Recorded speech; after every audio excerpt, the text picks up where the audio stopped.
Testing, audio working. Close that. No! Why was I immediately made bald? Oh my god.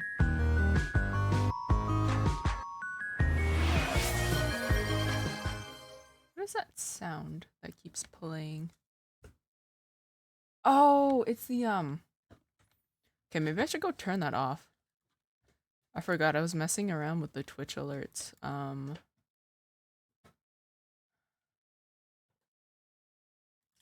think I don't want the sounds. Let me go see.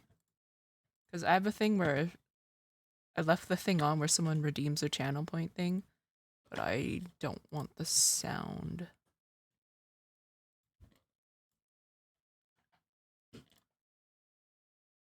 Okay, let me just do a little test. I'm poor now.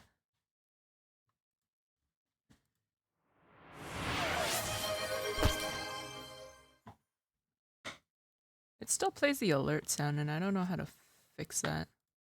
Maybe if I just remove the sound from the library. Let's see if that changes anything.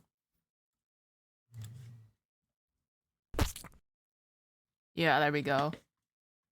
Yeah, I didn't want any of the sounds.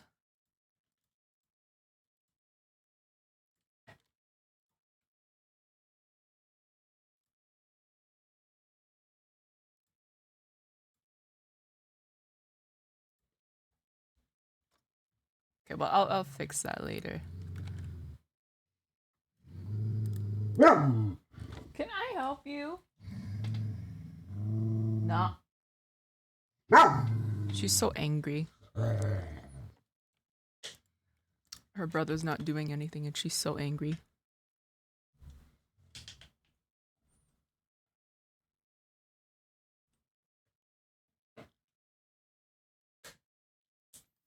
I would get her a kennel if it wasn't so big and if it wouldn't take up so much space. I would get her one. Because if she had one, she might stop getting so aggressive about her shoes. Oh my. What? I don't thank you for the 5 gifted. What are you doing? I haven't even started. Is this how you announce your presence? Oh my god. Happy New Year. Thank you. Happy New Year to you too. How was your New Year? Was it good? Oh, is my sound muted for the game? Oh my god. Hello, Smooth Jagster. How are you doing? Okay, I think I might have accidentally muted the game. Because sometimes I do that. Yeah. There we go.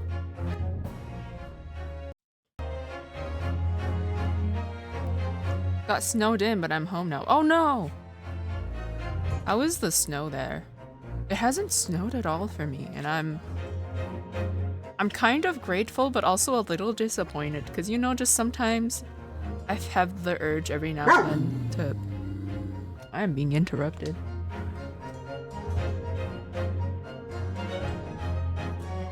Yeah, I don't know. I don't know what she's doing. She can't chew on anything without growling. Doggo grr. She does. She's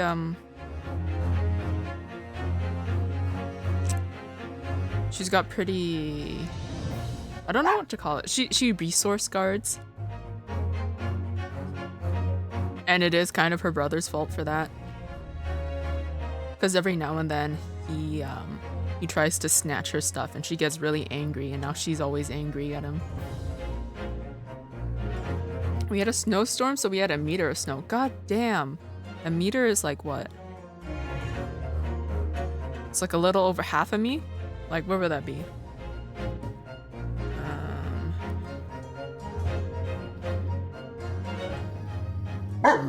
Yeah, that would be like a little over half of me. I would be swallowed up in there.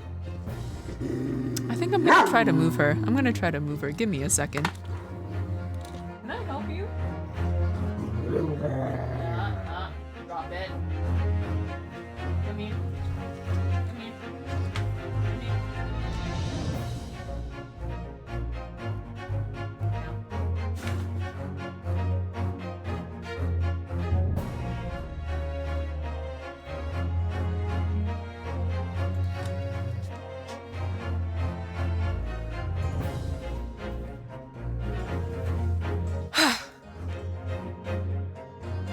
Hopefully she stops for a bit.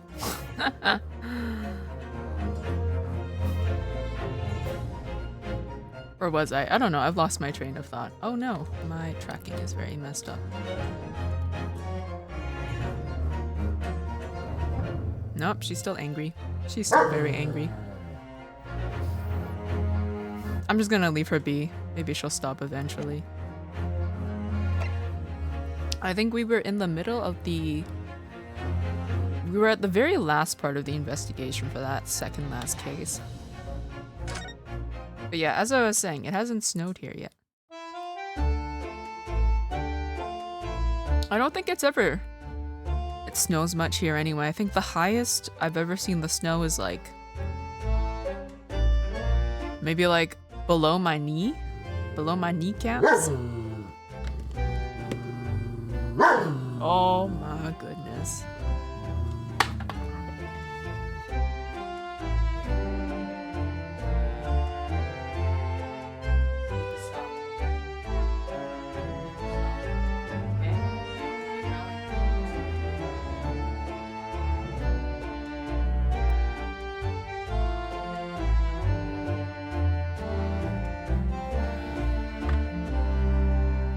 She's always got to assert her dominance.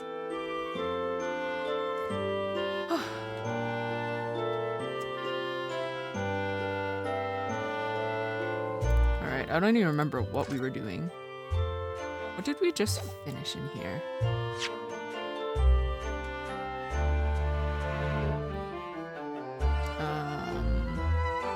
Everyone was going somewhere. Was I supposed to go to the hospital, I think?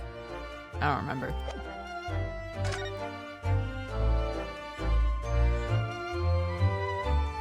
Your dog sounds like the dog from the Stalker series. I haven't heard that, but probably.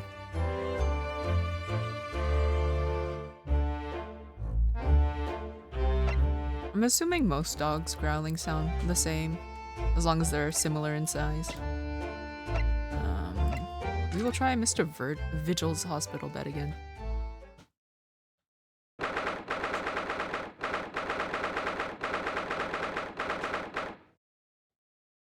But yeah, it's very difficult trying to give them treats in the same room. Because her default towards her brother is just angry.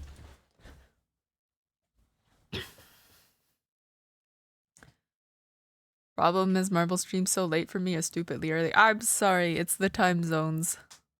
Unfortunately, I am on like the other side of the world.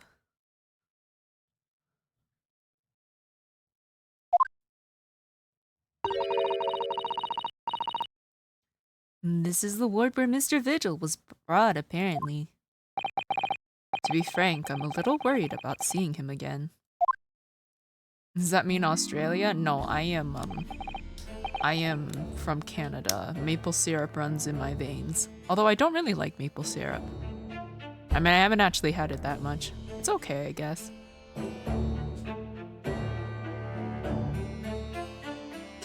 What was the voice for this man again? I don't remember.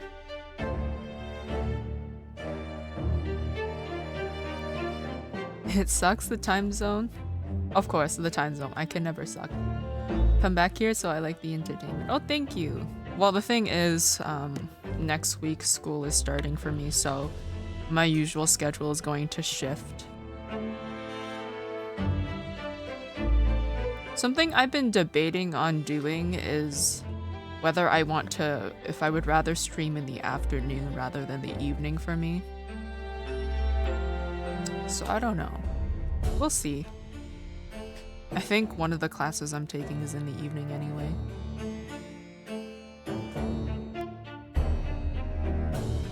What was this man's voice? I don't remember. Ah, the lawyer. Hello again.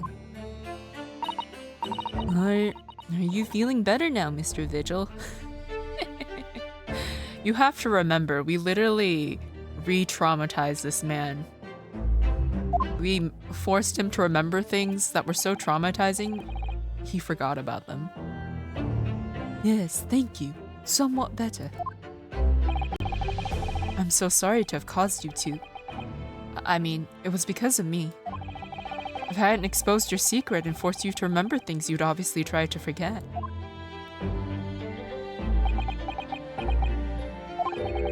The prosecutor was here until a few moments ago, too.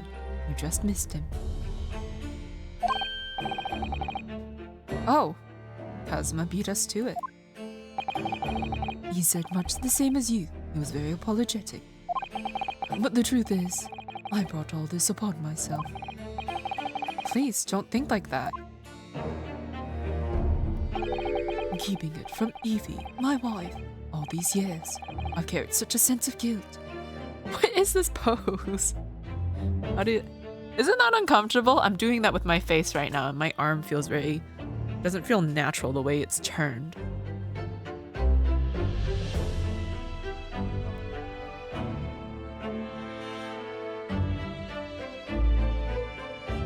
Well, whatever you come up with, will take a little getting used to, but I'll try to pop in if I have some free time. Thank you. Pop in when you feel like. Even if Shiro is here. He's almost normally always here. But did I read the thing or did I accidentally skip it? No, I read it. But that's not the worst of it. Over time, I obviously came to deceive myself as well. You know, where is his wife? I want to see her again. Not because she's super gorgeous or anything and I have like maybe a little crush on her. You mean about your dismissal? And bed. I still need to make a bed emote. Love the bed emote. I mean, who doesn't have a crush on her? I know, right? She's so pretty. Looking back now, I wonder what their kids look like. I'm beginning to think that perhaps Inspector Gregson didn't stumble across me by accident at all. I mean, it could go either way, right? What did they mention? 2 sons? Could take after either of them. I mean, he compensated me so generously for acting as his stand-in. He was clearly concerned for my well-being and did what he could to help. So perhaps Gregson knew exactly what had become of Mr. Vigil all along then. Oh, I'm sure this is just desserts for 10 years of lies and deception, but... It wasn't me that helped the professor escape 10 years ago. It wasn't me. Oh, then who was it?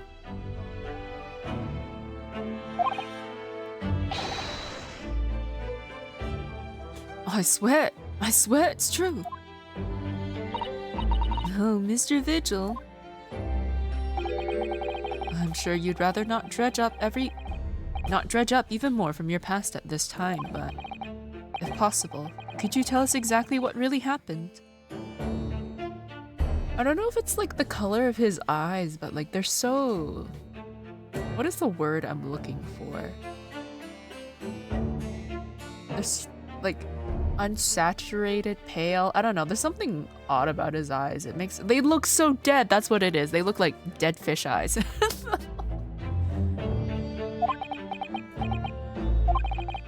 I want to. I need to get all this off my chest. I just want someone to tell me what I should have done.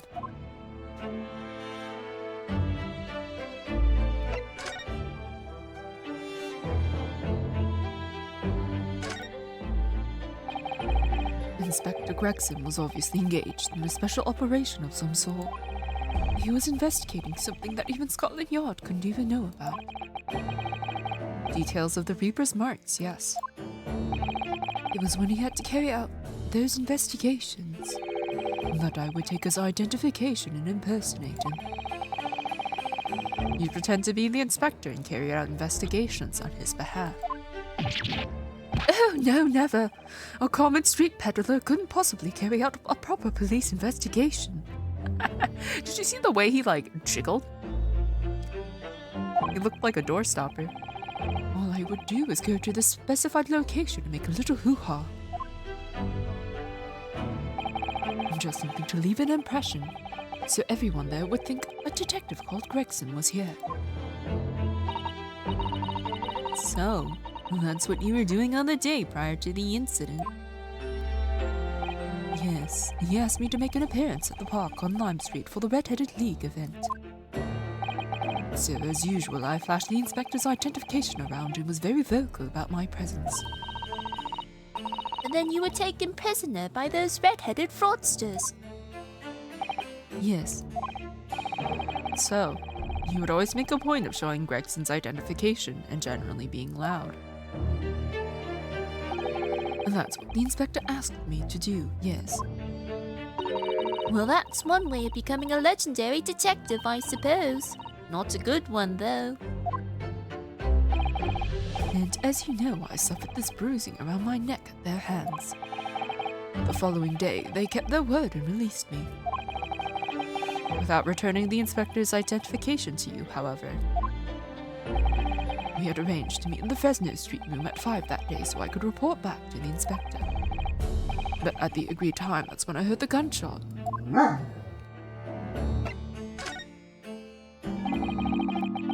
It was at midnight on 17th June 10 years ago.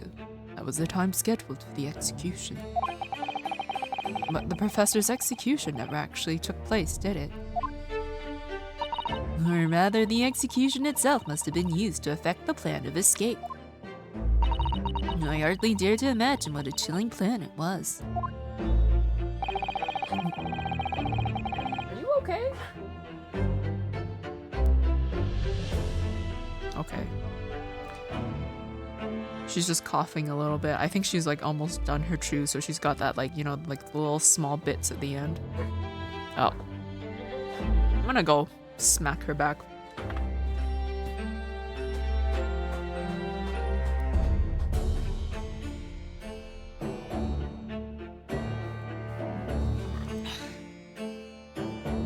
Oh dear, I'm in the corner.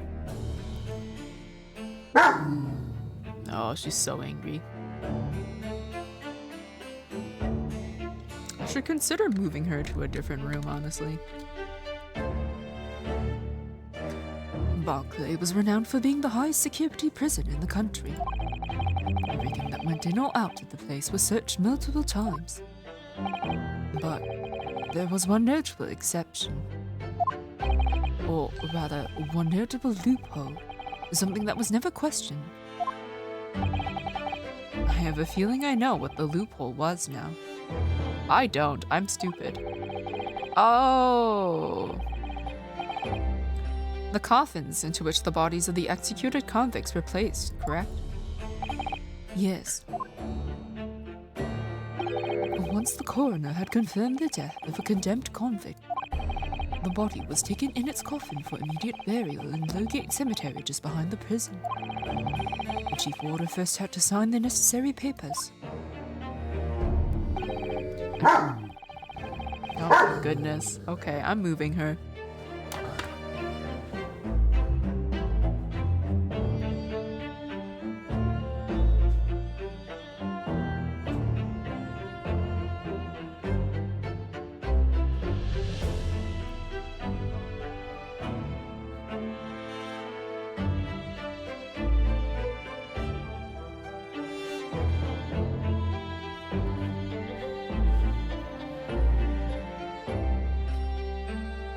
Okay, she has been detained to the bathroom. I'll let her out in like half an hour.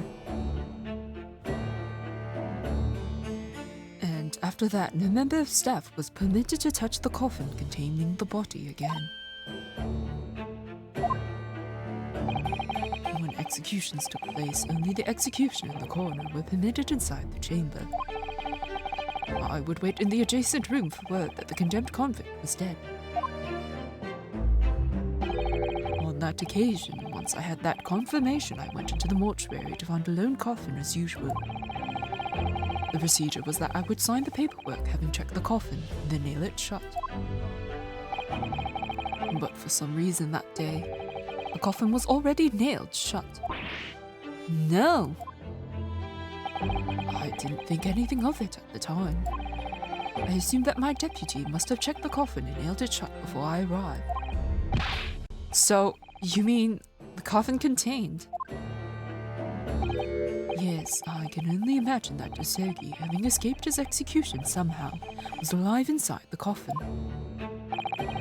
coffin was then taken out through the main gates and deposited in Lowgate Cemetery.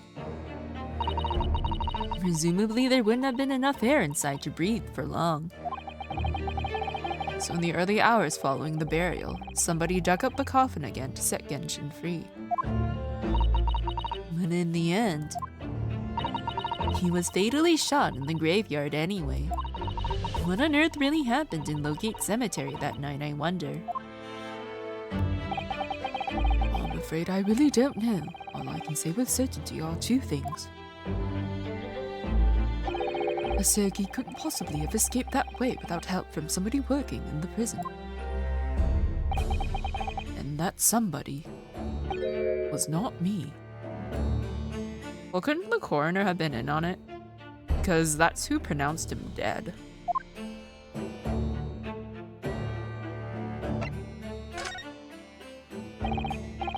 Obviously, you knew the man then. The professor, I mean. Genshin Asogi. Yes, I remember him well, in fact. Would you mind telling us what you know?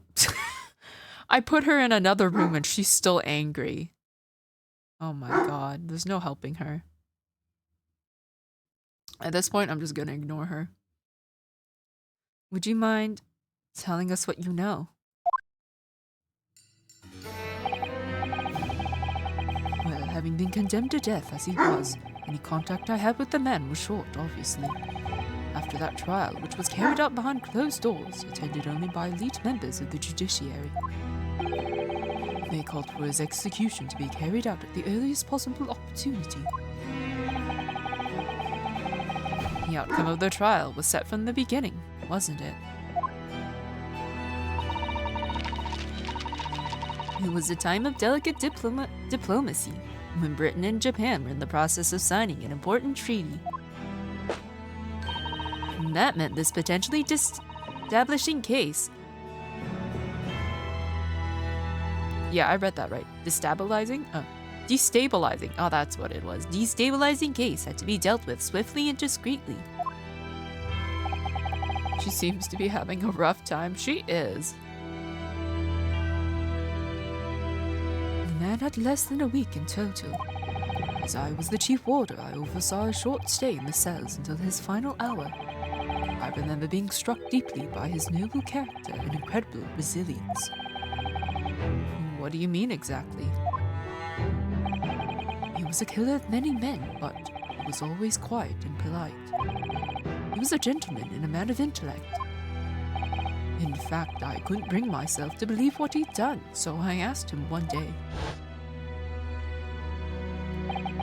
Those 5 members of the aristocracy whose lives were taken, were you really responsible? I'm guilty of the unforgivable crime of ending another human's life, yes. The following day, the closed trial took place. The verdict was no surprise. Guilty. That night, when he was brought back to his cell, I saw something unusual. Something unusual? What? The last will and testament of Genshin Asogi.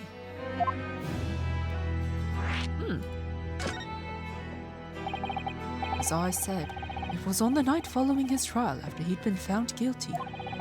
I was doing the rounds of the cells, and when I looked into Asogi's, I noticed that he seemed to have a sheet of paper in his hand. Ah, his last will and testament then, presumably. As soon as he noticed me, he hurriedly shoved it behind his back.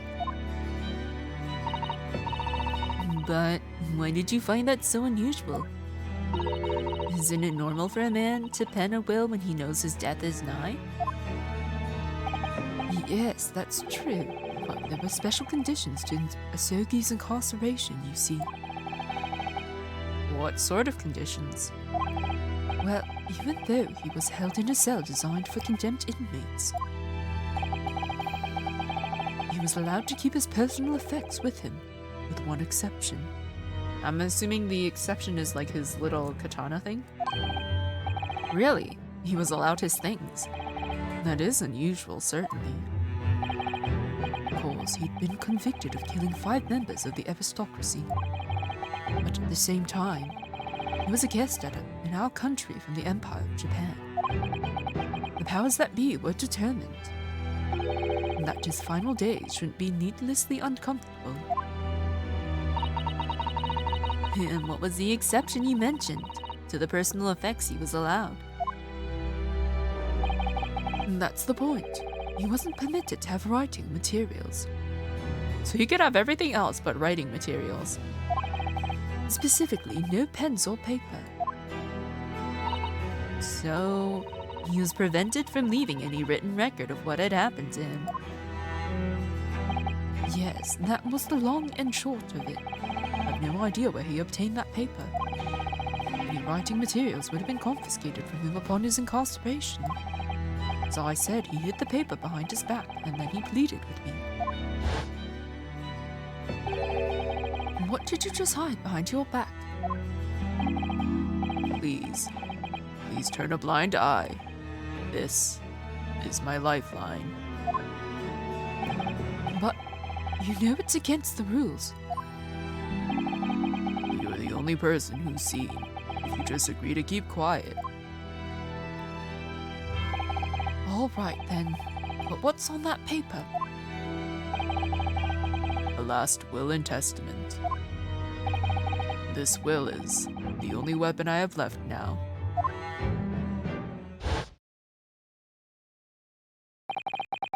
How can a will be a weapon?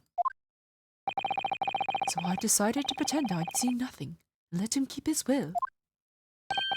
But then later, it just seemed to vanish without trace. What? What do you mean it vanished? It would seem that isn't the end of the story of this mysterious will.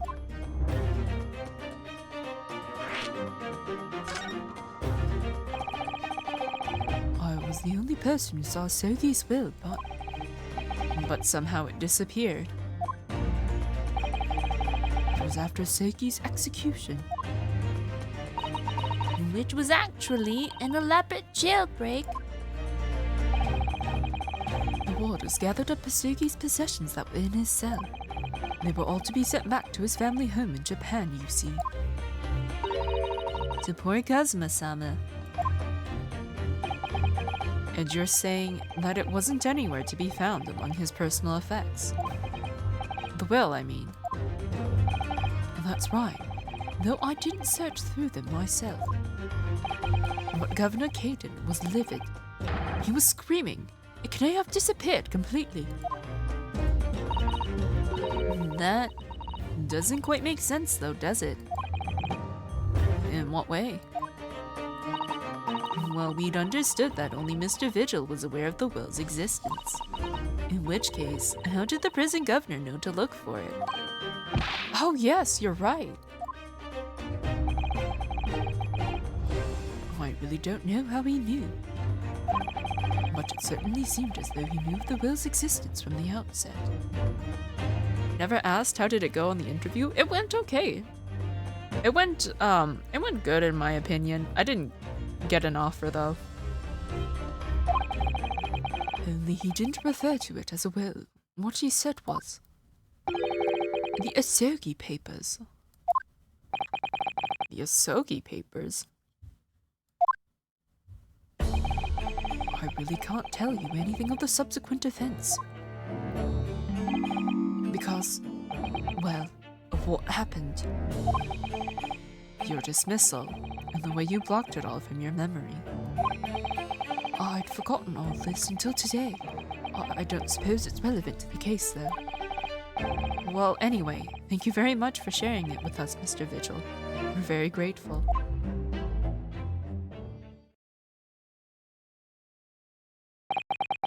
I'm afraid there's really little more I can tell you. My wife Evie will be here shortly, so I do hope I don't appear rude, but... No, not at all. Thank you again. Well, what will become of you now? Well, impersonating a police officer is a criminal offense, of course. I imagine that once I'm fully recovered, I shall be arrested. I'm so sorry. Don't be, please. This was all my own doing. I always knew that this day would come. Well, I wish you well. Goodbye, Mr. Vigil. Ah! Before you go, there's just one thing. Oh, yes? What is it?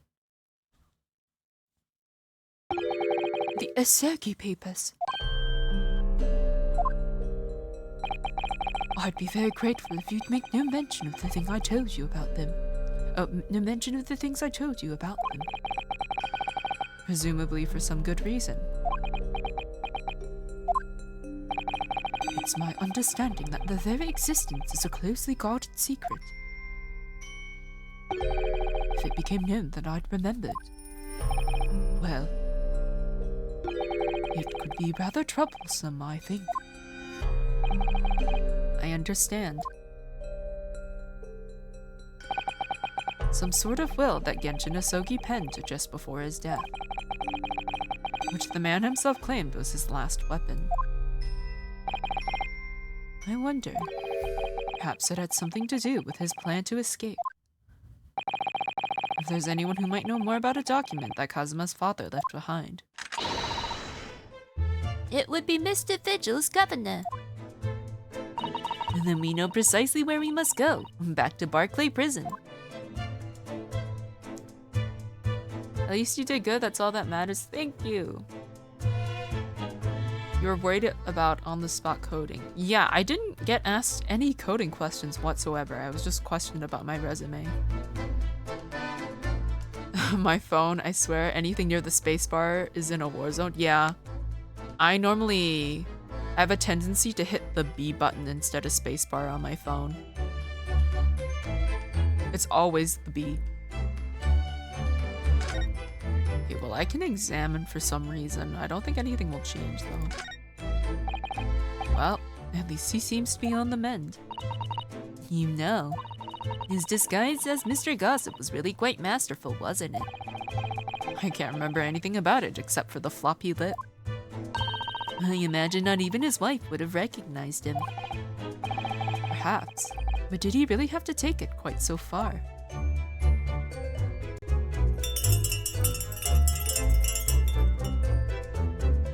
Oh, thank you for the follow, short-lived some. Welcome. Spacebar is the one that takes over the whole row above it. Yeah. Typing on the phone? I mean, I used to be quite good at it, but now not so much anymore. One thing that I really can't comprehend is, people who do the, because instead of, like, typing, you can do that thing where you, like, draw across your keyboard and it, like, I don't know, it does a thing, but, like, I don't know how people do that. I tried and it's, like, it's difficult. I don't know how people do it. I'd rather just tap the keys and, like, swipe across my keyboard.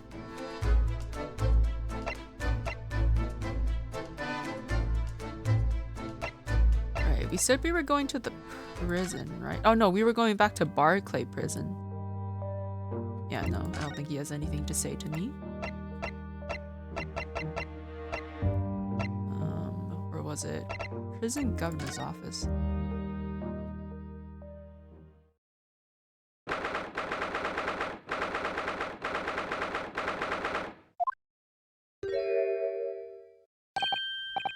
Oh, back again, are you? Yes, hello. I've heard all about your investigations. I read the report just now. You found him, eh? Vigil. Yes, luckily. Well, anywho. Laddie doesn't work here no more, so your case is not to do with Barclay. I would really like you to get the wrong idea about that. Of course, yes. Mr. Vigil stopped working here 10 years ago now, so... Yes, we've seen his dismissal notice, haven't we? He was given the chop. Aye, Kimmer. You can well... I can hear her growling again. You can very well. So, how about we handcuff Biscuit? Oh, they really are like little handcuffs, and as hard as irons, too.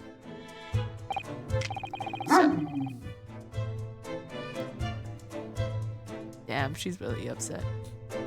I used to be good at physical phone typing before smartphones was a thing. You know, like the Nokia 3310 models. Those things could be thrown, run over, and dropped from most distances and they would be fine. Yeah, nowadays, if you just tap your phone too hard, the screen breaks.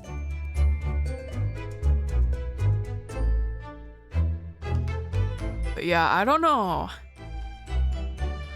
Only maybe like once or twice I've had to use like physical phone typing. It would like mess with my brain a little bit because what was it? It was normally like 3 letters assigned to a number, something like that.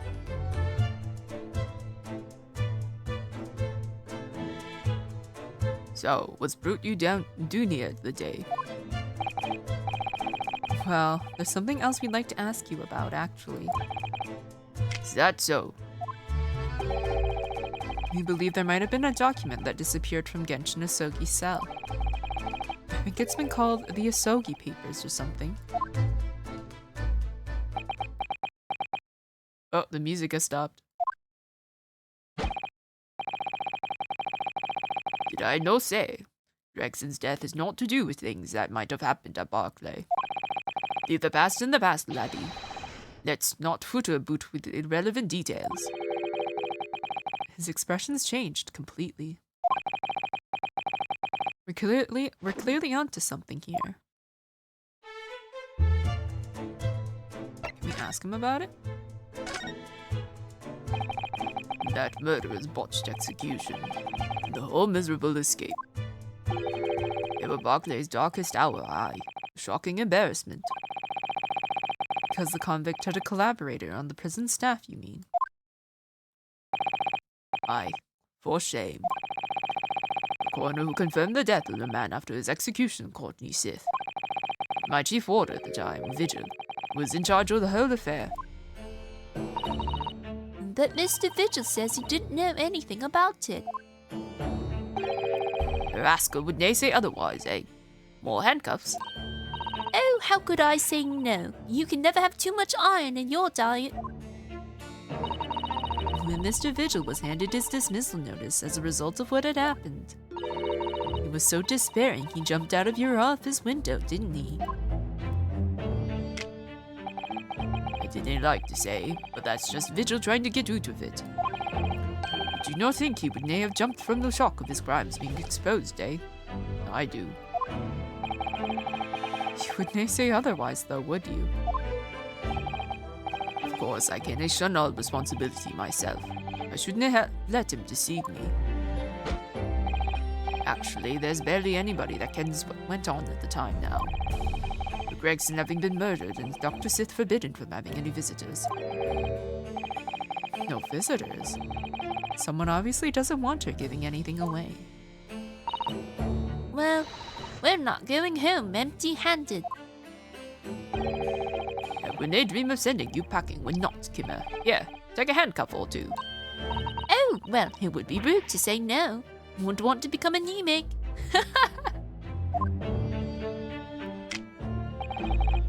I suppose. There's anybody who might still get a boot about what happened back then. It be that last from the forensic division, Maria Gory. Maria Gory? Aye, Sith's daughter. She didn't have no more, just the one. But the wee bairns followed in her mam's footsteps. You didn't ever see her without scalpel in her hand.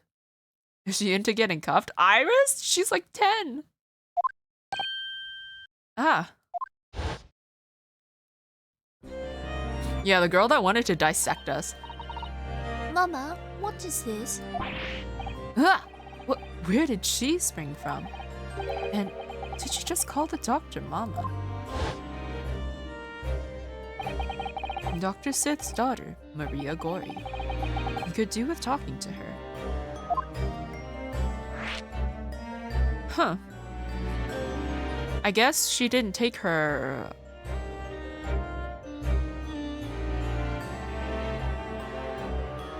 So, because Sith is not, Courtney's maiden name, I think. I'm so confused about this whole timeline. No, that's Gregson's. Wait! Coroner Maria Gorey. Oh my gosh, she did Gregson's autopsy. God damn. How old is she? It never mentioned. Actually, I don't know how old she is. She looked like a teen to me. Anyways, Sith is not Courtney's maiden name, from what I recall, because like there was like some other autopsy report where it was under a different name. And now her last name is Sith. So, like, I know names don't have to make sense, and I know they just did Gory probably because she's like working as a coroner in the forensics department, but like, you can't just tell me that that's her daughter and then her last name makes no sense. Still, she can play with cuffs, not in that way. Well, she can play with the biscuits.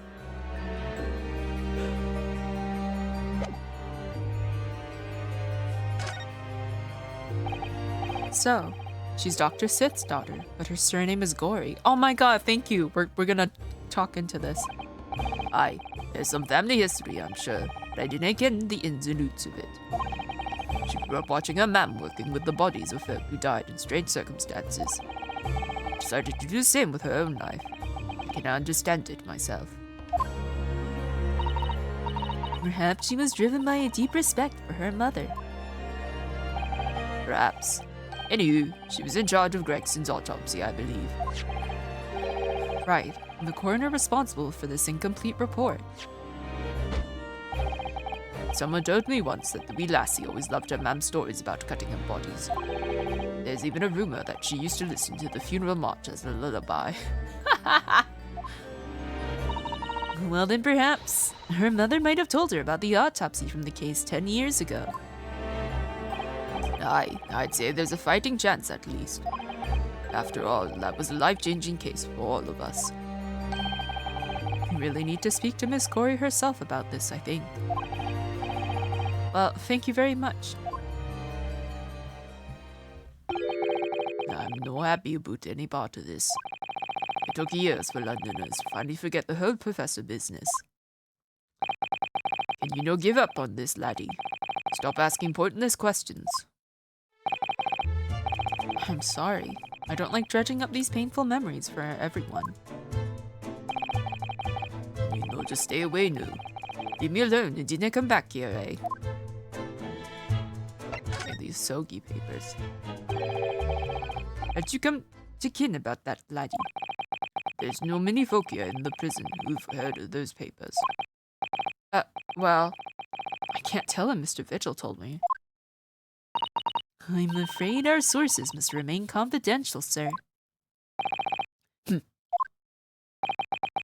We've been led to believe the papers are actually a last will and testament. Is that right? Professors, or rather Genshin Asogi's.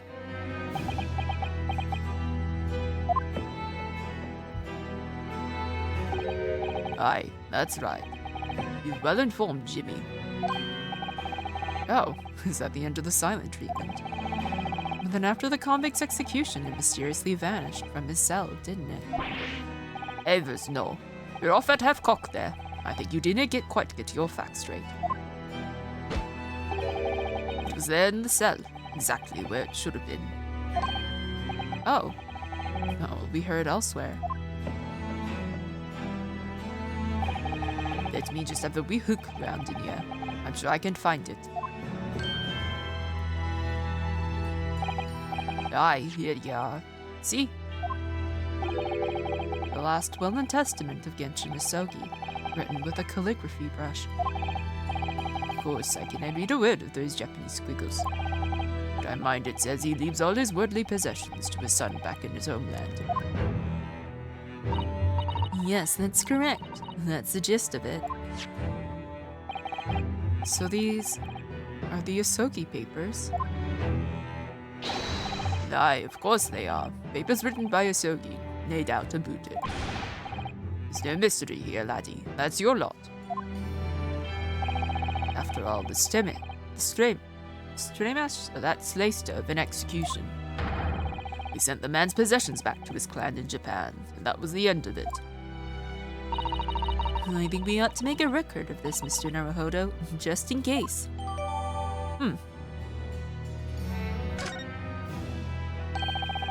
One thing before you go on your way, Mr. Naruhodo.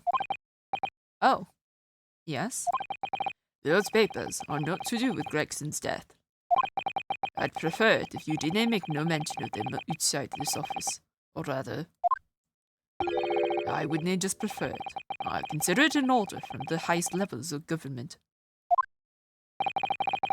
I understand. Okay, well, where do we go now? You know what, very quickly, I'm gonna go let Happy out.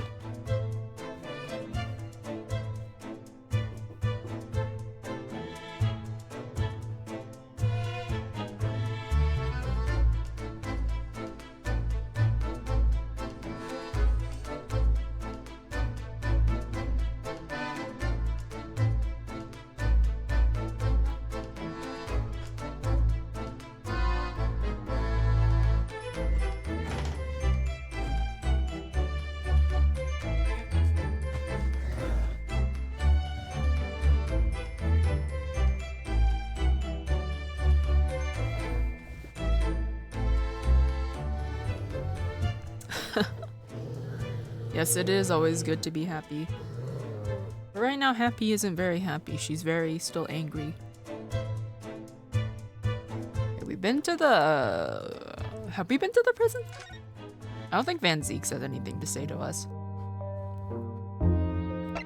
Actually, let me go look. What do the Asogi papers say? Can you not? Happy.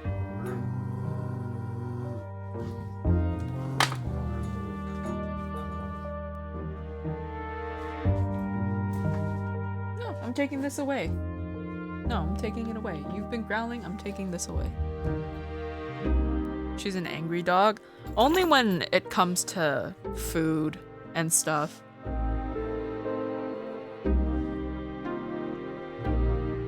Okay, what does his last will and testament say? Yeah, she's having a bit of a huff now that I took away her chew. No, you'll get it back later. Okay, but you keep being so angry. Her brother's literally just sitting on the other side of the room and she's just not having it.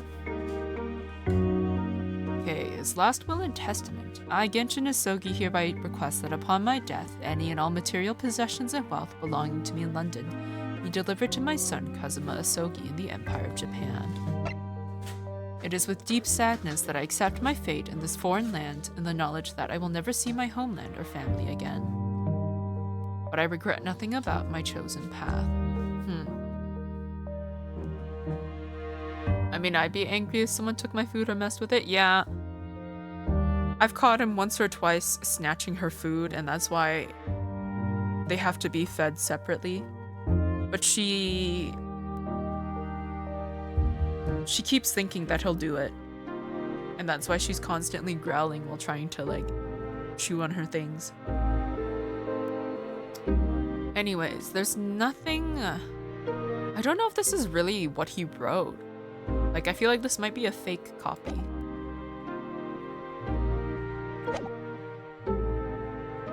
Can I show this to him? What's that? It's just something I was hoping to ask your opinion about, that's all. It's a serious crime for the defense to attempt to extract information from the prosecution by illegal means. I think we have more of a defense and client relationship now, don't we?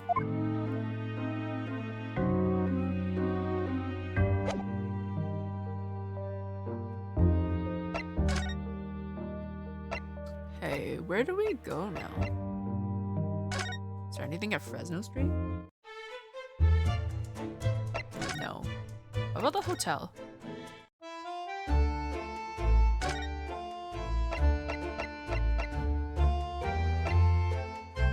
Maybe Lord Chief Justice's office? Hey, sit. Oh, there they are.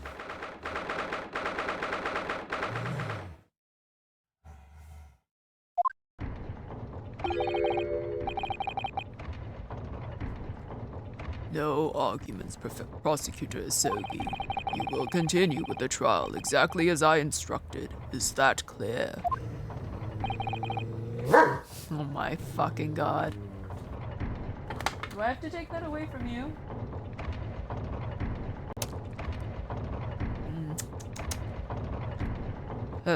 Oh, perfectly. It's Kazuma-sama. Defying Lord Strongheart by the sound of it. Never did know when to back down.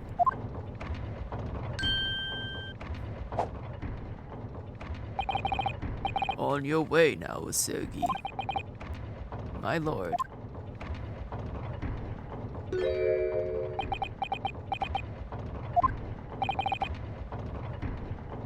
Egg? Oh no, was an egg thrown at me? I didn't notice. Kazuma.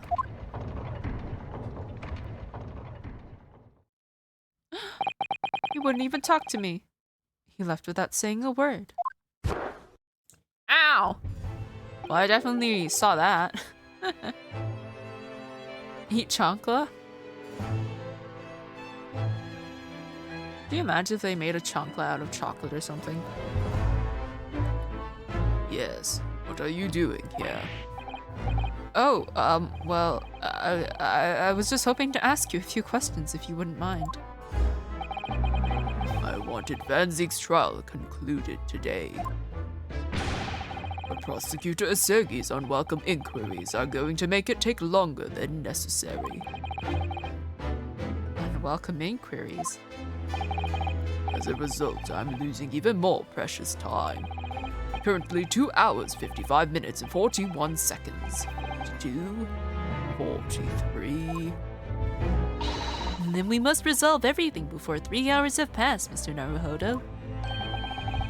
And a miraculous not even 5 minutes.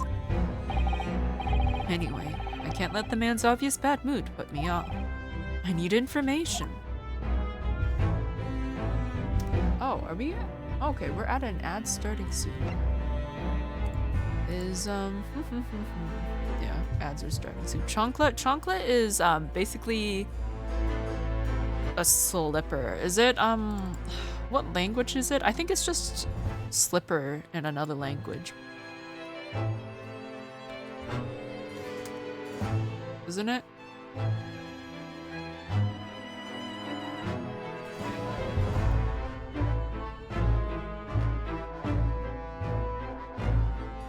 Yeah, it's a Spanish word. But yeah, normally, you know, when your grandma or like your mom or something like threatens you with a slipper, basically that.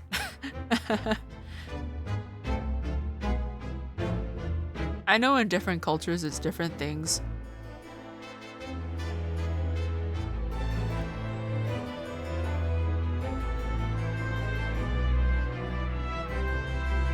Because I think for me it was the clothes hanger I was threatened with. Yes, do you have something to say? Oh my goodness.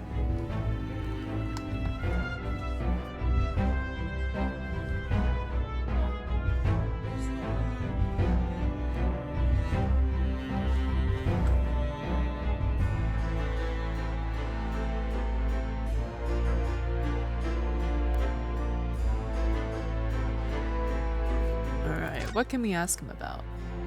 The Reaper. Does Prosecutor Asogi believe that Lord Van Zeeks is the Reaper? Oh, I forgot. We're in the middle of ads. I should not continue. I should wait. She's so angry. We still have a minute and a half left.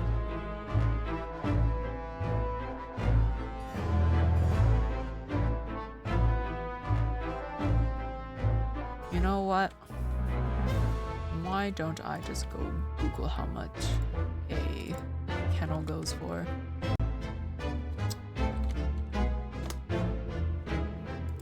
No, why do I have to prove I'm human to access this website? Oh my god.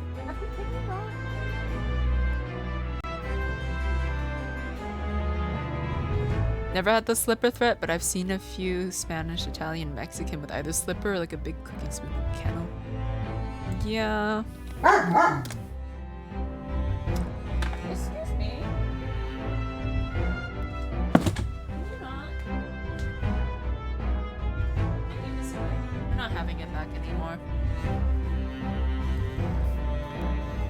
No. No. No. No. No. No. No. No. What are you so upset about? All you have to do is chew on this. Why you gotta be so upset? He's lying there. He's not doing anything. Her brother's literally sleeping.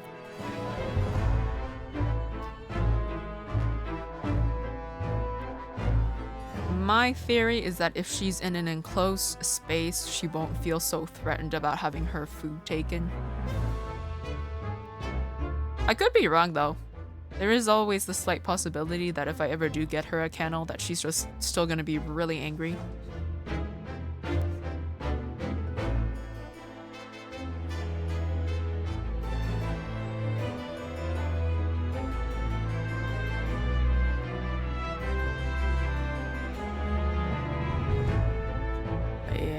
I think if I ever were to get one, it would probably be in the hundreds range, because I would need a big one. Yes. Anywho, ads are done. Back to this. I wouldn't know. It was 10 years ago in that fateful closed trial that Lord Van Zieks made a name for himself among the judiciary. But the next trial he fought, he lost. It meant the ringleader of a criminal organization was acquitted, thanks to all the jurors being under duress. But that's awful. The man's freedom was short-lived. He lasted just 3 days. Yes, let me see. He died in a rock slide at his place of work, I believe. Correct. That was the inauguration of the Reaper of the Bailey. And people believe Lord Van Zieks was responsible. He was brought to trial himself, but it was shown to have been an accident. Oh, my model is freaking out again. There we go. So you must have had a solid alibi then. Nevertheless, the mysterious deaths continued. In total, 16 persons perished in unusual circumstances, ostensibly at the hands of the Reaper. That's a long run of coincidences. Well, the Reaper's true identity may well be revealed by this trial. And the impact that revelation would have on the British public cannot be understated. Is that why it's a closed trial? Precisely.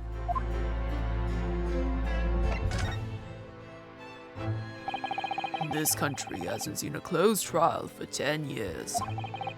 So the last one was the professor's.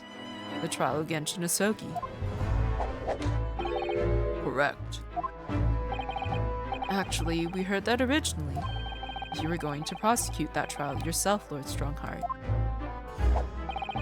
Van Zieks entreated me to relinquish the prosecution to him, that he might avenge his brother's death. And here we are, 10 years later. With the son of the man Van Zieks had condemned, now looking to avenge his father's death in the same way. They do say that what goes around comes around. However, it would seem that the new young prosecutor is harboring some ulterior motive as well. Kazuma is. I like my organization to run smoothly, in the exact manner that I prescribe.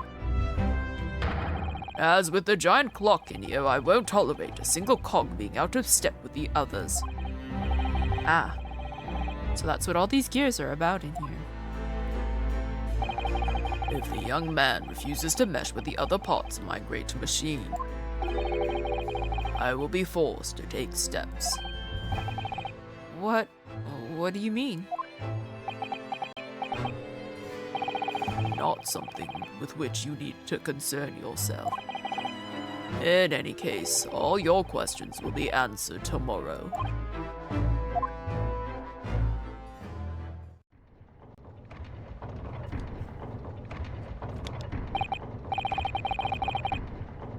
Now I shall have to ask you to excuse me. As of this moment, I've been delayed from attending my next meeting by precisely 3 hours. Oh my, that is a long time. And I hold you entirely responsible. Even though we miraculously managed to fit everything into not even 5 minutes. I wonder if you might agree to us, talking with Prosecutor Sogi. Discussions between the defense and the prosecution outside of the courtroom are generally frowned upon. However, I will make an exception in this case. Now go. You can find him in his office. Oh, thank you. Let's go to see him at once, Mr. Naruhodo.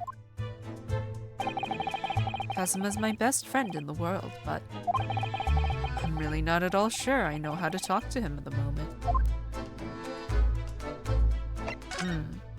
Wonder if he's using Van Zeek's office or if it's just like his own. Okay, he's using Van Zeek's.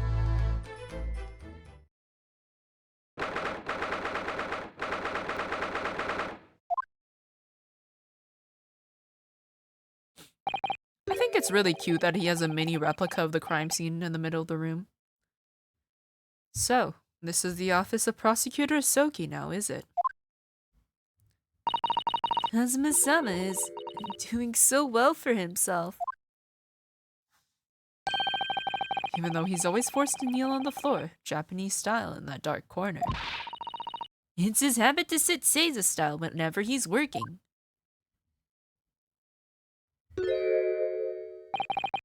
Kazuma.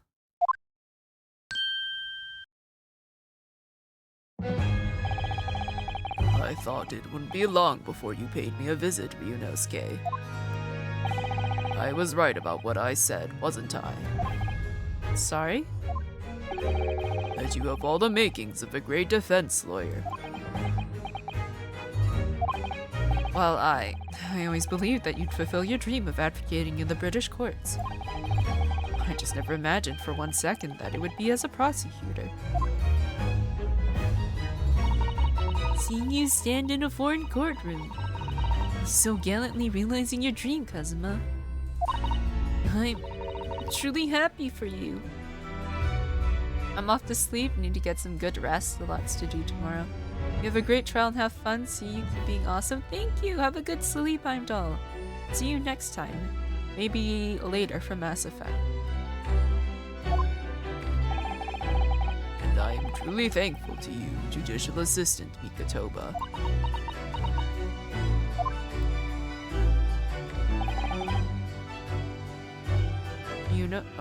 Ryunosuke. I always thought it would be fun for you and I to shake up the British legal system a little together.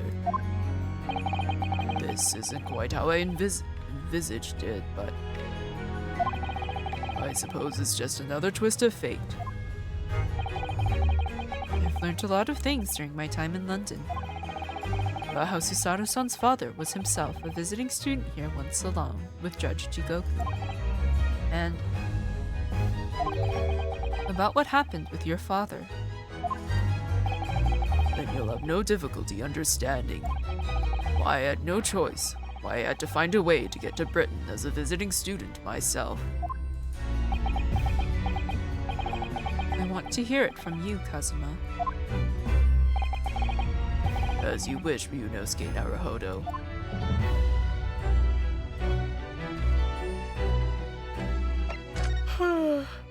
Oh, wait, I want to examine his little thingy. What the? It's a scale model of the crime scene. Oh, yes, I realize that. Does the prosecution office make a model of this scene for every single case? Apparently so. Sometimes it helps to visualize things better and notice things you hadn't spotted before.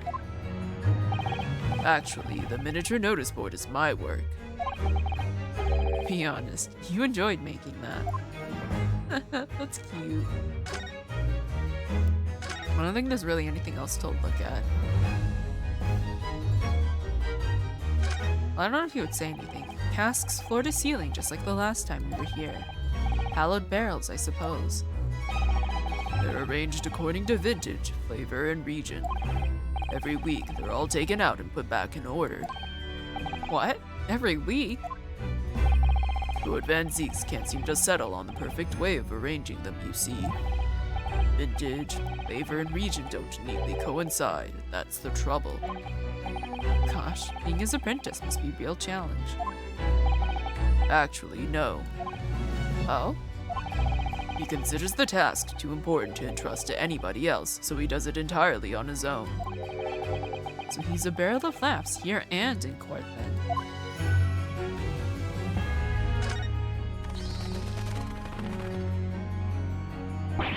What? You disturbed the bats, did you? Fitting companions of Lord Van Zieks, wouldn't you say? Actually, I've seen things flying in Lord Strongheart's office too. Doves, I think. Perhaps you have to like birds to attain rank in the judiciary here. Although bats aren't birds, of course. How about a sparrow for you? What's that supposed to mean? Oh, nothing. Sorry. Just thinking out loud.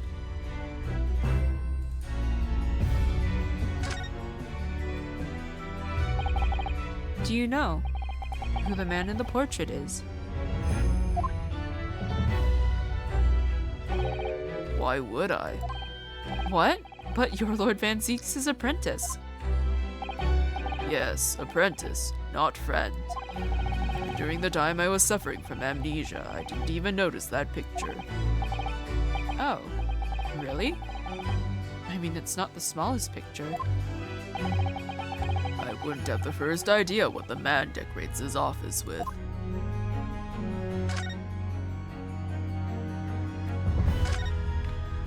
What else is there? There's Lord Van Zieks' incredibly stylish desk. It's not my style, though. No, I noticed you've been working at the little table on the floor, kneeling down Seiza style. I thought it was some kind of punishment set up by Lord Van Zieks when I first saw it. I find it the most comfortable way to work. I can't do it. After a couple of minutes of sitting with my legs folded under me, they start to go tingly. Don't exaggerate, Ryunosuke. We both know you can't even manage a minute.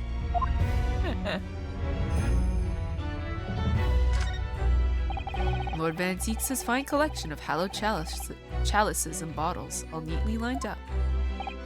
Yes, he's extremely particular about all that. He has a strict regime for everything, from the storage of the casks to the bottling of their contents. Gosh, he must be having a really tough time of it being his apprentice. Actually, no. Oh? He's so particular about it all, he refuses to let anybody else touch any of it. So it's been quite easy for me, in fact. Talk about weird. I think that's everything I can look at. It's getting on for a year now, since what happened on the SS Beria. We were heading across the ocean from Japan to Great Britain when a bizarre series of Okay, I think that's a typo. When a bizarre series of coincidences led to those tragic events. I thought I'd lost my best friend forever. I must have been unconscious for a long time. When I awoke, I was lying on a bed. It was a narrow little room. There was a posy of flowers by the pillow. It took me a little while to realize that I was in the cabin of a ship. I slipped out of the room and headed up onto the deck. Were you already suffering from amnesia at that point? Yes, I didn't know what had happened or where I was. It was just this voice in my head. You have something you have to do, something no one else can know about. Go to Great Britain. Your task awaits you there. It was a calling I couldn't ignore. It compelled me relentlessly. Out on deck, I saw that I was on a huge steamship and we were docked in a large port. It must have been Hong Kong. Yeah, Yes, it must have been. Presumably just before they were due to carry your body off the ship. I had no idea of the situation, but I did have the feeling that was, in some way, my last chance. So I concealed myself among the disembarking passengers and went ashore. Then I disappeared into the crowded streets of that port city, so I could plan my onward journey to Great Britain.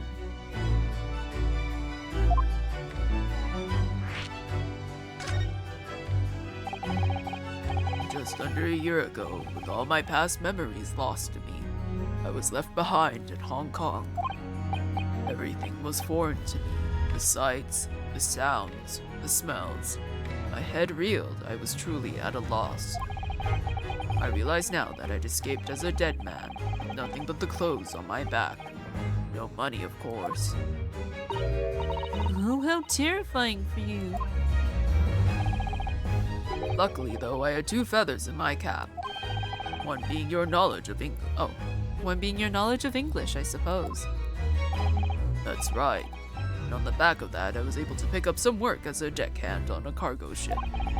Eventually, after calling at countless ports, I finally arrived at Dover. That must have been some 3 months ago now. Your formidable tenacity of purpose showing itself again. I mean, the man had lost his memory and had literally nothing to his name. He still managed to make his way to London on the opposite side of the world. Of course, I had no idea why I'd moved heaven and earth to get here at that point. So, how did you end up becoming Lord Van Zeek's apprentice then? That can only be called an extraordinary stroke of luck, really. You see, I was stopped at the border because I had no papers. They took me straight to Scotland Yard. And by sheer coincidence, Lord Strongheart was there to attend a meeting. That's when the second feather in my cap came into play. That had been your knowledge of the law. Yes, exactly. Lord Strongheart was curious about an Easterner with intimate knowledge of British law. He took me back with him to the Supreme Court and assigned me to the prosecutor's office. And then, 9 days ago, you finally got your memory back after the trial involving Drebber. Yes, I did.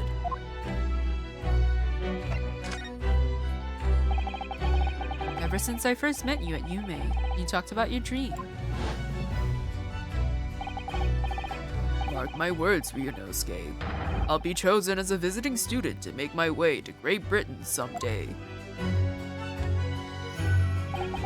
Did you know the entire time about what happened to your father here? 16 years ago. When my father left on that exciting trip to Great Britain, I was just a boy. We took a photograph together the day before his departure. It's my last memory of him. But what I remember most about my father is his unswerving sense of justice. 6 years ago, after he left, a gentleman called at our family home. He told me that Genshin, my father, had been taken ill in England and passed away. It was Professor Mikotoba, your father, Susato-san. Oh my. Ever since then, the professor was very good to me. He even helped to fund my university education at Yume. I'll be forever in his debt. But nevertheless, I just couldn't bring myself to believe what he told me. Oh, And then one day, a letter arrived at our house from Britain. There was no indication of the sender, so I opened it, assuming it was from an old acquaintance of my father. What I read in that letter changed my entire life. What did it say? It said that my father had been a mass murderer, and the writer cursed the Asogi name. oh no. As a result of that letter, I found out what had happened hidden from me all those years.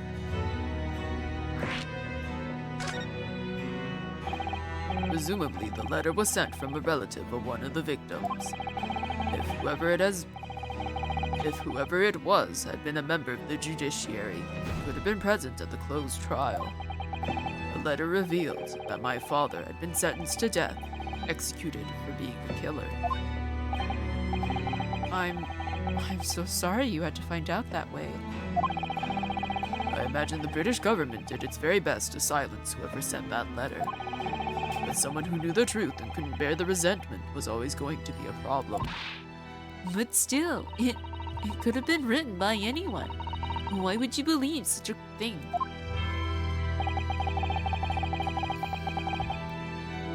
There was a newspaper cutting included with the letter. It was the first I'd ever heard of the professor and his terrible killing spree. Well, what did my father have to say about the letter? I couldn't bring myself to show it to him. What? Why not? Because he deliberately concealed the truth from me by telling me my father was taken by a fatal illness. That couldn't have been easy for him, and he'd done it out of consideration for my feelings.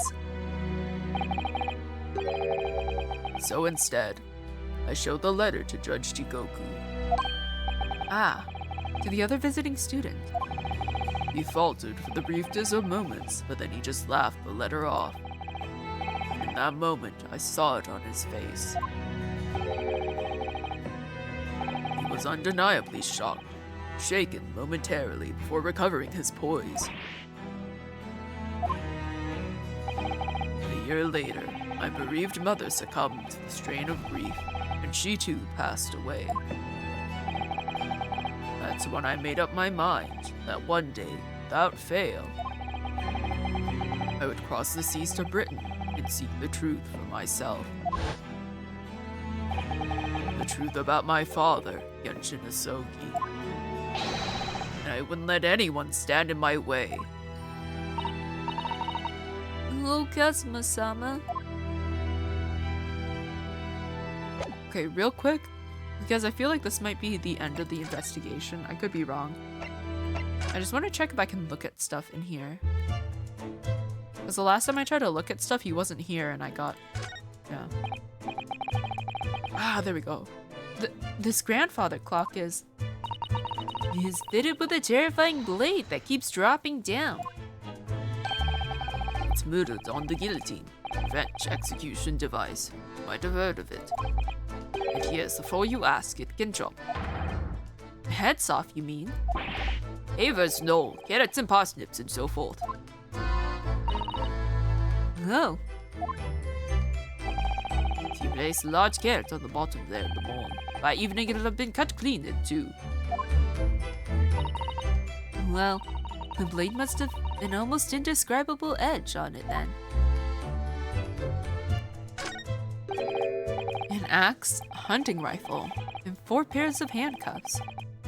That's a daunting collection. Ah, there's a story behind every one of those. You mean, the rifle was the famous killer's murder weapon, and the axe was wielded by an infamous executioner. And the handcuffs were once used to immobilize a fierce 4-legged beast when it was arrested. I think you're in the realms of fantasy now, Mr. Naruhodo. Not those kind of stories, Jimmy.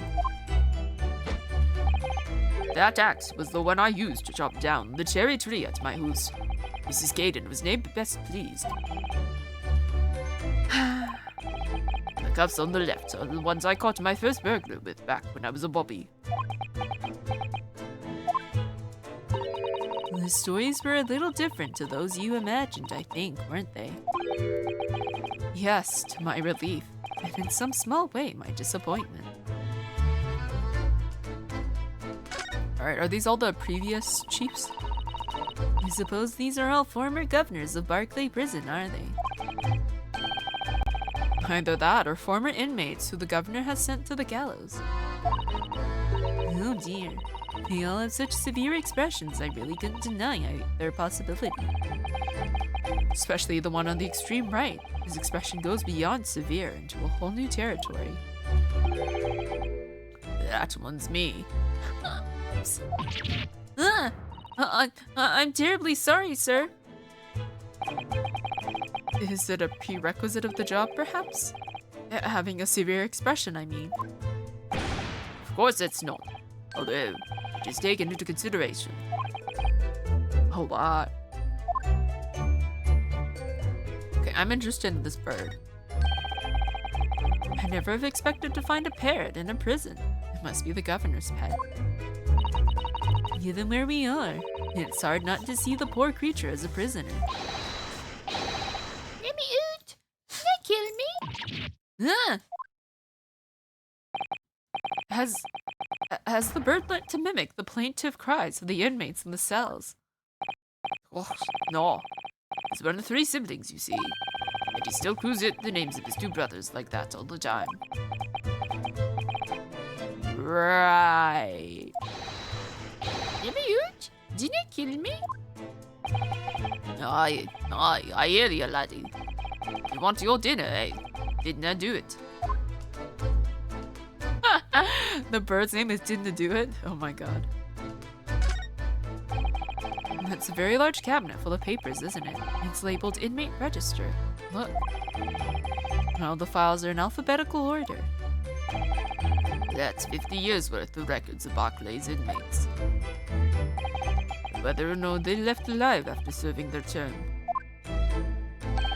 All the details about the crimes they committed are recorded in there, like an epitaph, you might say. A record of crimes and punishments. How dispiriting. And yet, this man seems to be enjoying tea and biscuits as he talks about it. I think that's everything we can look at. Oh, we can look at this deer. That deer has been staring at me for a while now. It has? Poor thing can't fit through the small hole in the wall, but it can't get its head back out again now either. Ha! It's giving me a woefully imploring look. It's not real, Mr. Naruhodo. It's stuffed. What? I mean, yes, of course it is. For a moment, I thought it was another assassin sneaking in via the ventilator. I don't like to say, but I think perhaps you need to reread The Adventures of Sherlock Sholmes. Alright, back to Hazama.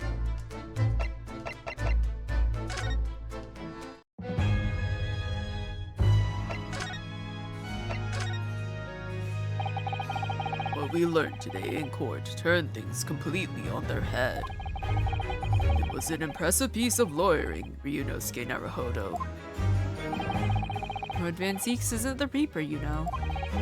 I almost don't want to believe it myself, but it turns out that Inspector Gregson himself, the victim, was. It's clear that the inspector was behind the Reaper's activity all along. What? You mean you knew? The real question is, who's been giving orders to the inspector? Yes, Barrick Van Zeeks is the real Reaper. I know that 10 years ago, it was him who decided my father must be a mass murderer and sent him to his grave.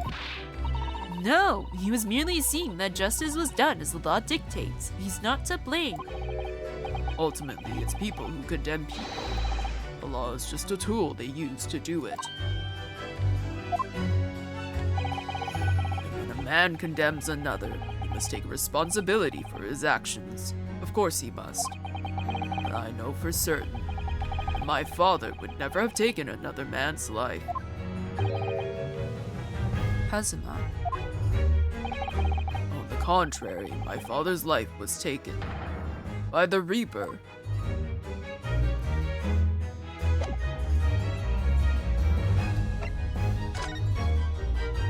Where do we go now then? Sholmes the Sweet?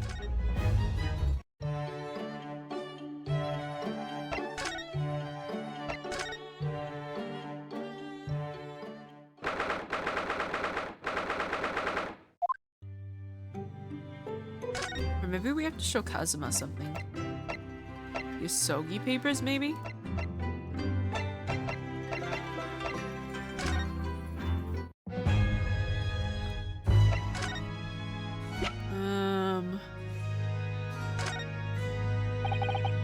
Kazuma, what do you make of this? There's only one place where defense lawyers and prosecutors should discuss evidence: the courtroom. So it seems you're still confused by the situation. That's what I make of it. I get the feeling my friend's always going to have the edge over me, isn't he? Okay, fine. Where am I supposed to go, though?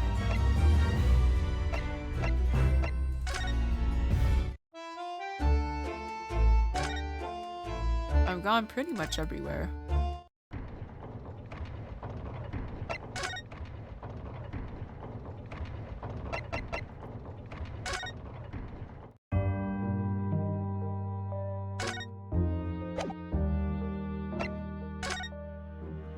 Because I've tried to show him the papers. That didn't work, though.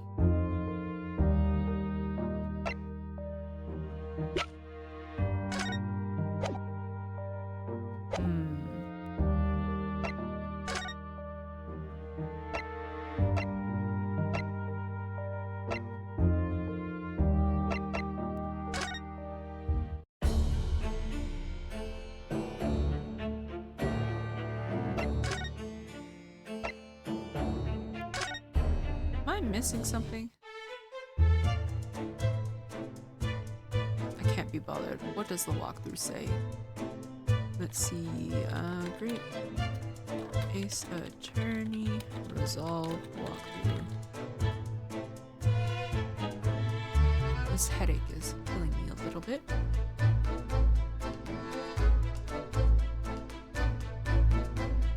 Oh, we can go to the forensics laboratory? I don't remember that being an option. Where do we get the option to go there?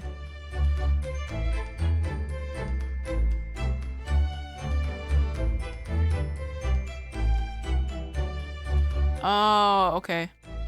We have to show the autopsy report to Kazuma.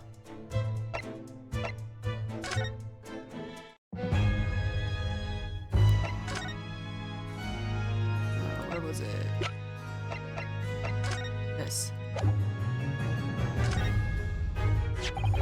This came up in the trial, didn't it? As something a little dubious, I mean. The fact that no time of death was recorded on Inspector Gregson's autopsy report. Yes, there were some unexpected turns in the courtroom earlier. The suggestion you came up with certainly took everyone by surprise. The idea that the victim died the previous day at some other location is quite something. While considering when the pocket watch had stopped and the scorch marks on the candle, it's certainly a distinct possibility. The evidence in the scene both point to it. To be honest, it bothered me too. So I paid a visit to the autopsy room earlier. The coroner responsible wasn't there, but I got a name. It's Dr. Gory. If it wouldn't trouble you, Kazuma-sama, we'd very much like to speak with the coroner, too. Of course, the last thing I want is for anything to be brushed under the carpet. Scotland Yard's autopsy laboratory is behind Lowgate Cemetery. By Barclay Prison, you mean? Ah, you know it, do you? Prison where my father was incarcerated and robbed of his life. Kazuma-sama. Well, thank you. We'll pay a visit to the laboratory later today.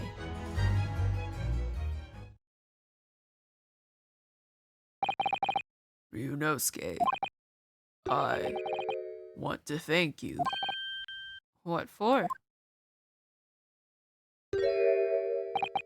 for this. You safeguarded the soul of the Asogi clan. Well, it is a famous sword that's been in your family for generations. My only slight regret is that I never got the chance to draw it before I returned it to you. Aruma said it had been forged by a master swordsmith during the Sengoku Warring States period. I come from a long lineage of warriors, many of whom were expert swordsmen. Well then, you're a chip off the old block, I'd say. This blade, Haruma, is the symbol of the Asogi clan's honor and might. Apparently, one of my father's apprentices even took the blade's name for his surname. Really? Ruma. It does sound formidable, that's for sure. 16 years ago, when my father was a visiting student here in London, he had this sword forever at his side. Which is why it means so much to me that I have it by my side again now, too. And that is all thanks to you. It was an honor.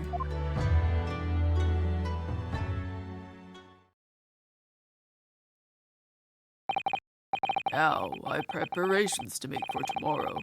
Perhaps I said a little too much. Kazuma, you've changed. No, Ryunosuke, I haven't changed at all. It's you who's changed. I can completely understand your resentment of Lord Van Zeek's given what happened. The fact is, those events in this case are, well, Unrelated? Is that what you want to say? How can you be so sure? what do you mean? Never mind. That man is the Reaper, and it's for that reason that the inspector was killed. I'm going to prove as much in court tomorrow, by whatever means necessary. I can't let you do that, Kazuma. I know you'll do what you have to as a lawyer. But I'm sure I don't need to tell you that I won't be taking any prisoners in the courtroom. I would expect nothing less. Until tomorrow, then, in the Old Bailey.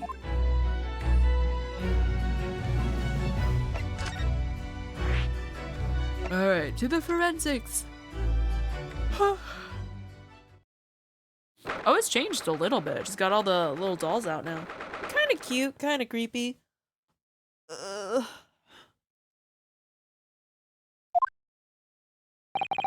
This place.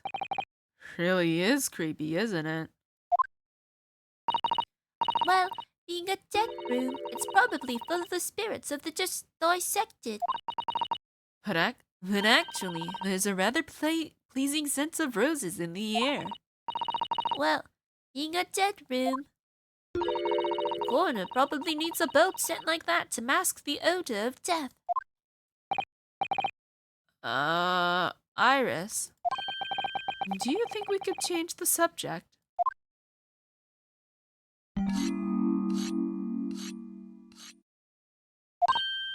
What was that?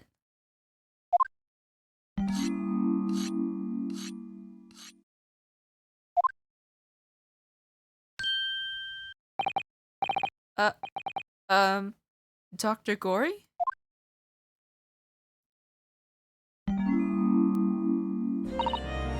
What? That noise before. I was sharpening my tools. I'd be dead meat if I didn't keep a perfect keen edge on them. Right. When following the collagen fibers in the dermis, an expertly sharpened scalpel cuts like cheese. Would you like a demonstration? Oh, yes, please. I'd love to see. Then, I think you'll do nicely. Huh? No, I wouldn't do nicely at all. I mean, some other time.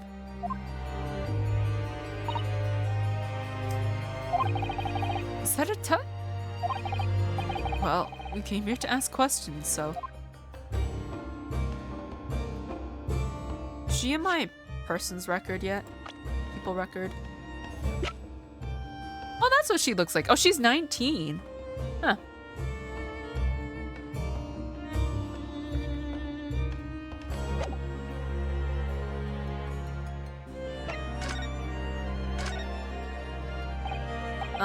We have actually met before. I'm a lawyer, if you remember. You're not dead yet. What? So Mama said I wasn't to cut you open. She's so strict about things like that. Well, good. Dr. Sith has some scruples, at least. Oh dear. It looks like she's not interested in talking to us. The time being, anyway. The time being? You mean until we die? I hope that's a way off.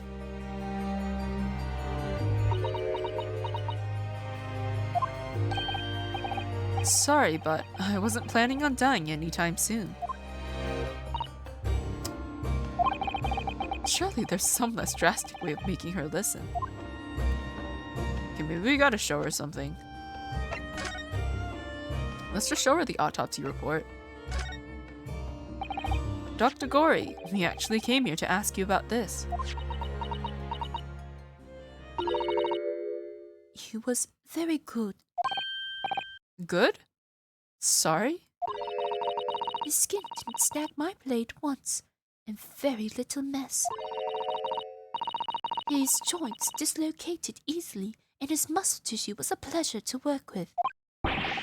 We can skip those details. But there is one thing about the report that's caught my attention. You don't seem to have recorded a time of death.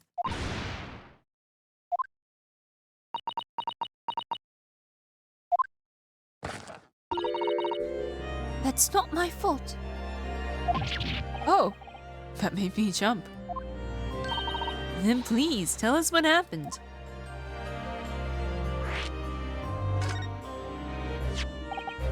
So, why doesn't this autopsy report include the victim's time of death then? It's really the most crucial detail. I was told not to write it. What? By whom? Male Strongheart, a Lord Chief Justice, he came here. Lord Stronghart came. Oh no, why'd you tomato her? He said that from the witness statements about the gunshot and the other evidence, it was obvious. Man clearly died at 5 p.m. on 1st November when the gunshot was heard. That's not the time of death you wrote on the report. You didn't write anything. Was there some reason you didn't include it?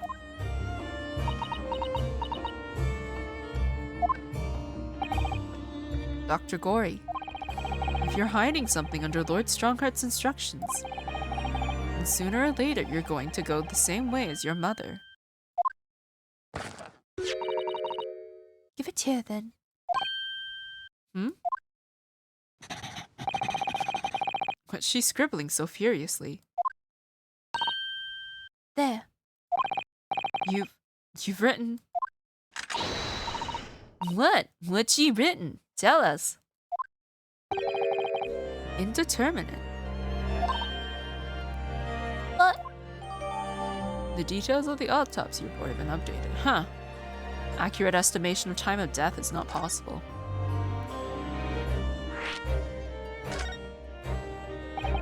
What do you mean by that? Why was the time of death indeterminate? When the specimen was brought in, it was still fresh, so the time of death could easily have coincided with when the gunshot was heard.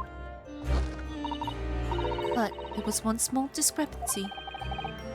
What discrepancy? There was some fried fish in the pocket of the specimen's overcoat.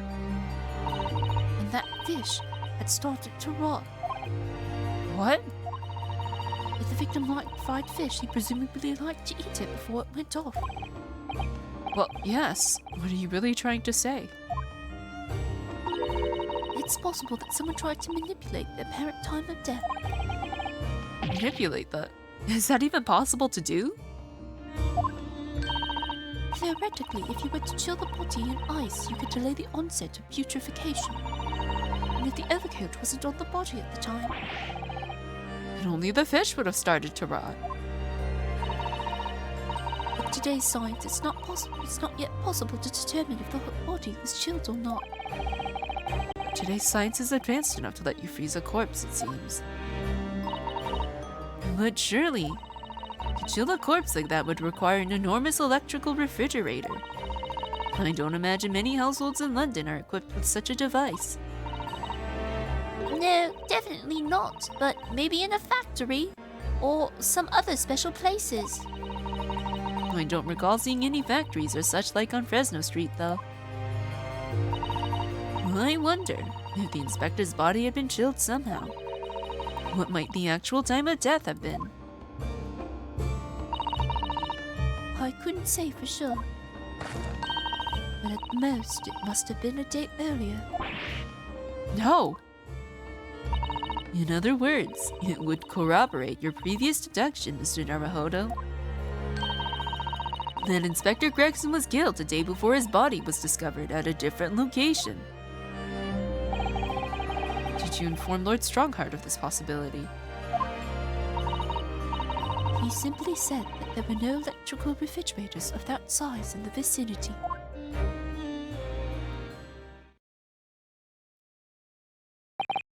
Oh yes, one other thing. It's something the governor of Barclay Prison told us. He said that your mother, Dr. Sith, was responsible for confirming the death of the professor after his execution. The professor. Apparently you always enjoyed listening to your mother's stories about her work, so we were wondering if you might know something about what happened 10 years ago. That's not all Mama did. Sorry? My Mama carried out the autopsy of Clint Van Zieks as well. What? Really? The brother of Lord Van Zieks, the professor's final victim. The idea of carrying out an autopsy on a member of the aristocracy was completely unthinkable back then. The detective in charge of the investigation insisted, and it was miraculously authorized. That detective being Inspector Gregson, of course. Quite an accomplishment for one man. That autopsy provided the vital clue needed to arrest the killer. And Mama was there for that historic event. What does all this mean? You know, that amazing autopsy happened right here in this very room. Professor and Clint Van Zieks. They both spent their final moments before their burial on that dissection table there. So this lab, Mama's lab, was instrumental in some of the country's most important events. She really is proud of her mother. I wonder if you'd tell us more about exactly what happened back then, Dr. Gory.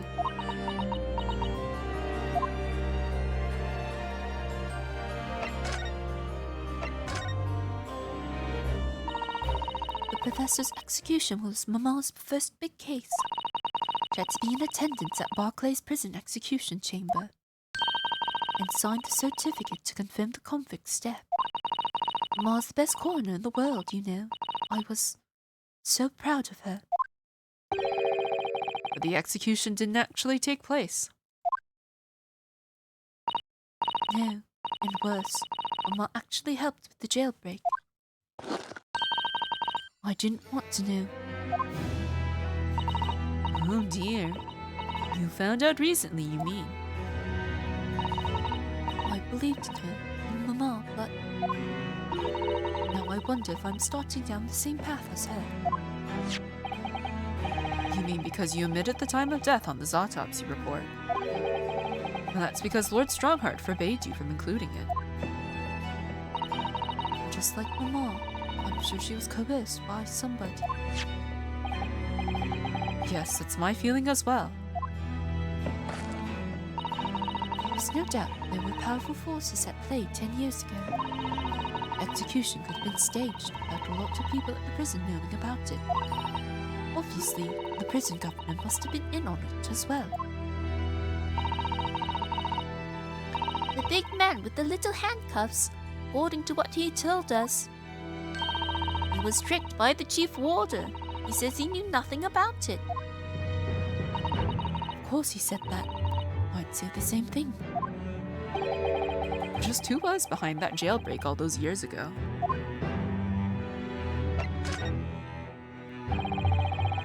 You mentioned the autopsy of Clint Van Zeeks. At a time when carrying out autopsies of murder victims was very unusual. It's still not a practice that's observed in our country even now. It turns out that he was the professor's final victim when the autopsy was performed. Ma was present, although only as a secondary assistant. The person leading the procedure was called Dr. John H. Wilson. That's right, my daddy. There was one other person present, the primary assistant. He was a visiting student from the Far East. Wait, a visiting student? It must have been my father, Yujin Mikotoba. I had no idea Professor Mikotoba had been involved in something so important. The outcome of that historic autopsy was the discovery of a vital piece of evidence that led to the capture of the professor. So that's how they came to identify Genshin Nasogi as the infamous mass murderer. Do you happen to know anything about that piece of evidence? Can you tell us any more? Would you like to see the records for yourself? Would that be all right? What's the point of keeping records if people can't look at them? They're filed under V at the back of those cupboards. The other records from the last decade. Thank you. Let's see. Van Zeeks. That's strange. What, Mr. Narmahodo? They aren't here. There's nothing under Van Zeeks. There must be. Perhaps somebody took them away. No one's allowed to take documents related to the professor case out of this room. You're right. They're gone. Well, when was the last time somebody looked at them? Do you remember? It was... yes, I remember now. It was 2 years ago. A consulting detective came one day, saying that he'd like to see the records. No. You don't mean... Herlock Sholmes was his name. Deep down, I knew that was coming. Do you think he stole the records? Oh no, surely not. Iris, that can't be right, can it?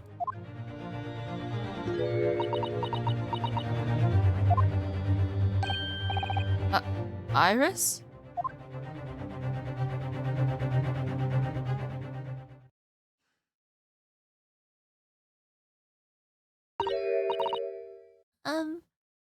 Bruno. I hope you don't mind, but What is it, Iris? I've just remembered something very important I have to do. I'm going to have to leave you now. Oh, this is very sudden, Iris. Well, we'll come with you then. No, there's no need. You and Bruno can take your time here. Bye for now then. Good luck. Wait a minute, little girl. Me? I remember now. You've been here before, haven't you? Have you, Iris? Yes. 2 years ago now, when that detective came. You were with him, weren't you? You were a living specimen then too. That's the way it usually works, yes. Was I? I really don't remember. Anyway, sorry, but I must dash. Wait, Iris. I'll brew up a pot for you when you get home. What's the matter with her? She's behaving really strangely all of a sudden.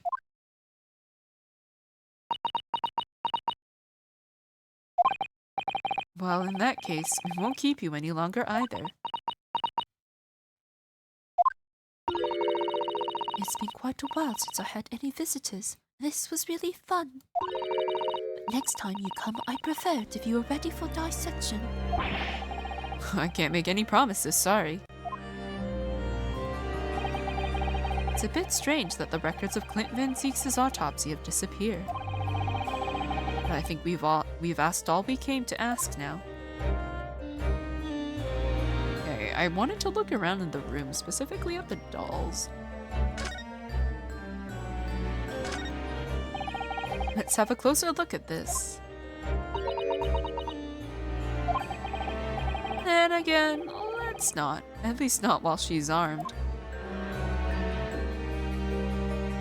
Can I look at anything in this room? I guess not.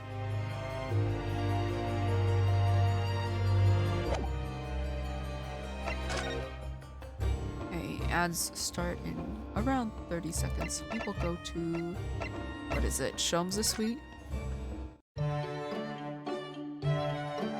Oh, is she not here? Oh, she would be. That's strange.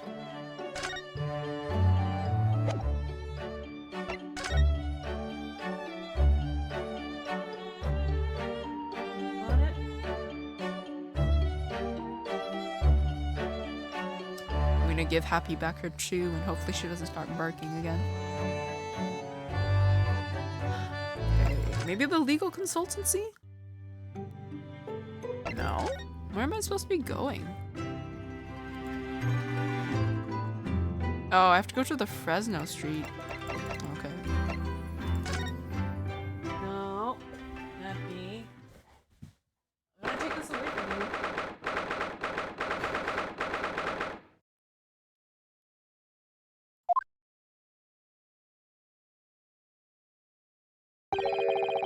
The police are still busily investigating in here then. Magina's nowhere to be seen. Where is she? Okay, the ads have started. We're gonna wait. I think I'm gonna go grab some ice cream. There's some mint chocolate ice cream that I wanted to have a little bit of because it's been a while since I had mint ice cream and I might hate it, I might love it. I don't know. We'll see. I will be back though. Stick this on my head and I will be back.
they're sniffing my bowl.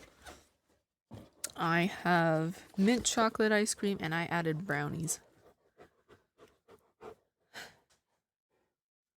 Okay.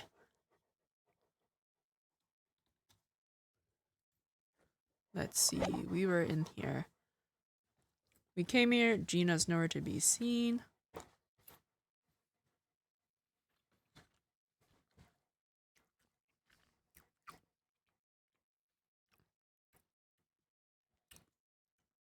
Mint chocolate ice cream. I don't hate it.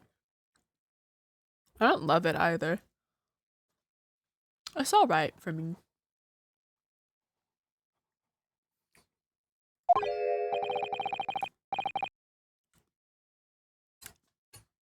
It's just mint is so ingrained in my memory to coincide with toothpaste that it's very difficult for me not to think about it. Yes, it has been blissfully quiet, hasn't it? Perhaps she's out investigating on her own, practicing what her boss taught her. Well, I expect she'll be back before too long. Shall we wait? Actually...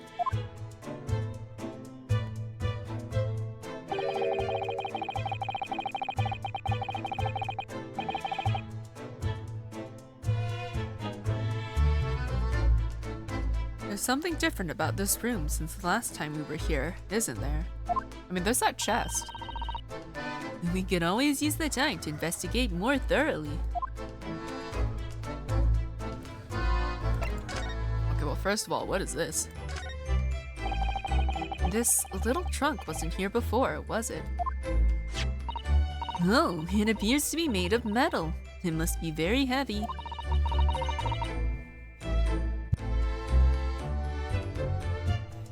I wonder to whom it belongs.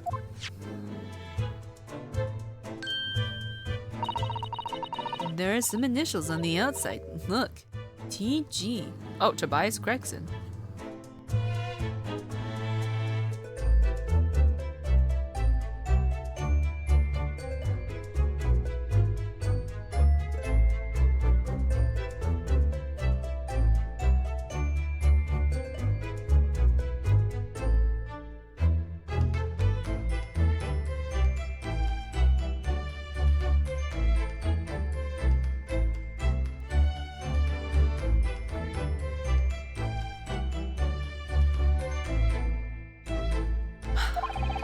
Let's ask one of the policemen if they know how it came to be here.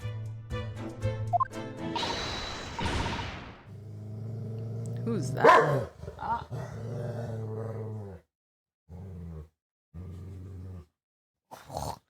She is insufferable. Okay. Oi, what do you think you're doing? Is that Gina, though? Oh, yeah, that is Gina. That's my trunk, that is. Hands off. Gina? What? Where were you hiding? I don't know. You leave something unattended for a few seconds and every Tom, Dick, and Harry's got his greedy eyes on it. Just a wild guess, Gina, but... What? Spit it out, Ariel. Is it fair to say that you've only owned that trunk since this morning's trial? What? What are you trying to say? Come on, this trunk goes with me everywhere. Always has. What have you been? Where have you been the last year? Trying not to incur your wrath, mainly.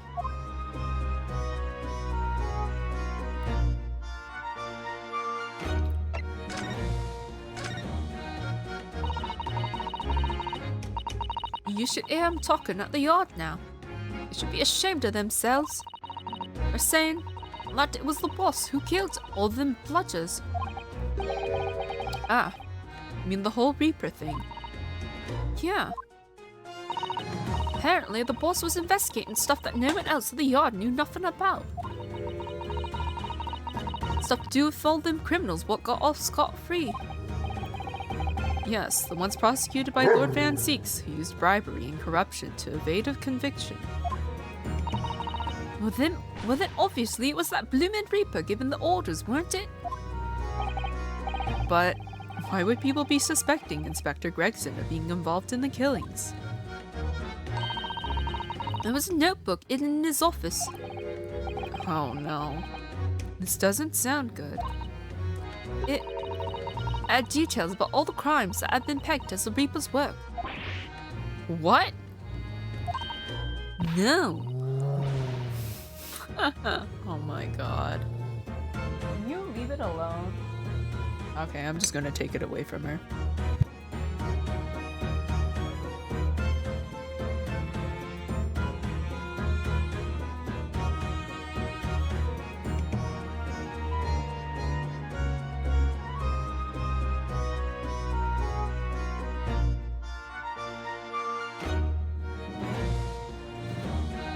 Did you see that notebook? They wouldn't flaming let me, because I'm just an apprentice, apparently. But it was me who found it, and he was my boss. That's right. I was pretty miffed about it, so I sneaked a peek at what it said anyway. Oh. That's our Gina.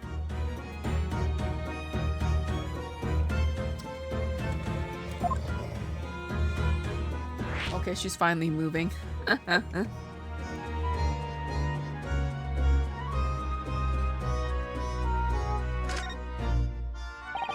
So, you managed to see what was written in Gregson's secret notebook anyway, did you?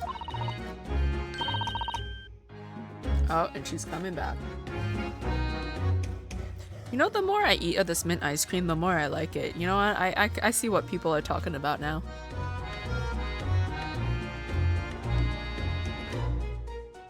Way I see it, it's my right to read what he wrote. And what had he written, Gina? Dates, times, places, names, an whole long list of them. All details about the blood that's supposed to have been done in by the Reaper. Okay.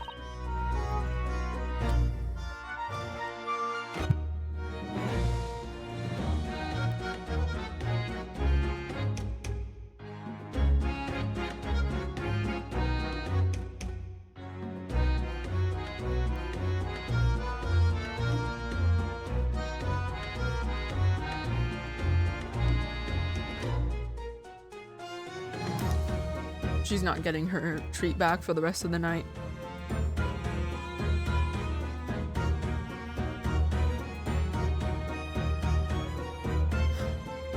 But there could be an explanation for that. Perhaps it was a record of the inspector's investigations into the Reaper's activities.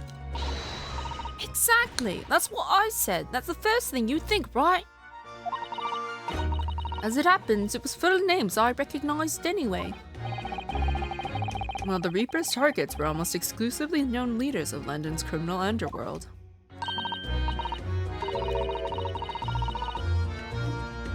Well, yeah, but there was one name right at the end that was a bit odd. At the end of the list, you mean? I'm pretty sure the date against it was 31st October. Oh, the day before the inspector was found dead. So, what was the odd name? It weren't like a name I've ever seen before. It was something like, Nah, it's no good. I can't remember it. I don't think it was an English name, put it that way. Oh dear, what a pity. It was something else too. I don't know if it matters, but the same name kept coming up over and over. Shin. It was. Don't suppose it means anything, but...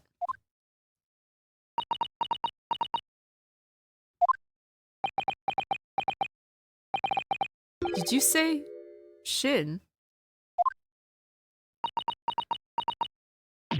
Yeah? What? It does mean something? Lord Van Zeeks knew the name too. He mentioned her as well. The woman who actually did the deeds.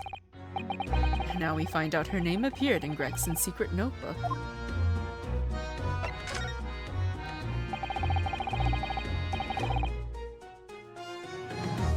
We haven't seen you for a while, have we, Gina? Well, of course not. I've been busy, ain't I? Investigating on and that. lads at the yard are trying to trace the boss's movements the day before it happened. The day before. That would be the undercover investigation to the Red-Headed League then. Only the boss didn't go, did he? Found some cove what was pretended to be in, didn't you, Odo?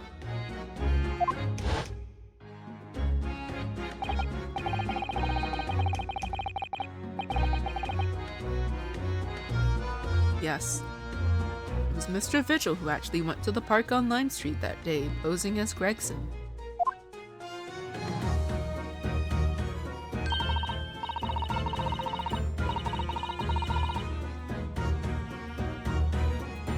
Well, anyway, you ain't the only one turning stuff up. I've got my own ways of getting results.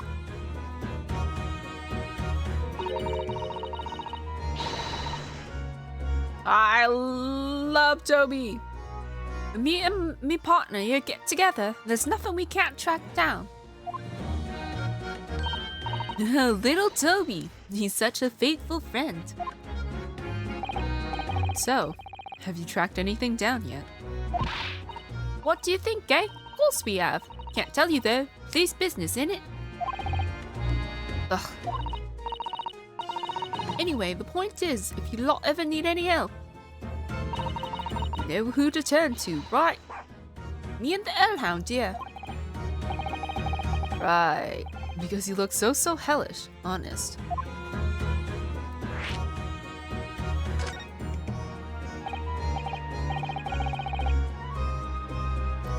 Gina, about your Hellhound there.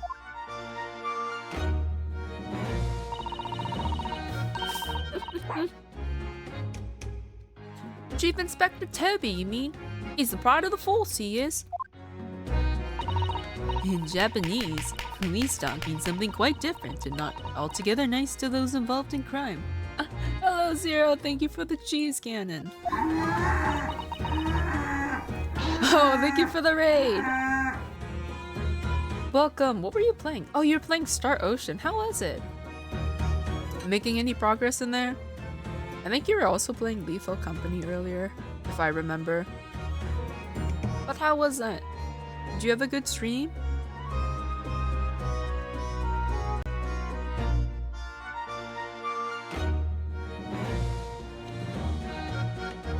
I'm currently eating ice cream. Mint chocolate because we happen to have it.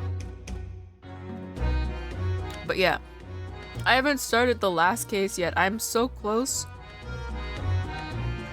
Because, what is it? This 4th episode has like an investigation at the end, and I thought I was almost done, but no, I'm not even close.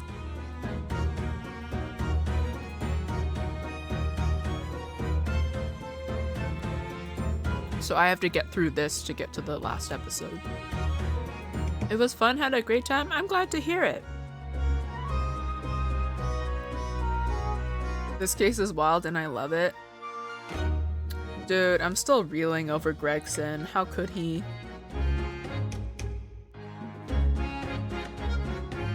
He was like one of the last few people I would have ever expected. But I do love Little Toby. Little Toby is amazing.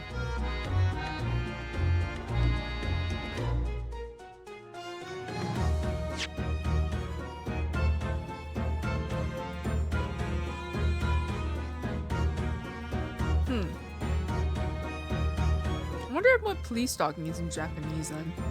Susato said it means something different. Toby must be protected. He must. He's so little. I don't know if he's ever going to grow up. Because from what it looks like, he looks to be some sort of lab. So he's gonna get like decently large. When you're in Britain, it's a wonderful compliment, it seems. For a canine, at least. It should be. After all, in the great exhibition case the other day, it was Toby here who managed to locate Reber's workshop.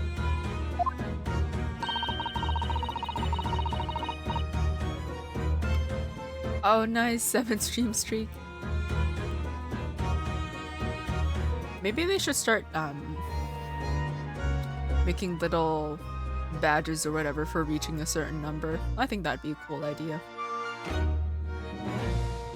Maybe it's time for another demonstration of what this super dog can do, eh?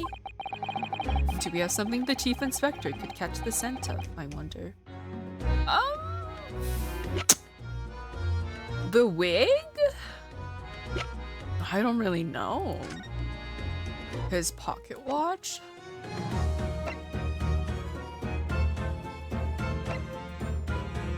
I don't think I have anything. Do I have anything?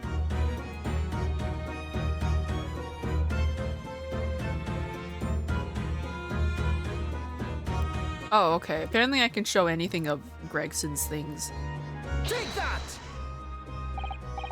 Well, Chief Inspector Toby, if you wouldn't mind having a sniff of this.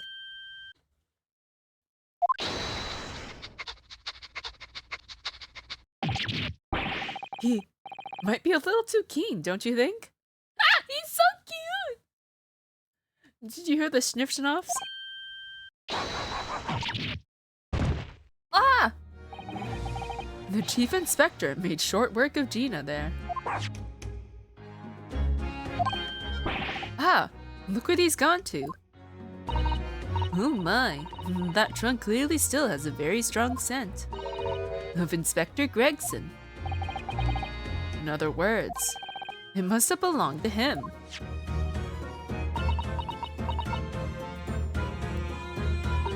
Oh, alright, it's a fair cop, I suppose.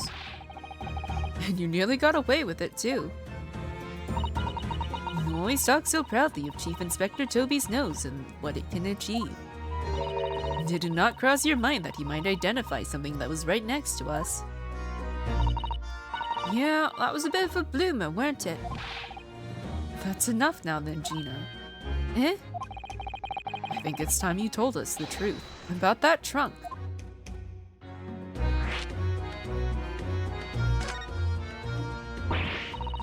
It weren't like that. It just weren't.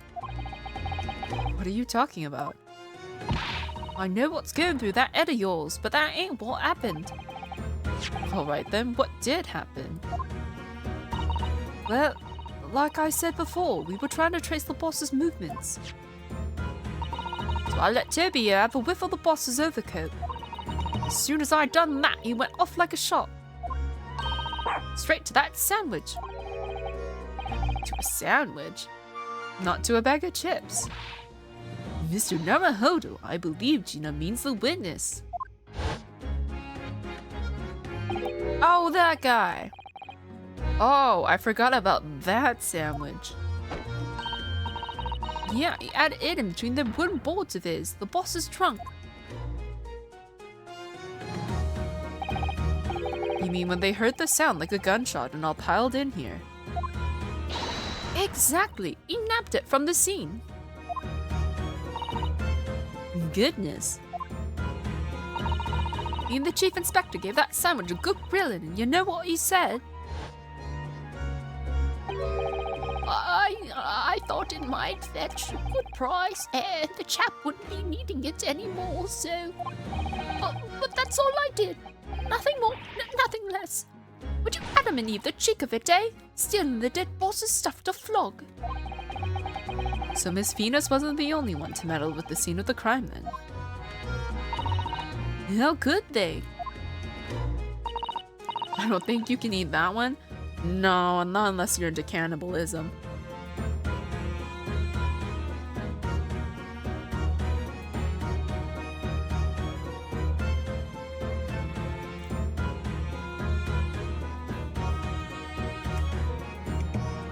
And even then, let's be honest, old people probably don't taste very good.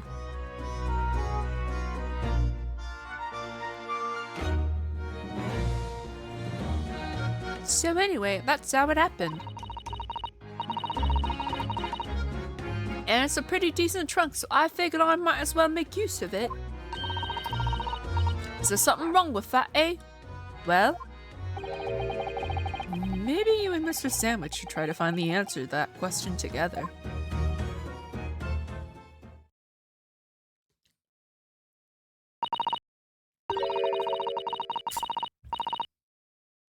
I think perhaps that trunk should be turned over to the police, don't you?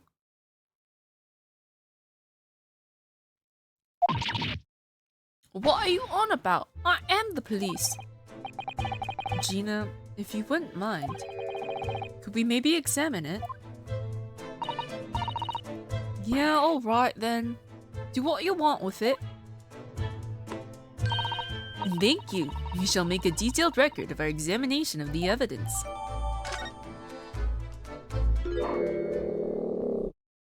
What? What's the matter with Toby? Why is he acting so aggressively towards me all of a sudden? Mr. Naruhodo, be careful. It must be the trunk. Ah! Toby, oi, what are you doing? You're gonna lick his face off. Mr. Naruhodo! Mr. Naruhodo! Gina, quickly, hail a carriage. Bro, that tiny ass dog took me down. For shame. For shame. I can't show my face around here anymore.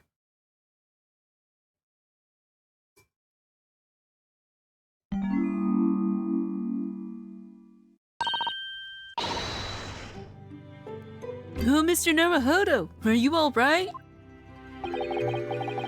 Miss Susato.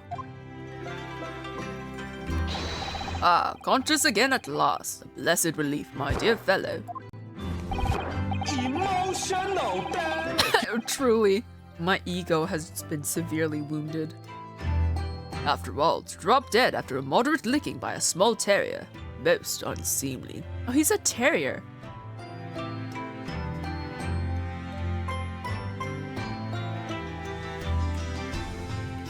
So Toby's gonna be pretty small, right? Oh yeah, he's gonna be pretty small. Okay, he's always gonna be a tiny little guy then. That's cute.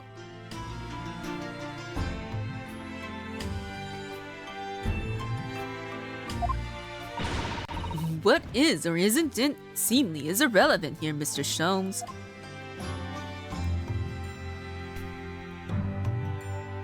I'm so glad there's no lasting damage. How are you feeling? I'm fine, thank you. Did you bring me back here? What's this on my head? A bandage? Sadly, we had no ice, so that's a compress of sugar water. That works? Sugar water? Don't worry, Mr. Naruhodo. It's a first aid treatment that my father taught me. Oh, thank you. So, let us take tea when you're feeling up to it. But of course, no sugar in the patient's cup. Ugh. The bump on my head is throbbing sweetly enough, don't worry. Whenever you feel ready, then. Oh. Sholmes! Thank you for your concern, Mr. Sholmes. My dear fellow, think nothing of it. I must say I was quite startled. I heard that you'd been attacked by a dog. For a moment I feared that infamous murder of so many had come back from the dead. You mean the professor? Fortunately, I see your prized throat is unscathed. And that stiff turned-up collar of yours obviously afforded some welcome protection. Was I that close to death? All I really remember is the dog licking my face over and over and over again. Well, if you wish to avoid such troubles in future, a little mustard spread on the cheeks should do the trick. I should think that would balance the sweetness of your bandage rather splendidly. Okay. I guess we just move down?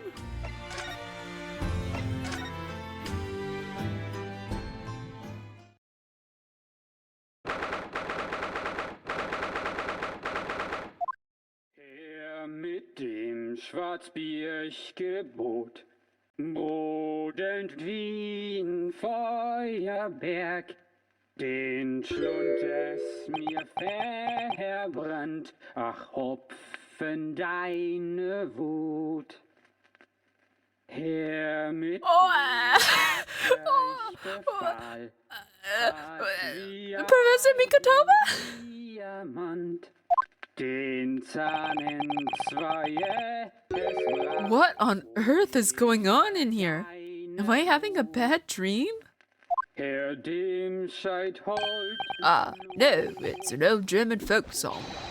Rather a fine rendition, I think. That's the least of my concerns. Iris? Herr mit dem Schwarzbierchen. Man, what was that autosave? Modend wie ein Feuerberg, den Schlund es mir verbrannt. Ach, Hopfen, deine Wut. This song is a banger though.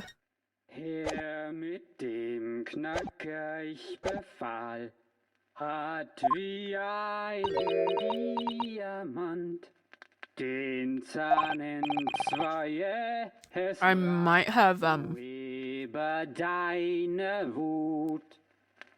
Herr dem Scheithold ich gelob und okay, yeah, no, I missed out on a achievement. I think it's too late to go back. Denn es zerriss wie Ode an die Wut. Because I've already moved to this room. Because there was an achievement to go back and talk to Gina. Modend wie ein Feuerberg, den Schlund es mir verbrannt. Ach, Hopfen, deine Wut. And it auto-saved when I came into this room, I think. Mit dem Knacker Yeah. ich befahl, hat wie ein Diamant Oh well. den Zahnenzweie, es brach. Iris, what's the matter? Oh, she's pouting.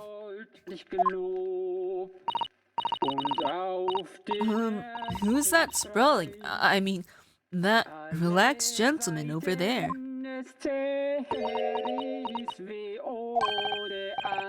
Iris? Is she even listening? Excuse me, sir. I do apologize for troubling you whilst you're singing so merrily, but would you be kind enough to explain the situation?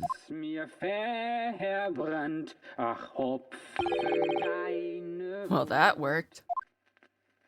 A crooning gentleman and a mute young girl. A rather tantalizing juxtaposition. And one that appeared to have incited the gods of deduction within me to find their voices too. Mr. Sholmes, do you mean? The strains of reasoning within me are playing now as a delightful duet. One melody sings of a reunion full of nostalgia, whilst the other is a morose theme about the great secret you're trying so desperately to conceal, Iris. She's turned as white as a sheet. So as usual, you've instantly seen to the very heart of the matter. By the time my own brief performance is over, I feel sure this gentleman's song will reach its finale. So then, to Music Land, where all is sweetness and delicacy and harmony. Pray, do enjoy Sherlock Sholmes' latest logic and reasoning spectacular. Oh, the game is afoot. How horribly wrong is he gonna be this time?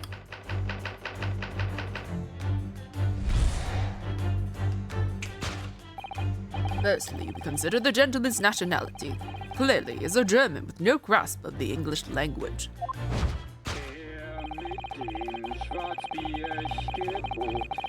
As evidenced by the Germanic song which he sings and his apparent inability to understand when asked to desist. So, why is the man here at all, and in such apparently high spirits? The answer, of course, Iris, is clearly known to you. Indeed, we need only follow the gaze of those bright young eyes to unravel the particular part of this mystery. The reason for the man's mildly irritating warbling is revealed by the herbal tea. You've obviously offered our German guest a cup of your latest herbal blend. Tea's delectable flavor has made the man's spirits soar, and resulted in this joyful ditty tumbling incessantly from his lips. I eagerly await sampling the flavor myself, that I may join the fellow in this state of elation. Now, to the next question. Who exactly is this gentleman availing himself so thoroughly of the city? Yeah, her face. As it happens, a number of years ago now, a certain gentleman of German origin engaged my services in solving a particularly delicate case. He required the retrieval of letters once sent to an acquaintance that might have proved problematic. In order to conceal his noble identity, he also arrived at my office in a mask. The gentleman's name was Wilhelm Gottfried Sigismund von Ormstein. Isn't that name related to that little German boy we came across in court?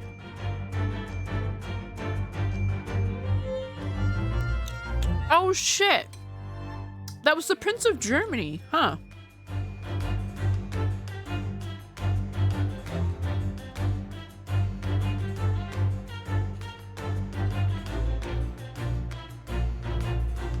But yeah, no, Sholmes is horribly wrong as usual. The King of Germany. If my memory serves, the mask worn by this gentleman is identical. Yes, there can be no question that mask belongs to the King of Germany. It would appear that His Majesty remembers the fine service I afforded him. He has decided to show his face again, mask and all, in order to express his gratitude. A well-mannered monarch, indeed. Wouldn't you agree, my dear fellow? So, the identity of this masked visitor is in fact my former client, the King of Germany. Indeed, his son is currently in London as well, enjoying the wonders of the Great Exhibition.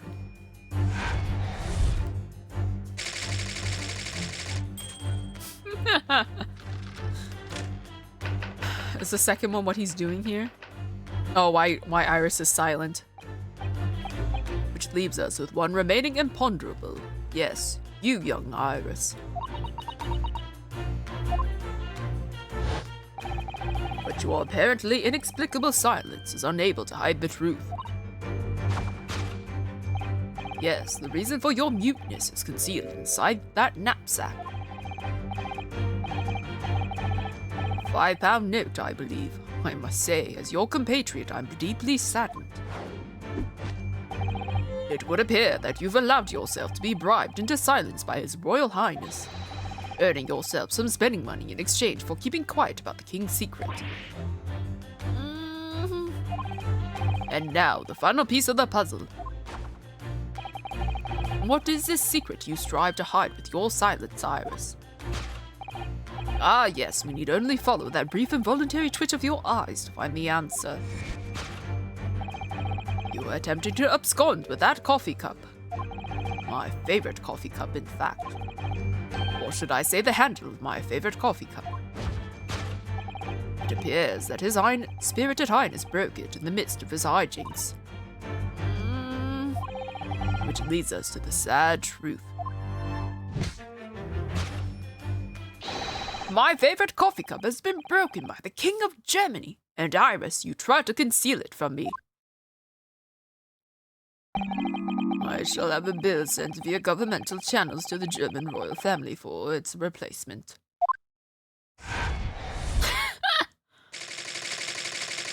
He could not be more wrong. He really couldn't. I think this is the most wrong he's ever been. Thus concludes Sherlock Sholmes' great deduction of this painful puzzle. Mit dem Schwarzbiergebot, brodend wie ein Feuerberg, den Schlund es mir With your silence as well. The fellow's jovial warbling rather rings in the ears, does it not? Herr mit dem Knackreich befahl. Mr. Sholmes, I must say something does rather trouble me. Pray, Miss Usato, do tell. His Royal Highness Herr dem seid hold. doesn't appear to have moved a muscle since we arrived. Ah. You haven't said a word either, Iris. If Mr. Sholmes has it all right, you might as well own up to it now.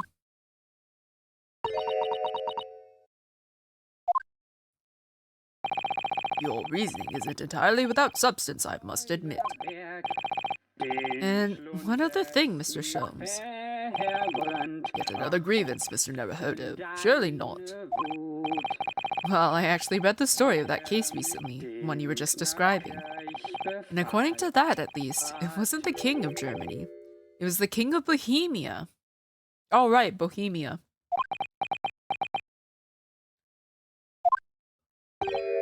Goodness, was it?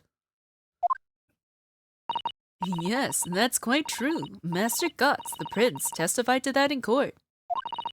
In his words, I have come to see the great exhibition all the way from my home in Bohemia.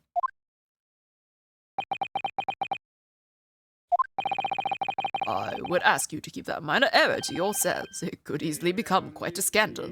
I believe, Mr. Naruhodo, that it's our turn now to make some corrections to a number of minor errors that may have slipped in.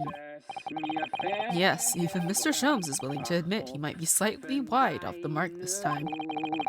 Although it's clear that Iris is definitely hiding something. We need to find out the truth behind this mysterious scene. But one truth is incontrovertible. My favorite coffee cup is no more. So, shall we embark again? On a joint presentation of Herlock Sholmes' logic and reasoning spectacular.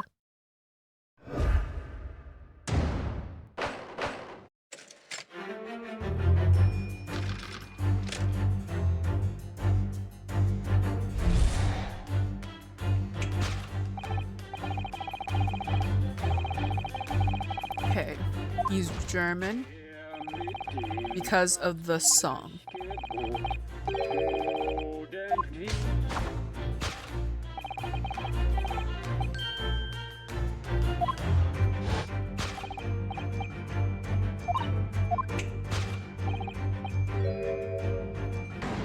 Okay, so it's not the herbal tea why he's German.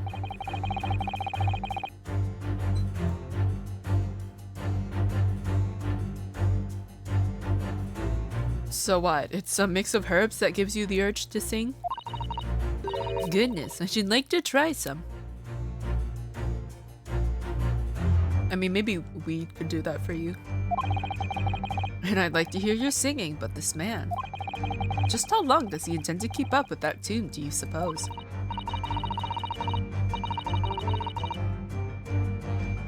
As I said, he's been stock still the entire time, and if you look closely, his lips aren't moving either. Oh, thank you for the follow. Vile is dead. Ah! So I'm not sure what's actually responsible for the spirited singing, but I suspect the answer lies at the end of Iris's gaze. There's gotta be a radio somewhere. Oh, the gramophone! Happy birthday! Oh, I don't know where you were throwing it at. Naruhodo? Well, the cup's empty, that's for sure. So I suppose this mysterious gentleman must have drunk the contents. Iris's special blends are quite delicious, I agree. They always make my heart sing. So I can understand wanting to vocalize those feelings, certainly. Oh, you wanted to ruin his expensive pants. No! Not the suit. In fact, Mr. Naruhodo, you often erupt in boisterous laughter after drinking Iris's tea. I do? Maybe I should take some lighter laughter lessons from Susato-san in the near future. I mean, this is a perfect spot if you want to throw something right now. Okay, I can't look at this kettle. I can look at this mask.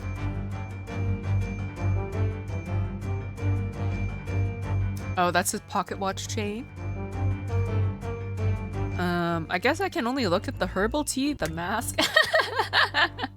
There you go. And then the gramophone behind him. Not his eggs.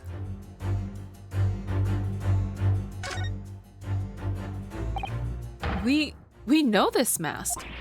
Oh, you're right. So, does that mean? No, surely not. It couldn't be. Could it? No, it's most definitely not him. Oh no, of course it's not. Oh, thank goodness. But then, why is this gentleman now wearing it? I'm afraid once again I really have no idea.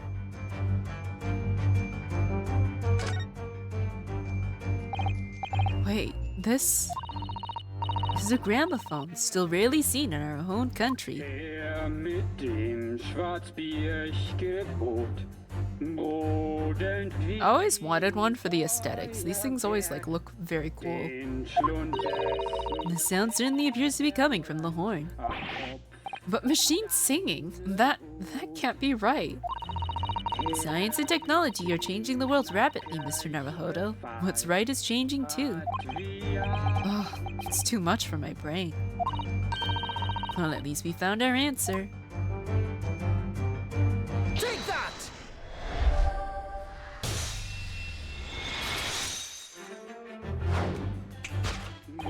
The reason for the man's mildly irritating warbling is revealed by the gramophone. den Schlund Indeed, for no well-bred gentleman would break into an obscure folk song when making a social call. In other words, this gentleman isn't singing at all. In fact, ich befahl. it would appear that the fellow is unconscious.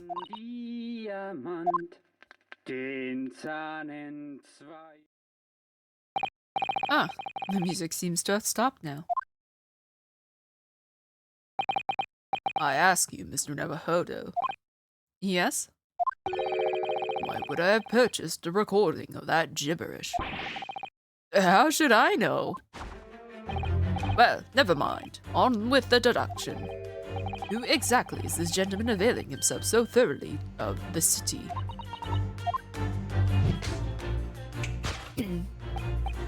Okay. King of Germany or whatever asked for letters to be retrieved, wore a mask.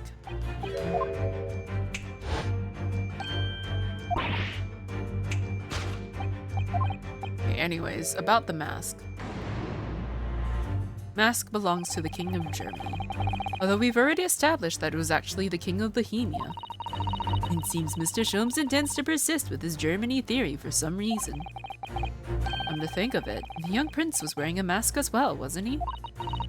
Master Gotts, the boy whom you had in tears. Don't remind me, or anyone else. Do you suppose all members of the aristocracy of mainland Europe wear masks? I'm sure they do. Well, probably anyway. The point is that mask doesn't belong to any king. No, that's right, as we well know. Because we can identify the true owner of this mask. It is, where is Kazuma? Here he is. Take that!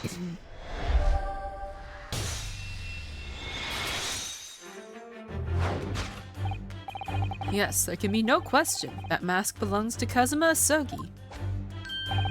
In other words, my memory is sublimely unreliable. This is me. This should be my quote. My memory is sublimely unreliable. Only you could try to make that sound positive. Kazuma's mask has been languishing on this metal chest for several days. Though that doesn't explain why the gentleman is wearing it now. But it is now a simple matter to determine our guest's true identity. After all, the gentleman is unconscious. We need only excuse ourselves in advance, gently lift the mask and peer beneath it.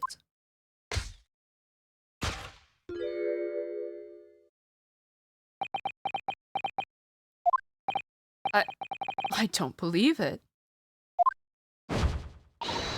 Huh? Father?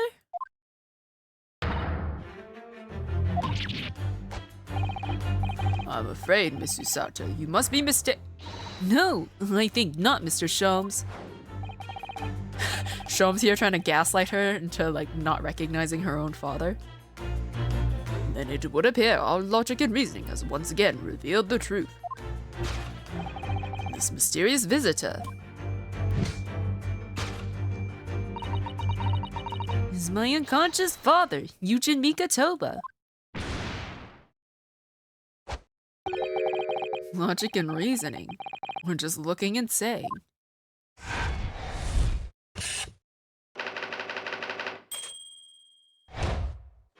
Alright, now why is Iris quiet?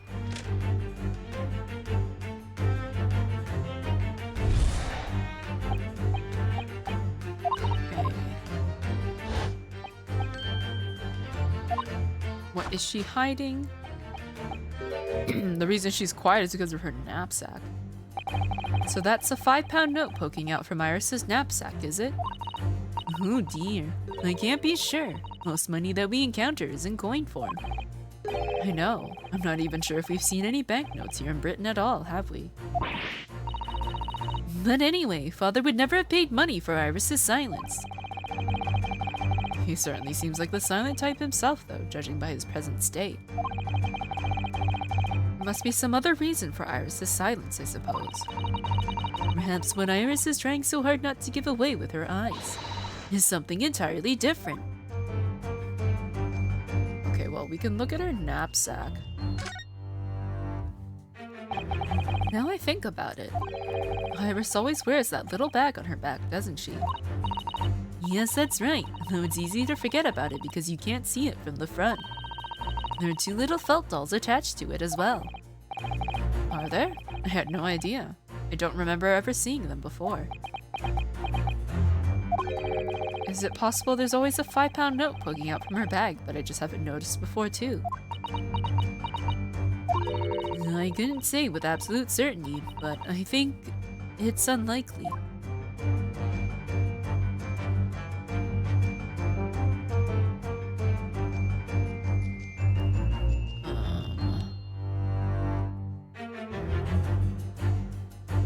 Persian slipper?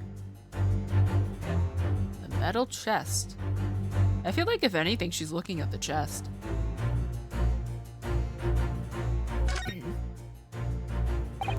This slipper features in The Adventures of Sherlock Sholmes, doesn't it? It does! When I first saw it there on the mantelpiece, I very near fainted with excitement. Doesn't Iris keep her 11 season there? Yes, that part was never mentioned in the stories. I could swap it for the Japanese equivalent of a slipper for fun.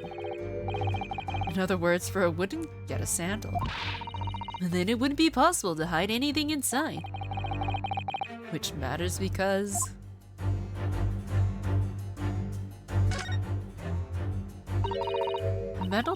This metal chest contains important documents, doesn't it?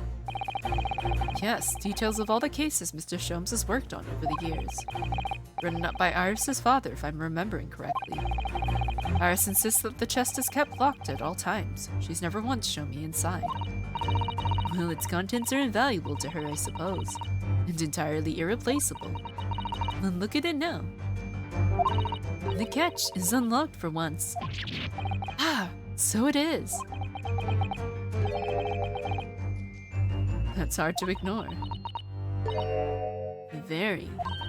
I've never seen that chest unlocked before in all the time we've been staying here at Baker Street.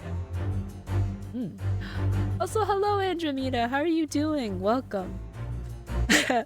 I seem to have been gifted a sub to this channel. Simply wish to thank whoever had done so, as the emotes are quite lovely. Thank you. I think a majority of them, though, are just zoomed in pictures of my model's face.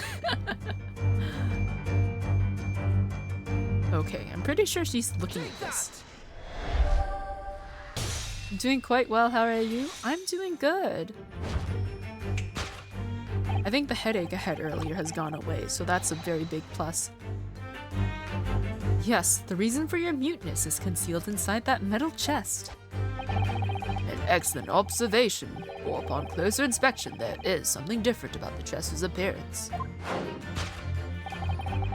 It's kept locked at all times yet. Now, the catch is open. Evidently, this has something to do with your refusal to speak, Iris. But it's a simple enough matter to incite you to speak, I'm sure. What is this game, if you don't mind explaining? Oh no, not at all. This is the Great Ace Attorney. It's one of the games in the Ace Attorney series. It's basically you get to be a lawyer and you defend people in court.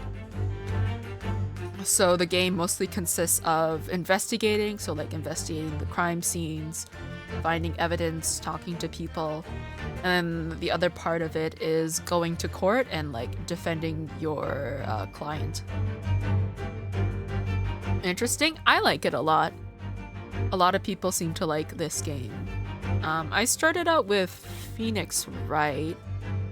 That's the one I think most people start with. And yeah, and then I moved on to this one, which is basically technically a prequel to all the other Ace Attorney games because this takes place during, like, I think the Victorian era. As long as you're having fun, I'm vibing. Thank you. I merely need open this chest.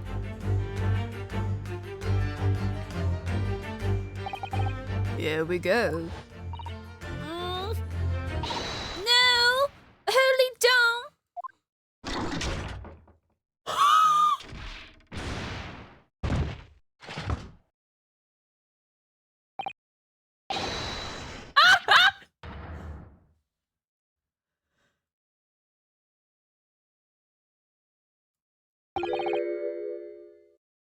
He's dead. The fact that they're just both together like this. Never.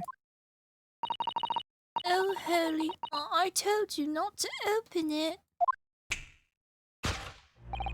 Ah, so you found your voice now, Iris. In other words, what just happened clearly reveals the truth here. Yes, the real reason for your silence until now is... This is somewhat different to the usual dance of deduction you perform with Mr. Sholmes, isn't it? Well, he's left me alone on the ballroom floor, so I'm going to have to dance this next part solo. And anyway, I need to get to the bottom of this for my own peace of mind. I didn't catch what... I don't know if they catched what, Oh yeah, okay, it was just everyone screaming for Sholmes. Oh my god. Now then, Iris isn't usually the silent type, so... You mean you don't actually know the answer yet, despite that knowing point of the finger before? Miss Susato, sometimes a man needs to point his finger first and think later. Oh, well, if you say so. I think we'd better examine Iris more closely and try to rescue the situation then.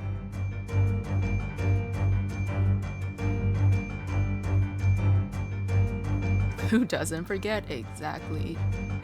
I can't. They're just in the corner. They're passed out. It's so funny. I can't. Like, that is perfect blackmail material right there. Okay, what? Oh, maybe she's hiding something behind her back. Oh, she's holding a key. For some reason, this knapsack is really standing out as suspicious to me today.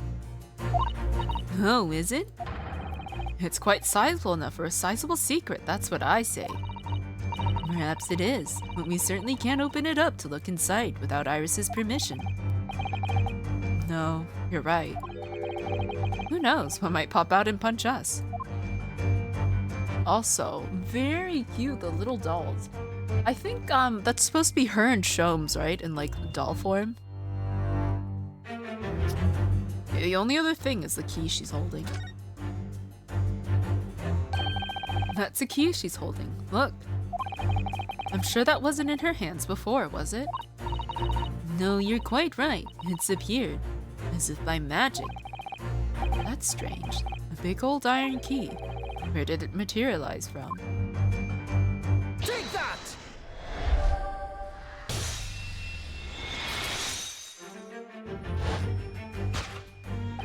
Yes, the real reason for your silence until now is that key behind your back.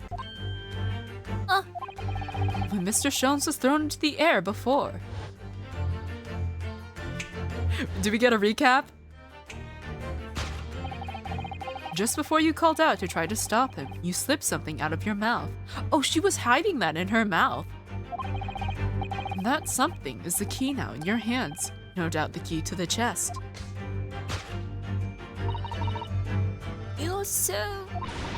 You're so clever, Runa. So now it becomes clear. Thanks to Mr. Sholmes' graphic demonstration, we can well imagine what happened here. But Professor Mikotoba also opened that metal chest only to be punched into the air. And then sprawled on the settee. But wait, that doesn't explain all the facts. What about the stylish scarf and the cup of tea? And above all, why would he be wearing Kazuma-sama's mask? Well, for those curious details, I can think of only one explanation. Clearly an unbelievable miracle took place in this room. Isn't that right, Iris? Consider how the room was arranged where this whole painful experience took place. Oh, you can't tell me that, like... Oh man, that would be insane. Okay. Ads have started, so I will wait. I have a lovely voice, thank you. I try. I think what they're going to explain to us is that when he got punched in the face with his chest, that he landed here. This tablecloth thing landed on his neck, the mask landed on his face, and I don't know, the cup somehow landed in his hand or he was holding it. But I think that's hilarious. Alright, I'm gonna go in the options so I don't accidentally skip anything. I'm gonna take a quick bathroom break. Feel free to also take a break. I will be back in about a minute.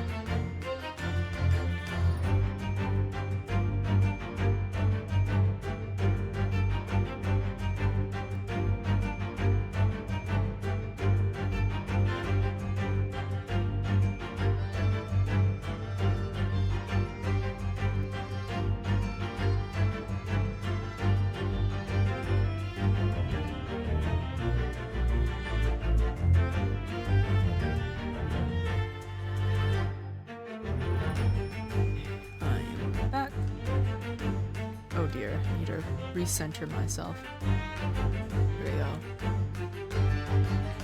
I did find a thing where now if I lose tracking, my model like goes into like a position, an idle position, and I think that's nice. I should probably eat? Nah, no, I think you should. Go get something. I don't know what time it is for you, but you should definitely eat. Because otherwise you're gonna forget. And then in a few hours your stomach is gonna start rumbling and you're gonna get hunger pains and you're gonna forget that you didn't eat.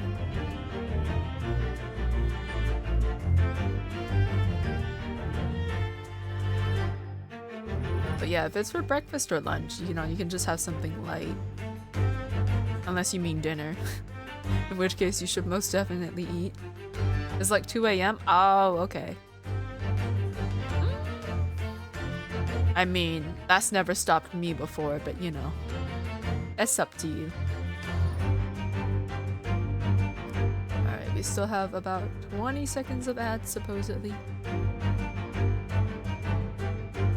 I had 2-ish meals today. You know what? That's good.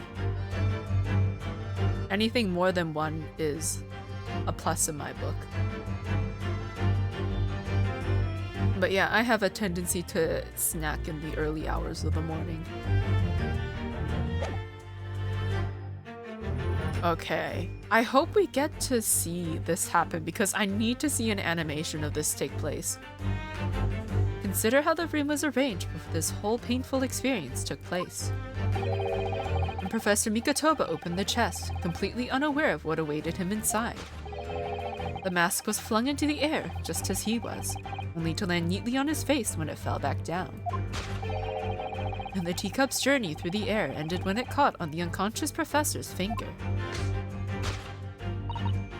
You mean to say that the stylish scarf is actually just a tablecloth? This is the great detective's office, after all, a place of miraculous deduction.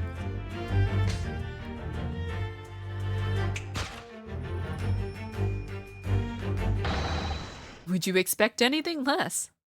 That's so cute because it's usually him and Sholmes doing this, and then she's caught off guard because now she has to do it.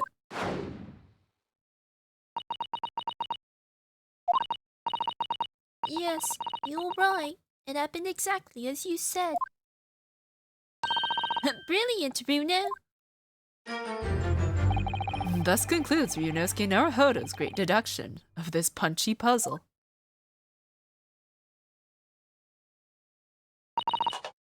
So then, why don't I make a fresh pot of tea for us all? Objection! An admirable performance, Mr. Naruhodo. But in the final act of the show there, you rather missed everything of importance. Mr. Sholmes? If you would cast your mind back to my earlier deduction. Iris, clearly you're hiding a great secret. Just can't eat for like an hour after waking up. I can't either, that's why I usually don't have breakfast. Do you enjoy tea? I do like tea. I don't have it very often though. Huh? She is? And the look on her face. Mr. Sholmes must be right. Whatever that great secret is, the cat isn't out of the bag yet. So, I put it to you again. You were attempting to abscond with that coffee cup. It really is a shame about Mr. Sholmes' cup.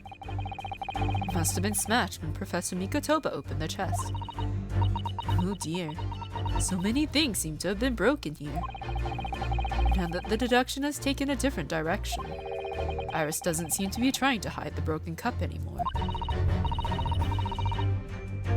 In other words, her great secret is something else. Let's put our observational skills to work here one final time then.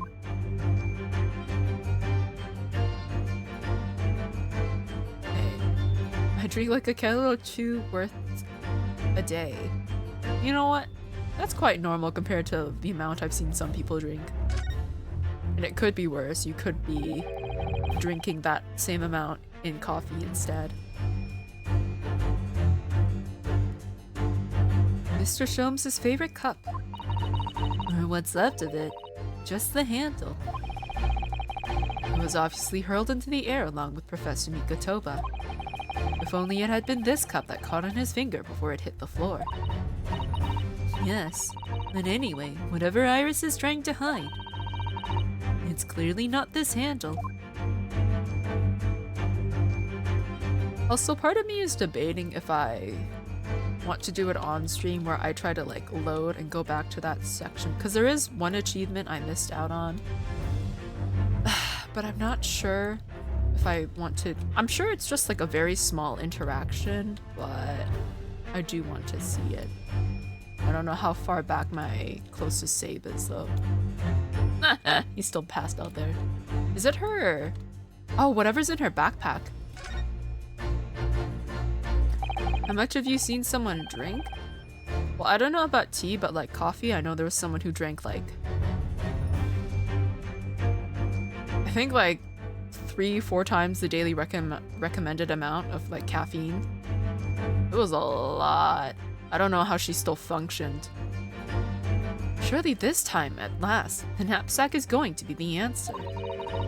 I'm really not sure why you're so intent on showing Iris's bag to be complicit in these events. Because it's a sizable bag, big enough to carry things around, Mr. Naruhodo. That's what bags are for. So, the knapsack might never see the limelight, you mean? I really wouldn't like to say. Well, there's nothing else I can, like, look at.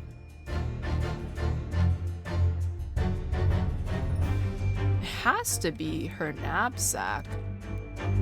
Oh! No, never mind. There's a case file. Daily recommended or caffeine isn't that hard to hit. No, not really, especially if you're drinking coffee. Oh, look! There! There seem to be more papers there. Is Iris trying to hide them underneath the tray? The insignia, Mr. Naruhodo? It's an official Scotland Yard document. What? But why would Iris have... You must ask her. An official Scotland Yard document. Take that!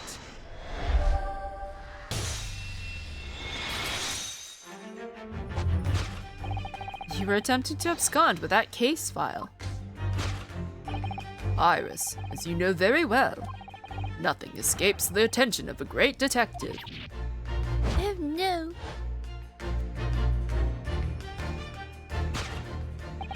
We visited Scotland Yard's autopsy laboratory earlier today. And Dr. Gorey informed us that the autopsy report of Clint Van Zeeks had gone missing. Clint Van Zeeks. Yes, I do seem to recall. But some years ago, I asked to see the report in question. You were with me, weren't you, Iris?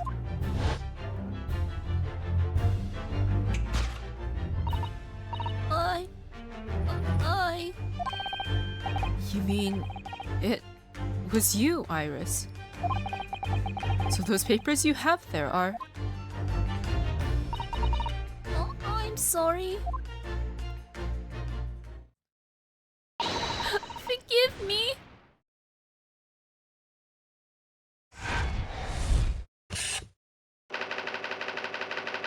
Why did she take it, though, all those years ago?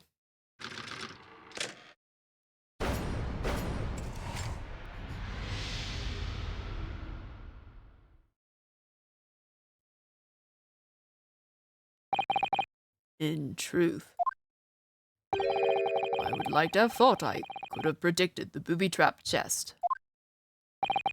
But it caught me completely off guard. I was very nearly the late consulting detective Herlock Sholmes. I'm sorry, Hurley. So you mean this autopsy report really is? Yes, I took it from the lab, even though I knew it was very important. Was there something in it that troubled you, Iris? Not exactly something that troubled me. Something I'd been looking for. When I saw this report, when I saw the writing in it, I knew it was Daddy's. The writing? Your father's writing? What do you really mean?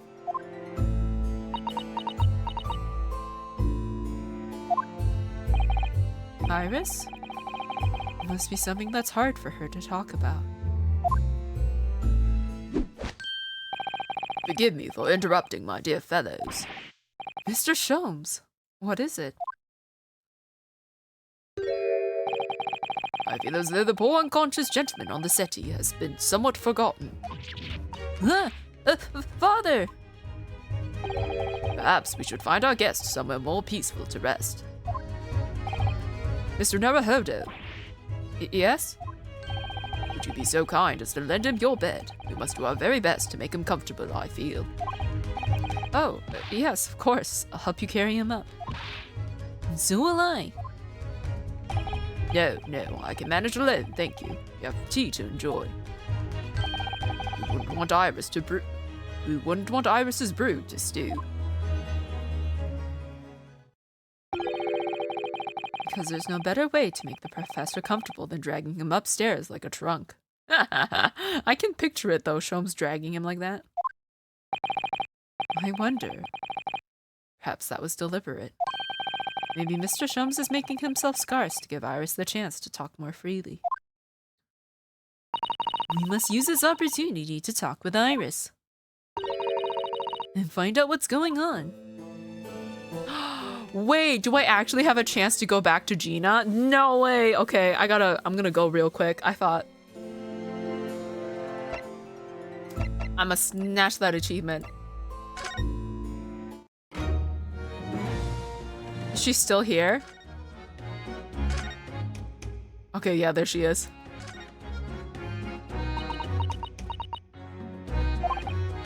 Gina, I'm really sorry. It's definite. If you asked me a year ago, cops could go hang for all I cared. We've got our police, ain't we? Catch the bludgers. So us divers can go about our business in peace. Wait, sorry? I don't think I can have heard that properly. He said he was going to teach me everything I needed to know to be a detective. But all he got round to showing me is where the best flaming fish and chip shops are. Actually, that reminds me. Gregson said he was supposed to be going to Paris in the near future, didn't he? Is something wrong? Oh, no. I'm sure I'm reading too much into things. It's just that the timing seems very coincidental. Hmm? You know, the boss was acting a bit strange recently. Like he was always in a rush. Oh, okay. I got the achievement, best chips in town. I thought she would apologize for Toby, but I guess not. I don't think there's anywhere else I can go that would be of importance.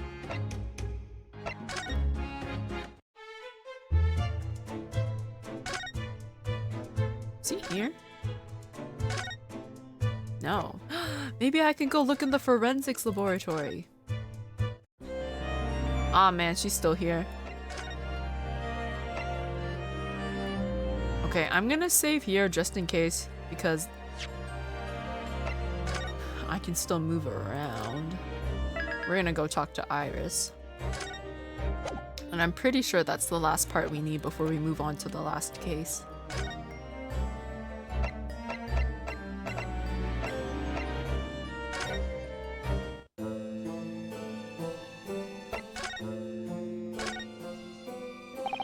Would you like to tell us about it, Iris? About your father?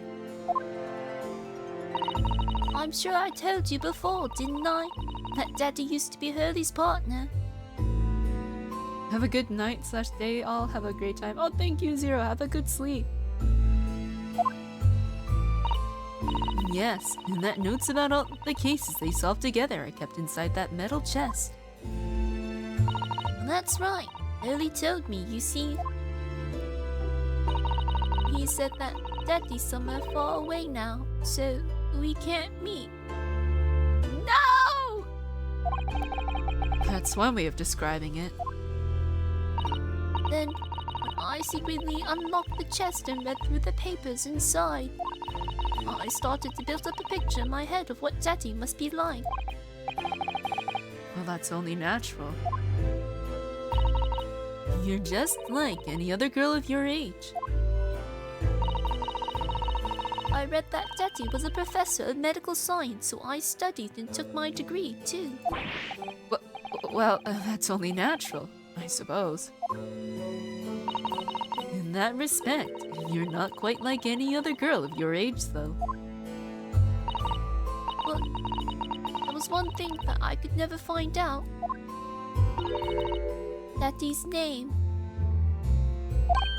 Ah, His name wasn't anywhere on any of the notes that he made about his work with Hurley.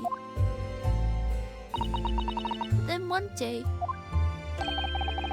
that's what happened, is it? When you saw this autopsy report, you finally managed to work it out. Is that right? Yes. So it was the handwriting in the report that caught her eye. Well, you know what? We know that the coroner was John H. Wilson. We know that the second assistant was Courtney Sith, but we didn't learn who the first assistant was. So there's always the chance that John H. Wilson's not her dad and that it was whoever was the primary assistant. No, wait, never mind. The primary assistant was Susato's dad. So, okay, I guess it has to be him then. I saw the writing on that report, I could hardly believe it. I know that handwriting, I thought to myself. Because it was the same as the writing you'd seen on your father's case notes. Exactly. I was desperate to compare the two properly. I needed to see them side by side. I asked the doctor in the laboratory, but I was told I couldn't take the reports away. And even worse, I was told that it was the first and last time we'd be allowed to even look at it there. So you decided to steal it. I compared the autopsy report with the case notes I had here. There was no doubt. The handwriting was exactly the same. It was Daddy's. And the signature of the coroner at the bottom of the autopsy report read Dr. John H. Wilson. So that's how I finally found out. I learnt Daddy's name at last. I see. Ever since then, I've called myself Iris Wilson. And that's also when I had the brilliant idea of writing stories all about Daddy's exciting times with Hurley. I decided then and there I'd write the adventures of Herlock Sholmes. Oh, Iris. I had no idea the stories had quite such a deep personal significance for you. I can see why the autopsy report was so important to her now. And why she was prepared to break the law to get her hands on it.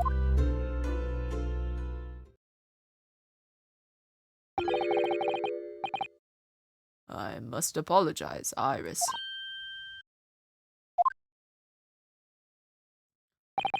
This is really all my fault. Hurley? I made a promise, you see, that until the time was right, I'd keep the details about your father a secret.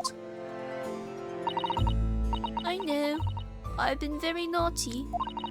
I'll take the autopsy report back to Dr. Gorey and apologize, I promise. Yes, we'll go together, I think. Then, let me look after it for until we get there. There we go. Also, hello, Gold. How are you doing?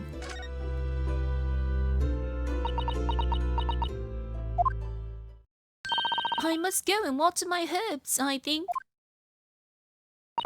I'll see you all later. Poor Iris. She must be feeling awful. I know Mr. Sholmes is here for her, but still. Ah! What? How? What's the meaning of this, Mr. Sholmes?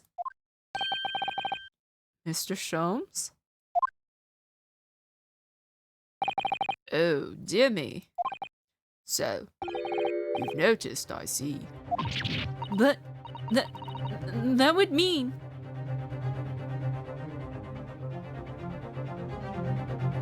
Wait...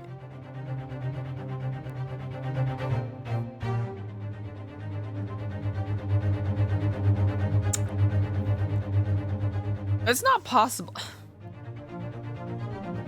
Okay, well, I guess we'll see. But, like...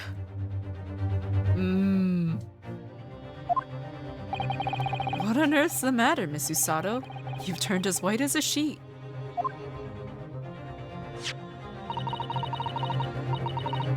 It's this autopsy report, Mr. Naruhodo. This one from 10 years ago. Because... there's only one other person who could be Iris's dad if it's not John H. Wilson. And Iris is 10 years old. Do you know how old this case is? This case is from 10 years ago.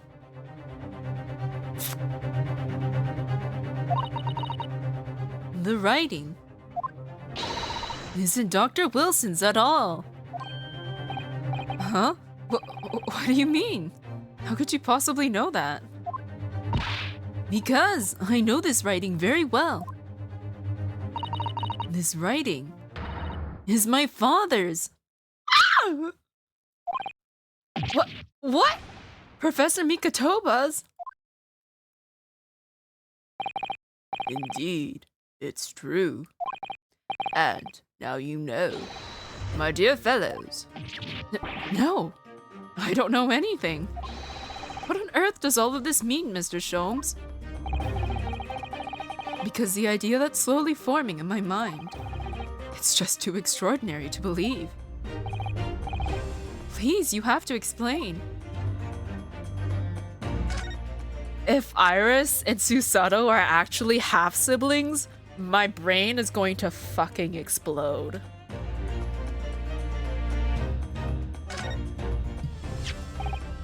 So, this autopsy report was actually penned by Professor Mikotoba then. That makes no sense. It's not possible, surely. not possible. My dear fellow, pray, take a deep breath and think again. Yes, you're right. In some ways, it actually makes a great deal of sense. It does? 10 years ago is when Father returned to Japan after his extended study tour in Britain. And prior to his return, where was Dr. Mikotoba engaged? Ah, of course. He was an assistant in Dr. Wilson's laboratory, learning about forensic science. And as an assistant, he would have aided with that dissection work, making detailed notes, which would be assembled into the full autopsy report. Once the work was complete, the head coroner would check the contents and put his signature on the document. In other words, the only writing of Dr. Wilson's in the report would be his signature at the end. I see. So Iris got the wrong end of the stick, you mean? She saw that and assumed the whole report had been written by Dr. John H. Wilson. Which is very understandable, of course. What a complicated situation. Did we ever learn about Iris's mom? What about Susato's mom? I don't remember. Thinking about it, most of what we know about you, Mr. Sholmes, comes from the published stories of your exploits. Yes, The Adventures of Herlock Sholmes is right, written by Iris.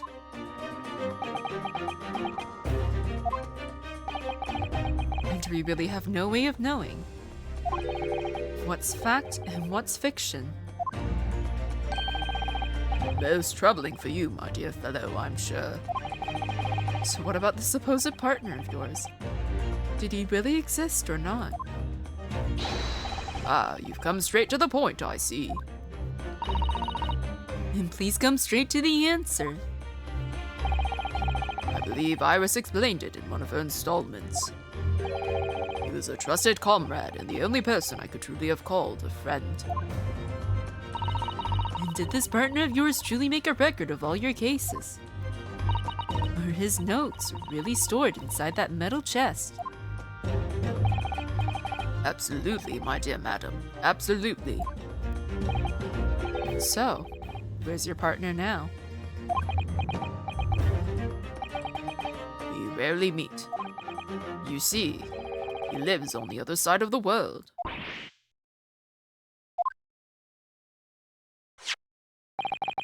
But if this autopsy report and the records of all your old cases were penned by the same hand, and if the autopsy report was written, though not signed, by your famous partner, there would be only one logical conclusion.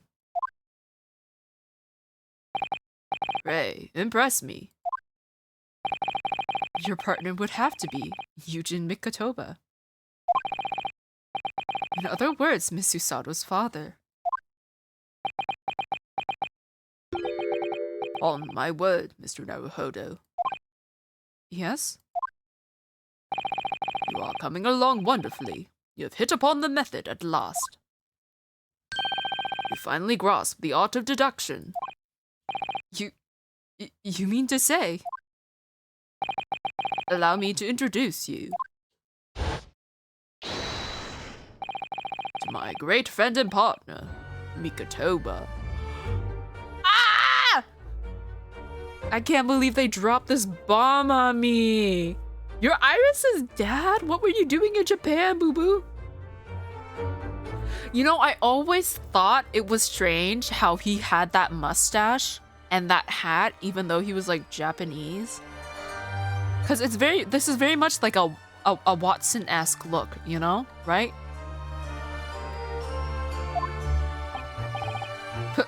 Professor Mikotoba.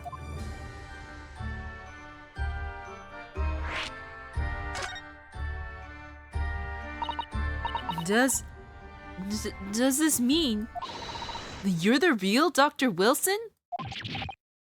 No, no, no, my dear. I'm still my old self, Eugene Mikotoba, your father. Oh, of course. This is obviously too much for Susato-san to take in. I must say, though, how my old friend has attained worldwide celebrity as a great mystery solver is the greatest mystery of all. I still remember the first time we met. Pray remind me, what was it again, Mikotoba? 16 years ago, Sholmes. Ah, yes, quite. 16 years ago. I just arrived from Japan with Seishiro and Genshin.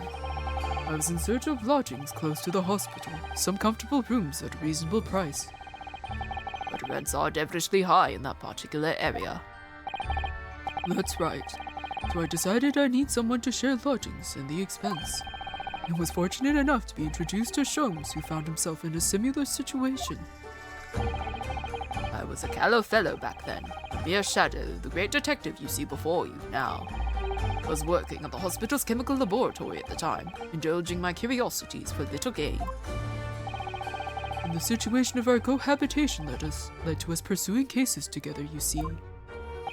Hard to believe, it was a mere 6 years. We had a great many adventures. But in the last year Mikotoba stayed in Britain, the most infamous of cases presented itself. The case with which you've become rather familiar yourselves, the Professor killings. After the trial, Seishiro and I were summoned back home. Hardly surprising given the circumstances. So, there you have it.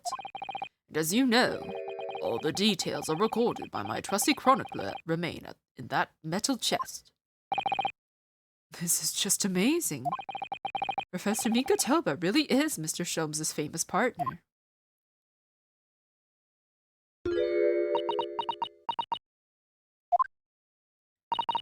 Father.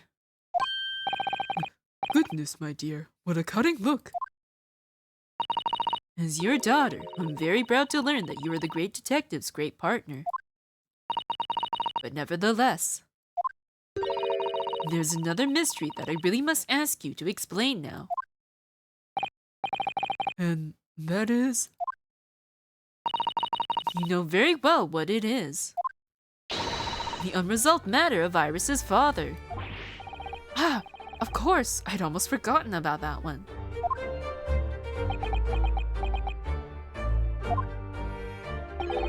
I should have seen this coming, I suppose.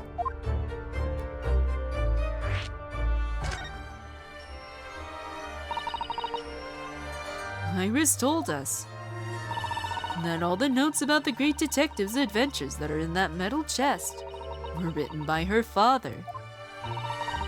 Isn't that correct, Mr. Sholmes? That is indeed what I told young Iris. But if you're Mr. Sholmes' partner, father, and you wrote all those case notes, then Iris's father must be you. Oh. On my word, Miss Susato. You are coming along wonderfully as well. You too have hit upon the method at last. You finally grasped the art of deduction. What? What you've always told me, father, is that my mother died when I was born 16 years ago, and you left me in grandmother's care whilst you embarked on your study tour of Britain. And I've always accepted that. But all this about Iris. Oh, there it is. Susato-san's ice-cold stare. No, Now hold on a minute. It was very complicated. I mean, it's really not what you think. Then perhaps you'd like to explain exactly what it is. There it is. Now the eyes go from ice cold to red hot just before she... No, really, you've got the wrong end of the stick. Sholmes, say something, man.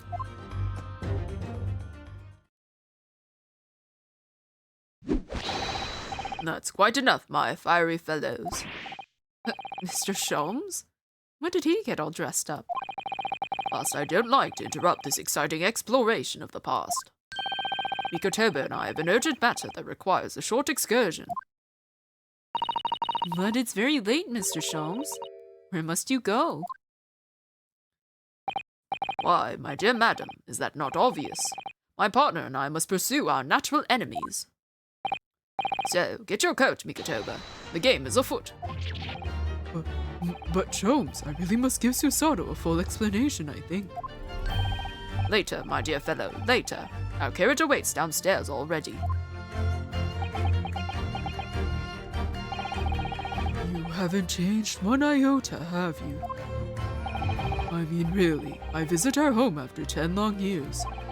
And when I open that chest in a fit of nostalgia, I quite inexplicably pass out.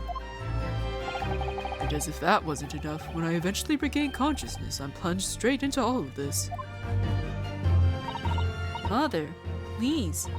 Go with Mr. Sholmes now. What? I've no doubt that whatever happened, you were acting in everyone's best interest. I trust you completely. Susato? In sending the great detective and his great partner off on renewed adventures together is more than I could have hoped for in my wildest dreams. Very well then. We'll speak again later. So, I believe your own work is done for the day. I wish you the best of luck for tomorrow. Yes, Naruhodo. Good luck in battle, and in reaching a decision. A decision? About whether to go back to Japan, I suppose. So much happened that day that I barely knew what to do with myself. It would only be later that I'd come to realize how amidst the chaos I'd unleashed were all the clues I needed to finally unearth the truth, and that all the turmoil was necessary to give me the resolve to see everything through.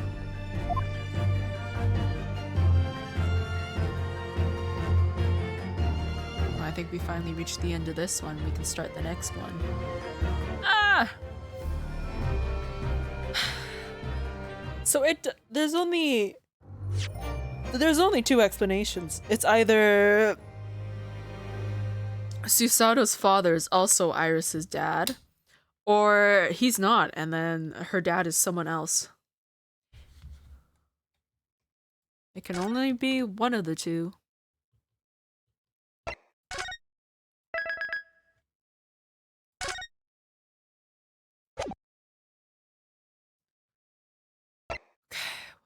This is the last one, right? Yeah. The final chapter. The resolve of Ryunosuke Naruhodo.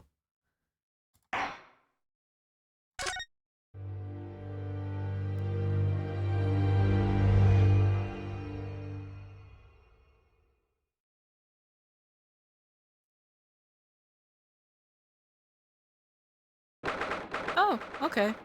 I thought there might be a little intro cutscene, but I guess not. Oh, thank you for the follow, Purpose. So, the time's finally come. Today, we unravel everything. Oh no, it is a bot. How unfortunate. Where is the ban button? Can't find it. There we go.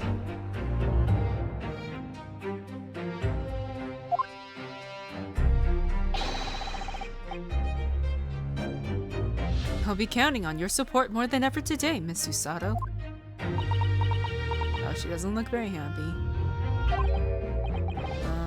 Miss Usato? Huh? Oh no! What's the matter, Mr. Naruhodo? Nothing? I was just saying that I'll be relying on your support today, but... I'm so sorry. Of course, I know I can be rather incompetent at times, but... I shan't let you down. Would you mind helping me to my feet then? Oh dear, I'm really very sorry.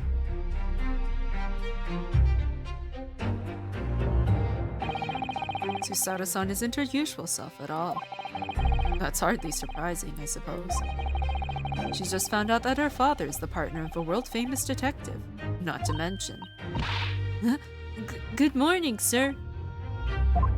Is it Seishiro? Oh no, it's Barrick. Lord Van Zeeks? Thank you for all your efforts yesterday. What? Did I hear that correctly? What? Oh, no, nothing. Just, I hope we can clear things up today. I really can't make this man out. His face says I hate you, but his words are almost jovial today. In fact, he hasn't been very Reaper-like at all since this all began yesterday.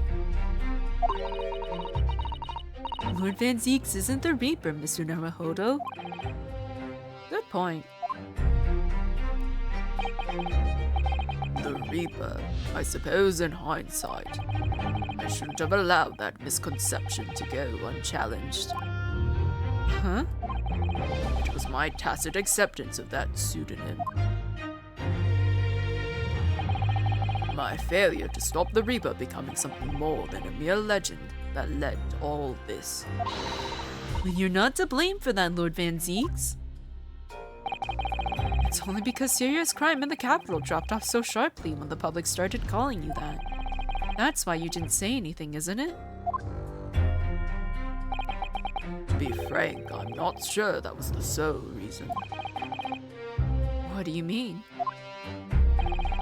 There was a rumor at the time that the Reaper was really the ghost of my late brother.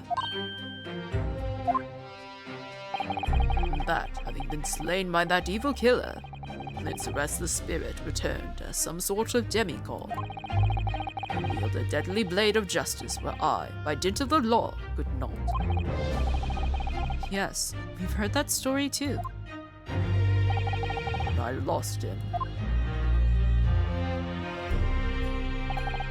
I felt as though I'd lost my guiding light. I didn't know where to go or what to do. And so, in some small way, I wonder if perhaps those rumors made me feel his absence a little less keenly.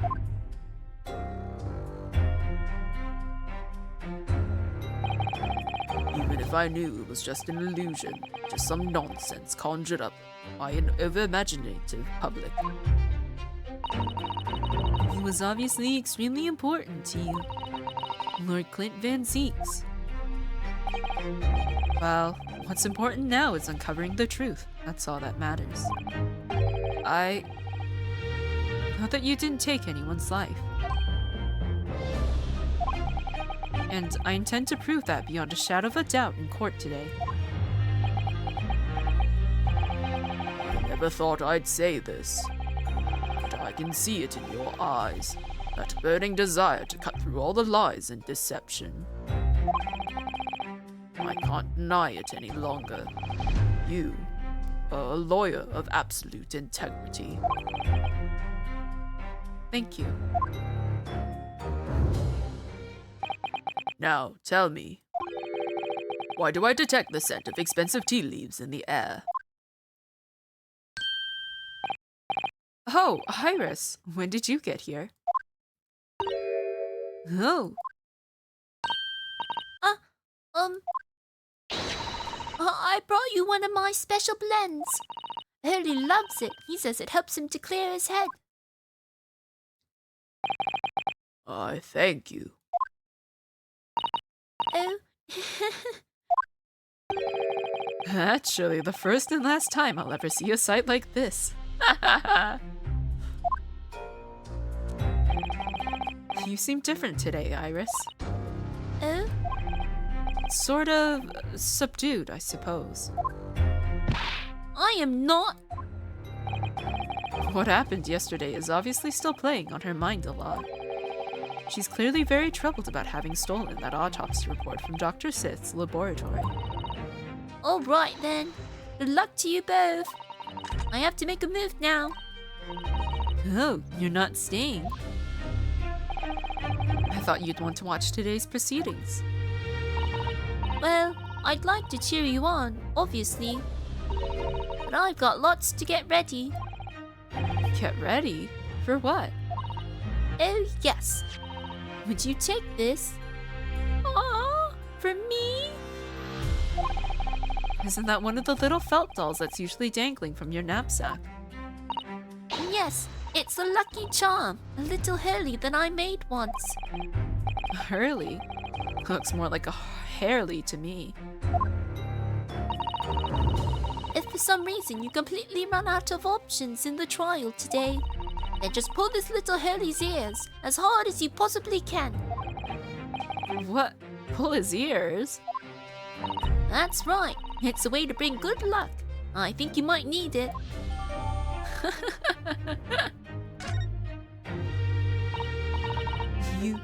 You think what we'll need is luck? I just need to peek inside the courtroom. And it seemed very different to normal. Yes, it would seem that a certain someone has decided to pull out all the stops. What does that mean?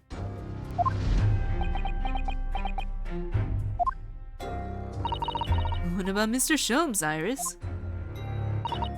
I don't know. He was out all night and he hasn't come home by the time I left this morning. Oh, I see.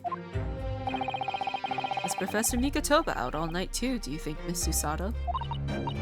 Yes, it would seem so. I telegrammed the hotel this morning. And apparently they didn't come back to their rooms last night at all. Hey. Father and Judge Jigoku, I mean. Judge Jigoku, too. That's right.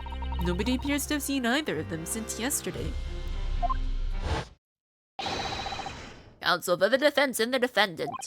Court is about to be in session. Please make your way inside the courtroom at once.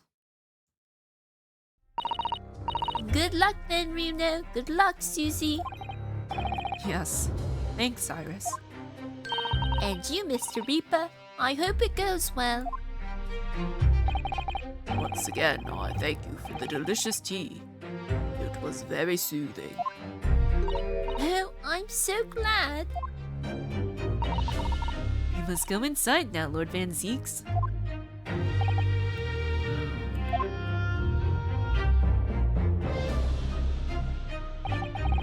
Lord Van Zeeks has always been the formidable prosecutor I've had to lock horns with in court. But not today. Today I battle with another in pursuit of the truth. My best friend, Kazuma Asogi, who I trust more than anyone else in the world. Now I understand what it was that drew me here to Britain all those months ago. Now I know exactly what destiny had in store for me. It's all been leading up to this one day, to this one trial, to this one final reckoning.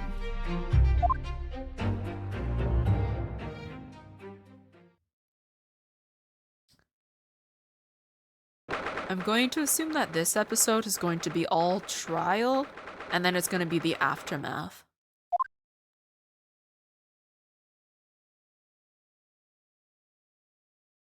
It feels even more oppressive here than it did yesterday.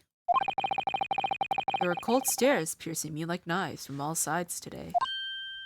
Huh? Mr. Naruhodo, look! Ah! Lord Strongheart? Oh shit! Kazuma must have known beforehand. The ramifications of this trial now extend far beyond the murder of one Scotland Yard inspector. In fact, events have come to light that threaten to rock the very foundations of our country's legal system. escape of a condemned criminal on the night of his execution, the subsequent unlawful shooting of the man, and the revelation that prison staff must have been complicit in the jailbreak. Britain is currently hosting influential members of the judiciary from countries all over the world. It is imperative that we uncover the truth in these proceedings to avoid international embarrassment. By royal decree, this will continue to be a closed trial, and one over which I, male Strongheart, exercise total and unequivocal authority.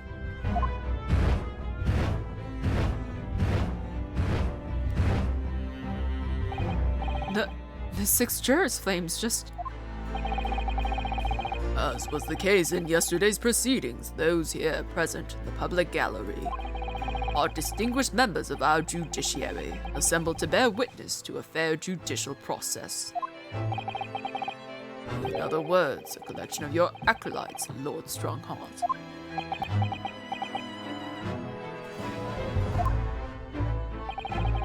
On a personal note, I find this most distressing, Lord Van Zieks. You were a prosecutor of exceptional talent. Much like your brother Clint, in fact.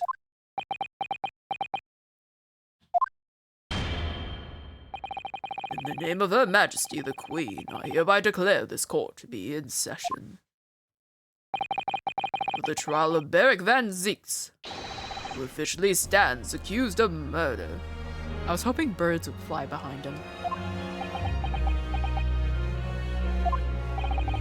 Counsels for the prosecution and defense are you in full readiness to proceed. The defense is ready, my lord. As is the prosecution. Yesterday's proceedings brought to light a shocking and disturbing fact. There was a side to the victim, Inspector Tobias Gregson, that was unknown to his superiors at Scotland Yard. Yes, he was carrying out operations in secret, which Scotland Yard knew nothing about.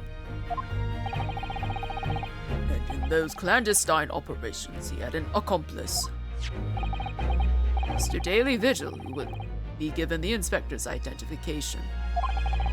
He present himself around the capital in order to establish credible alibis for Gregson. In that way, Gregson appeared to be carrying out his regular Scotland Yard work, when in fact he wasn't. At the end of yesterday's session, Mr. Vigil, who had been suffering from amnesia, regained his memory. It would appear he buried his memories of the time deep inside himself as a means of self-preservation. Because whilst he was engaged as chief warder at Barclay Prison, he abetted the convict's escape. Mr. Vigil is currently recuperating at St. Sinners. He's recovered enough to give a signed statement about his movements on the day prior to the incident. He's formally admitted to posing as Gregson whilst investigating the Red-Headed League. Which brings us to the crucial issue of the victim's time of death. The defense yesterday proposed the suggestion that the victim may have been killed one day earlier. This was based largely on the discovery that the victim's pocket watch had not been wound. The prosecution has something to report. Oh my goodness. Being attacked by the sleepies. The prosecution has something to report on that subject, my lord. Really? Go ahead, Prosecutor Asogi. I met once again with the coroner yesterday to discuss the issue. She confirmed that the defense's suggestion could not be ruled out. It's entirely possible that Inspector Gregson was killed on 31st October, the day before his body was discovered. I have here an updated autopsy report that includes the amended details. But the official opinion of the investigation team was made clear yesterday that the time of death was 5 p.m. on 1st November. There are indications of an attempt to disguise the real time of death, however. It seems that the natural decaying process of the victim's body may have been slowed by keeping it chilled. That's out of the question. There are no refrigeration devices in that part of London large enough to accommodate a human corpse. My lord, this is more than just conjecture. There's evidence to support the idea. We must investigate it thoroughly. Very well. The court will accept the new report as evidence. However, if this updated report is deemed to be accurate, it would give renewed significance to the movements of the victim on the day before the Fresno Street incident. It would, yes, especially since on that day, Inspector Gregson was using Mr. Vigil to cover up his real movements. It's conceivable that he was killed in the course of his secret activities. I sense that the prosecution has some information regarding those activities. Scotland Yard put an enormous effort into investigating that precise matter yesterday. I think we should begin by presenting the results of that investigation work. So the prosecution calls its first witness now. Oh, it's Gina. Gotta have a sip of water. And by the way, stream will probably go for another half hour to an hour, and then we'll call it a night. State your name and occupation for the court. Inspector Gina Lestrade reporting. Representative of Scotland Yard. A self-conferred rank, but never mind. Gina? Again? What's your problem, Odo? What's with that? Gina? Again? Look, Gay. The boss meant the world to me. He done more for me than anyone else ever did. Oh. Inspector Gregson, you mean? Got me out of the back slums at East End and took me under his wing. Taught me that life can have a purpose. So that's why I'm the best person to be standing here speaking for him. Oh, Gina. Right. All out of the goodness of Gregson's heart. Not at all. He had his arm twisted by Mr. Sholmes. No. What's relevant to these proceedings is that the outcome of Scotland Yard's investigations yesterday has revealed that the victim was carrying out some assignment the police knew nothing about. Very troubling. That face. Lord Strongheart knew. So, Inspector Lestrade, let's hear exactly what it says in that report. Coming right up, sir.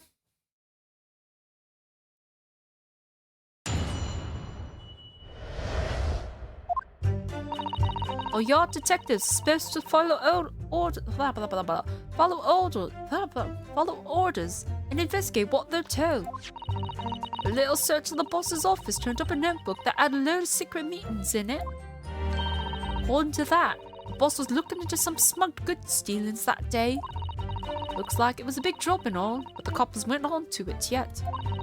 What matters most is there's witnesses what saw the reaper at the place too. Smuggled goods? I don't know, do I? I'm just telling you what was written in the book. Tobacco, tea, spices, medicines. Goods of all sorts flow into London by illegal channels from across the globe. It's well known that they're disposed of at regular black markets that take place in the capital. But the police are barely able to locate them in time. So Inspector Gregson was investigating one of those black markets. It's been suggested that high-ranking government officials may be involved in black market activity. No doubt Gregson was trying to avoid details of his investigations being leaked to the involved parties. That would explain why he was operating on his own authority without the Yard's knowledge. And do we have where the dealings were taking place this time? In a particular room of a certain exclusive London gentleman's club. And on the day in question, the accused is known to have been there. That's the conclusion of Scotland Yard's investigation into the matter.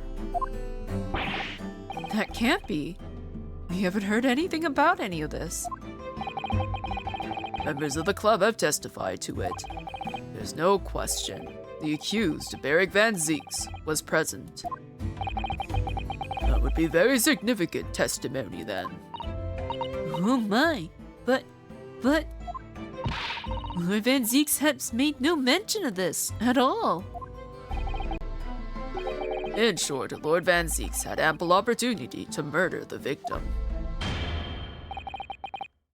It feels weird that he's using a unicorn instead of a gavel.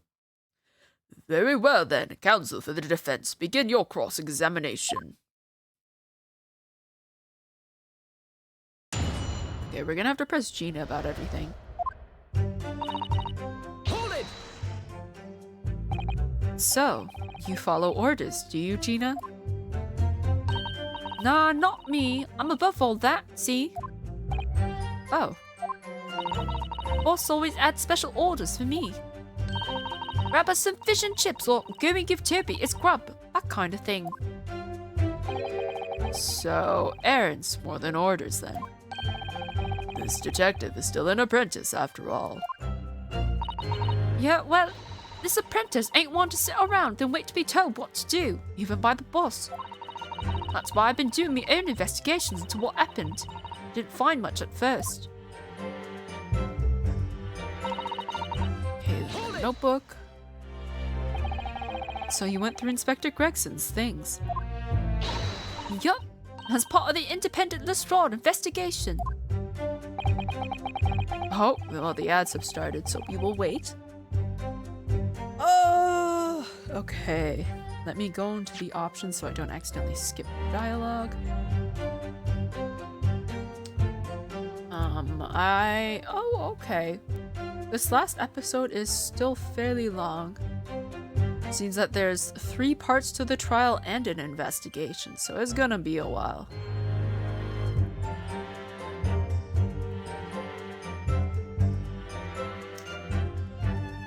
I'm still inclined to believe that Kazuma's dad was wrongfully accused of being the professor, but then then it doesn't make sense who the professor actually is. Because if it's not Genshin Asogi, who could it be? And would they still be alive to this day?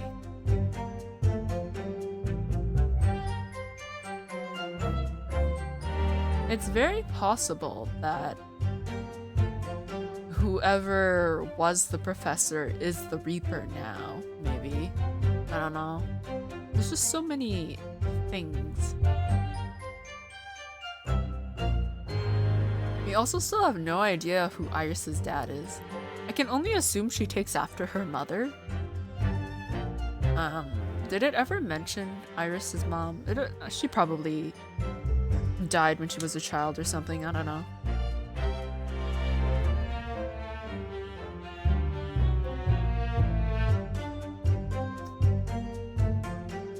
There's also Seishiro to think about. Didn't he go to send a telegram? And I don't know, we haven't heard from him since, so we'll see. Are you hot? The dogs are panting. I guess it's kind of warm in my room with all the monitors running.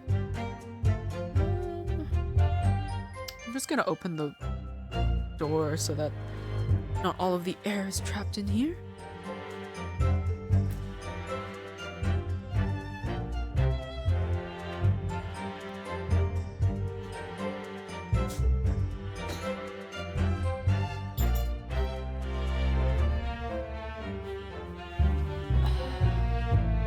Should be less hot in there for them.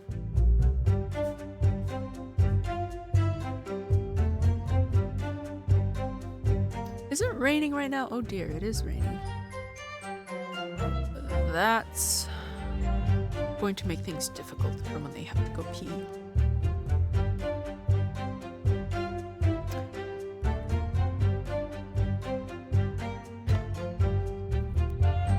Alright, ads are done. We can continue. My hair keeps poking me in my eyeballs and I keep trying to brush it away, but maybe it's time I use clips again. Oh well.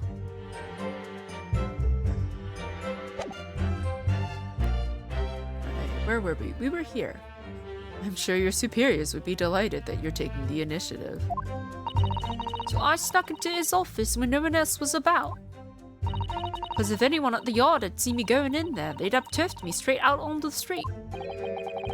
This is sounding less and less like an investigation, and more like something else. The prosecution understands that it was this very detective who discovered the notebook. You got that right. Nothing gets past Inspector Lestrade and her trusty assistant, Chief Inspector Toby. We found it hidden in one of his desk drawers that had a false bottom. That's impressive. So then I went to hide myself. And no one could find me, so I could have a butcher's at what was written in it. Because if anyone at the yard had found me out, they'd have turfed me straight out on the street.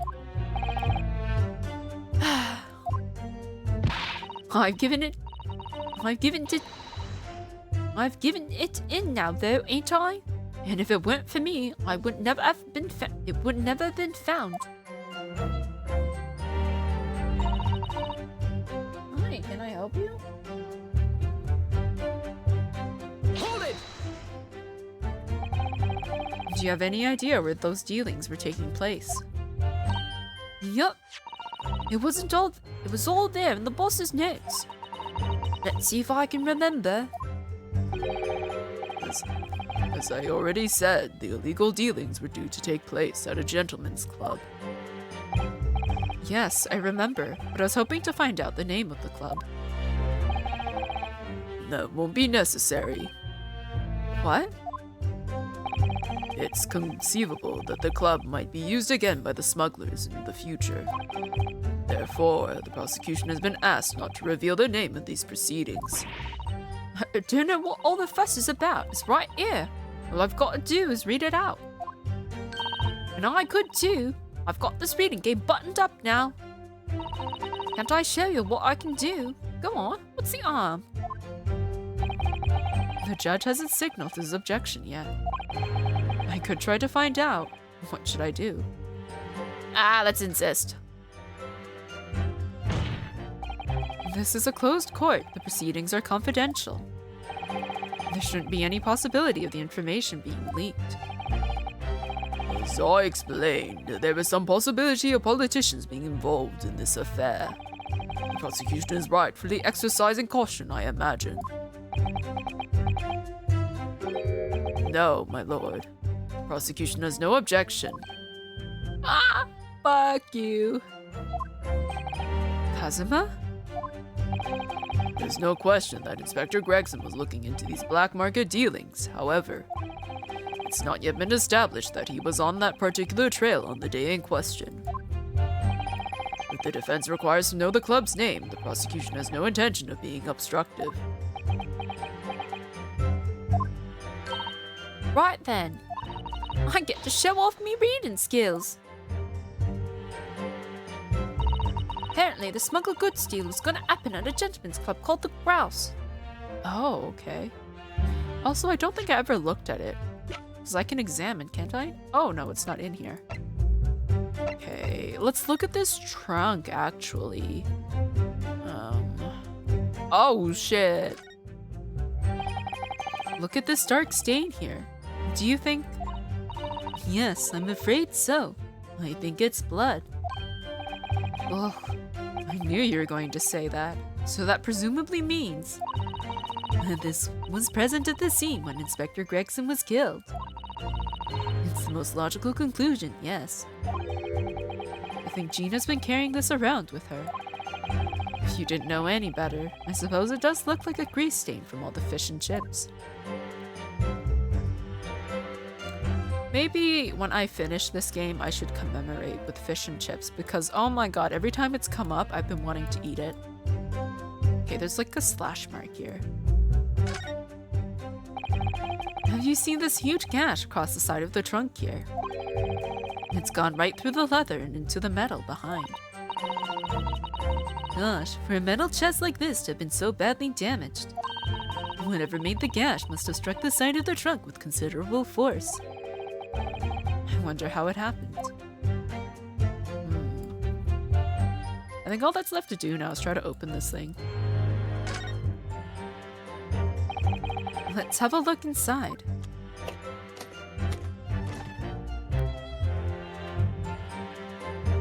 Oh? Oh. I wanted to know what this stuff was, but I guess it doesn't matter.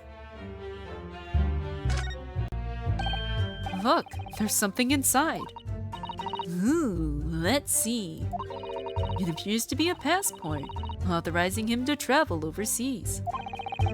Was Inspector Gregson about to go on a trip abroad then? Well, he said he was going to go to Paris. Perhaps the date of departure might tell us something. That was... Oh. What is it?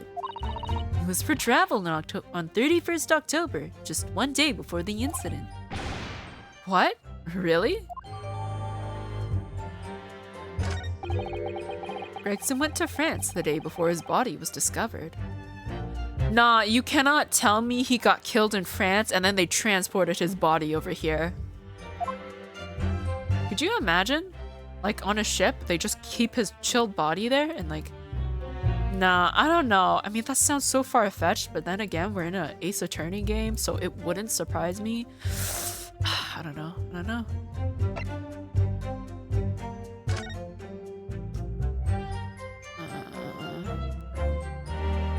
Oh, this is Clint Van Zieks' autopsy report. Okay, we never looked at this. 33 British time of death. 31st of May between 9 p.m. and midnight. Death from a single stab wound to the heart. Other superficial external wounds indicative of a duel. Additional notes. Recent scarlet ink stains visible on the little and ring fingers of the right hand, and no document in corresponding ink was found.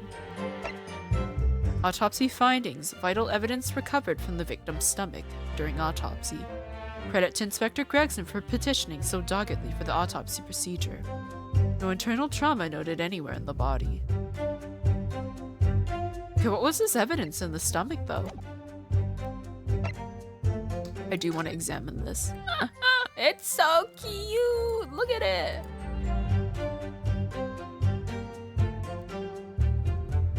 Can I look anywhere else besides the ears?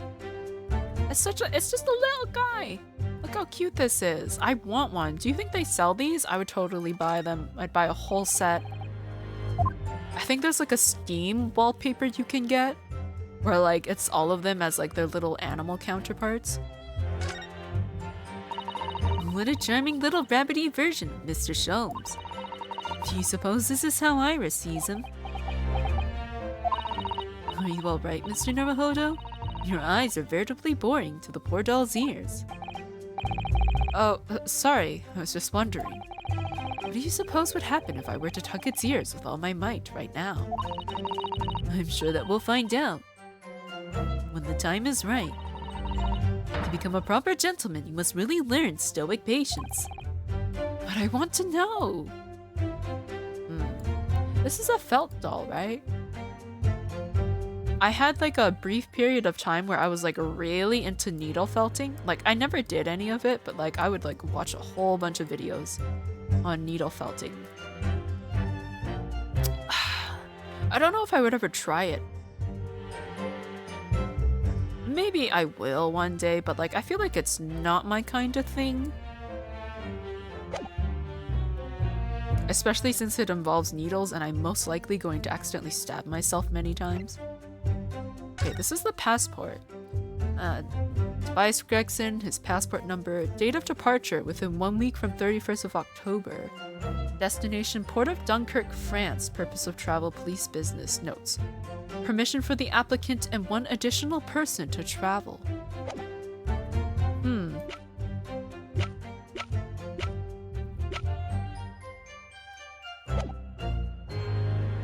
Hold it! The Grouse. What sort of a club is that? I ain't got the foggiest. Clubs ain't exactly my thing. But I am kind of curious. They're not places where a foreign student like you would be readily admitted. Have you looked in the mirror recently? I tell you what, me and Chief Inspector Toby could go in undercover. Could you though? I could pick out a few good marks and see what else I could find out while I was in there. I really don't think you should go picking out anything. Anyway, that's where these black market dealings were going to take place, is it? Yeah, it's gotta be. That's what the lower-ranking detectives at the yard reckon. Says the even lower ranking detective.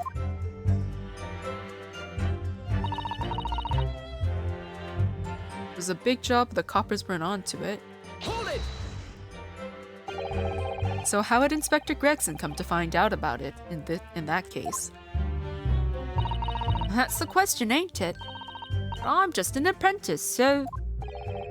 Why didn't he inform Scotland Yard of his findings? Yeah, that's what I was asking myself, because, you know, I'm just an apprentice. When it suits you, yes. Anyway, the point is, something went on at that club, no question. Can't say that for certain, though, surely. Hey, there's a witness. Hold it! Lord Van Zeeks was at the club. He was. Detectives who visited the club yesterday to make inquiries have confirmed it. Several members report having seen the accused being admitted to the room in question as a guest. It looks like there's no disputing that he was there then. Well, we all know that Lord Van Zeeks was investigating Inspector Gregson, don't we? Perhaps he'd already discovered the inspector's secret notebook. Which led him to the club, you mean? Maybe. Presumably, then, there are also eyewitnesses who can testify that Gregson was there. None have been identified at this time, no. So the all-important victim wasn't seen at this mysterious club. Oi! Why ain't you asking Inspector Lestrade here, eh? So that's all I've got to work with. Gina's not holding back with that ice-cold stare of hers, is she? I really don't know what to make of all this. Lord Van Zeeks told us that he was investigating Inspector Gregson, but he never once mentioned that he met the inspector the day before the incident. You don't think Lord Van Zeeks could have been lying to us, do you? That's not the only way to explain this. Oh! If everything Lord Van Zeeks has told us is true, then there must be a mistake in this testimony somewhere. You mean there are details we've yet to uncover? Exactly. A clue, perhaps, that even Gina hasn't noticed. That's what we should be looking for here.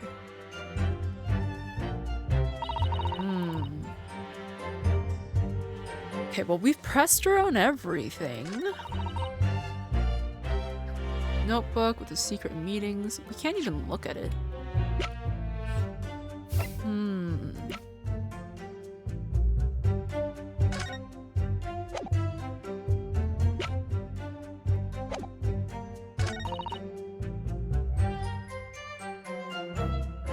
Smuggled goods.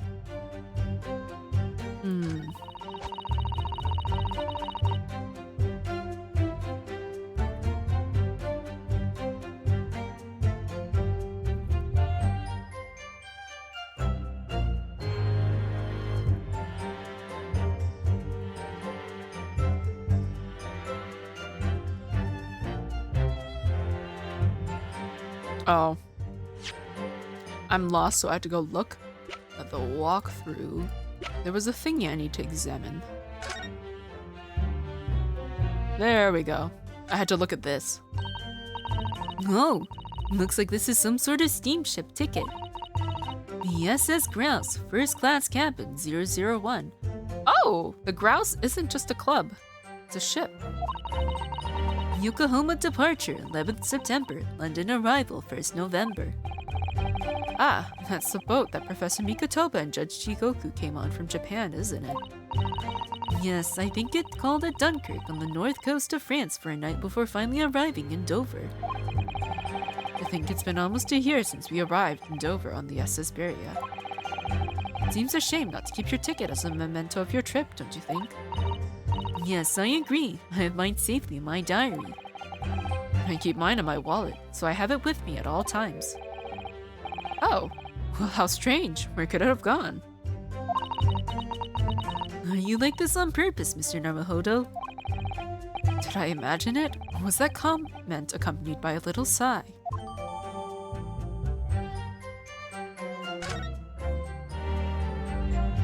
Okay, I think I present that on the grouse thing.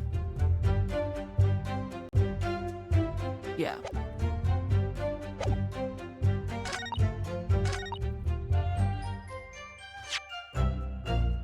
Objection!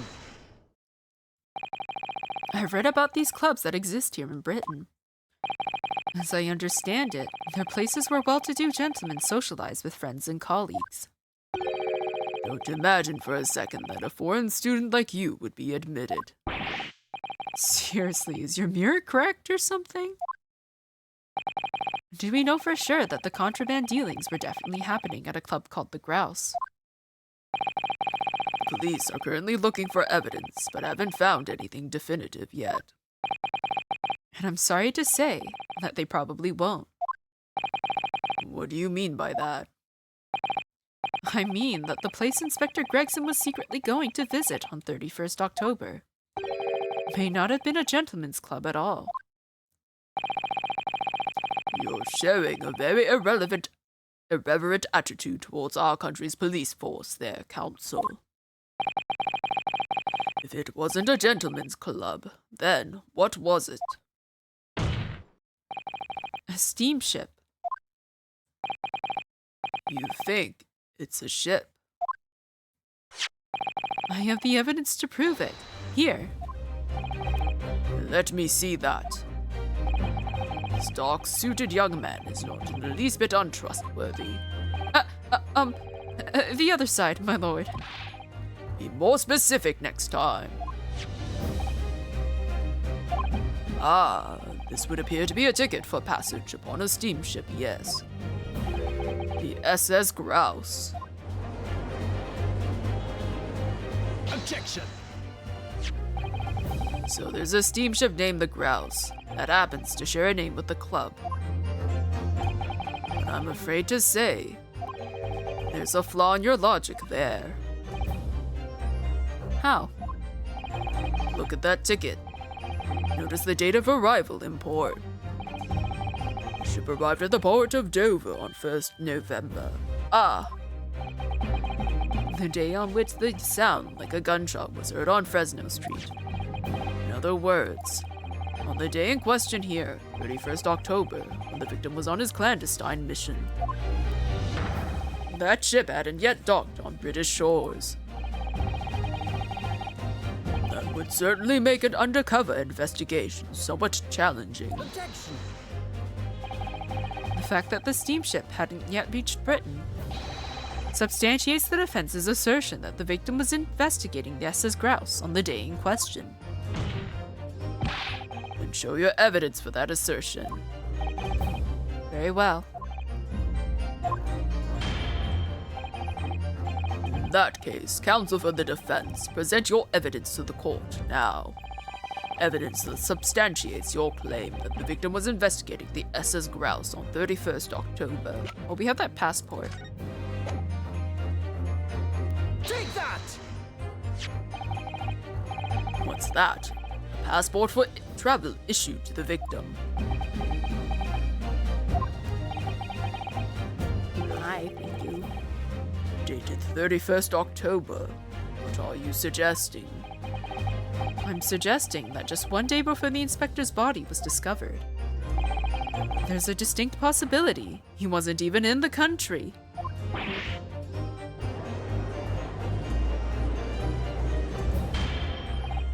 Order! Order! This document is for passage to France. It does not appear to have been officially authorized. The day before the SS Grouse arrived at Dover, it docked on the northern coast of France for a night. According to my father, who was on board in the port of Dunkirk. Dunkirk, France. What could possibly have taken the victim there?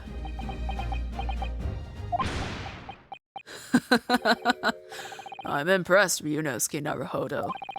I certainly didn't expect you to get your hands on that passport. What? You mean you knew about this? The prosecution strategy for this trial has been laid down by the Crown Prosecution Office. On the day before the incident, the victim was investigating contraband dealings at a London club. That's the outcome of Scotland Yard's investigations, and the line the prosecution has been asked to follow. But personally, I don't agree. I think the prosecutor's office is trying to hide something. What? And now that you've expertly disproven their assertion, I intend to reveal what I believe that something to be.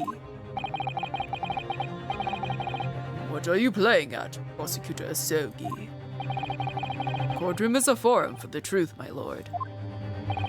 Which is why it's my duty to present all the facts without exception. Let me guess, this was your intention from the outset, wasn't it? The reason Inspector Gregson secretly made his way to the steamship docked in France on the day in question was to carry out a mission for the Reaper. The Reaper?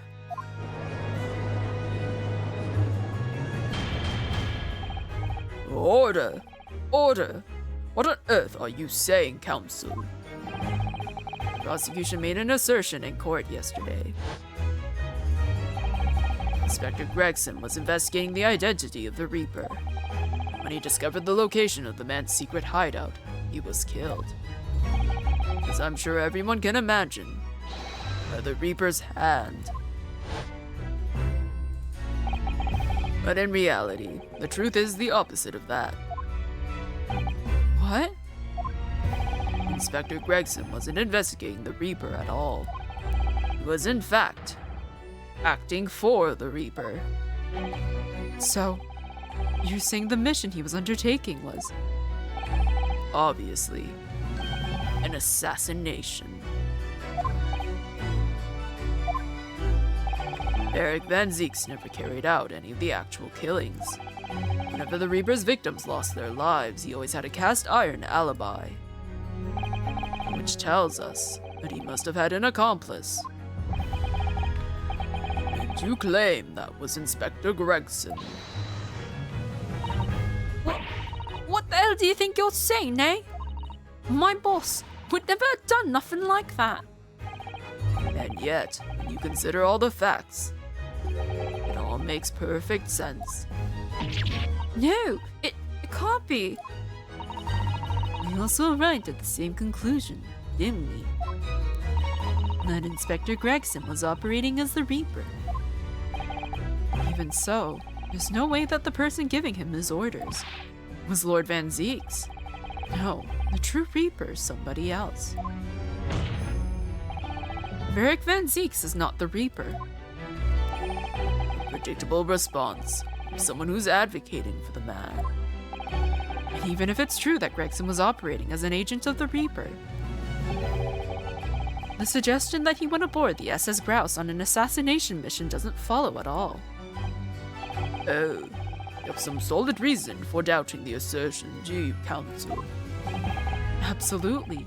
It's very simple.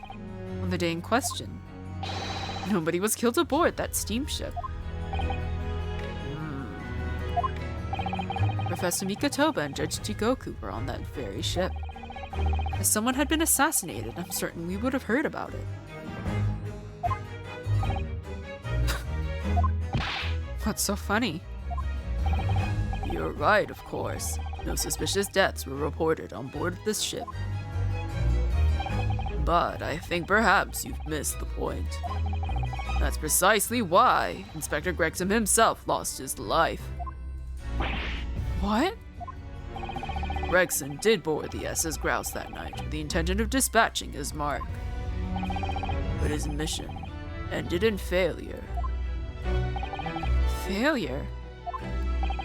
It seems that the defense hasn't yet grasped a very important detail here.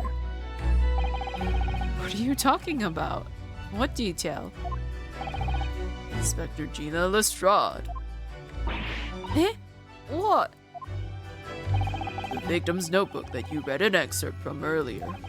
That doesn't contain details of secret investigations at all. It describes 10 years of assassination plots to be carried out by the Reaper of the Bailey. You're lying. Even if all them bludgers what got taken out had it coming. The boss weren't the Reaper. Or Gina. There's no question that Tobias Gregson was heavily involved in the Reaper's activities. You may just be an apprentice, but if you've spent any time at Scotland Yard, you must have heard rumors. I ain't heard nothing. And I don't believe a word of it. And testify, again, as a representative of Scotland Yard. Consider it your chance to defend your boss. I don't... I concur the witness will give a new formal testimony. Miss Lestrade, you will tell the court everything you know about Inspector Gregson's secret notebook.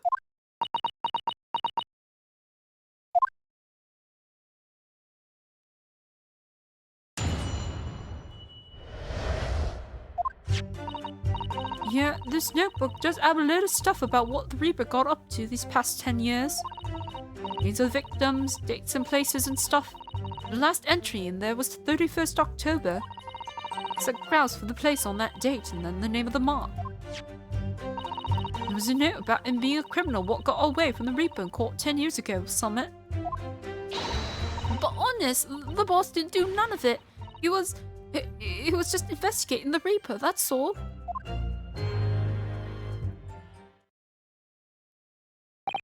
Keep personal opinion out of your testimony, witness. We require only established fact here. This must be so hard for her. You can't deny it now, surely, Ryunosuke Naruhodo. What can't I deny? The notebook contained the name of the final mark and the location where the assassination would take place. That information that the victim could only have known if he was working with the Reaper. So, who was to be this final mark? Go ahead, Inspector Lestrade. Read the name for the court. The name that's written alongside the entry that mentions the grouse on 31st October.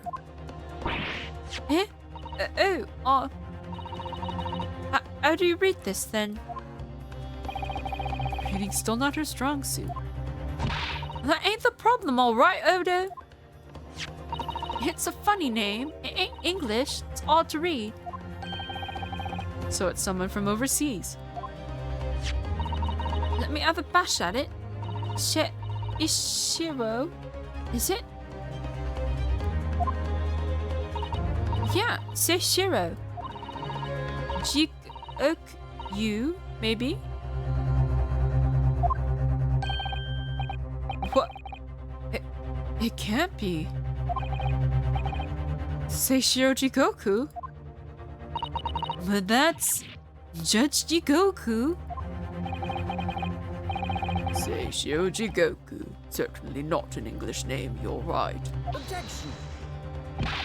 But that can't be right. I know Judge Jigoku. And I saw him the day before yesterday, here in London.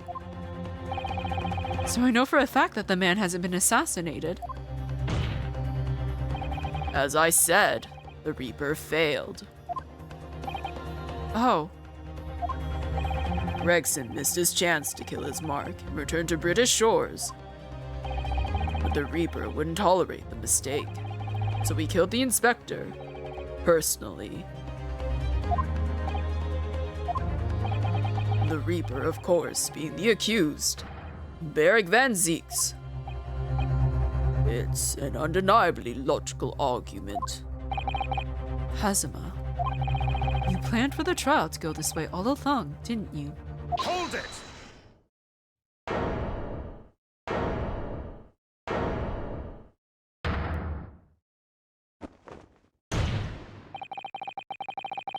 Pray forgive the discourtesy of filling my hallowed chalice whilst I stand accused of murder. Lord Van Zieks? The accused has no right to speak uninvited in court. You will return to the dock.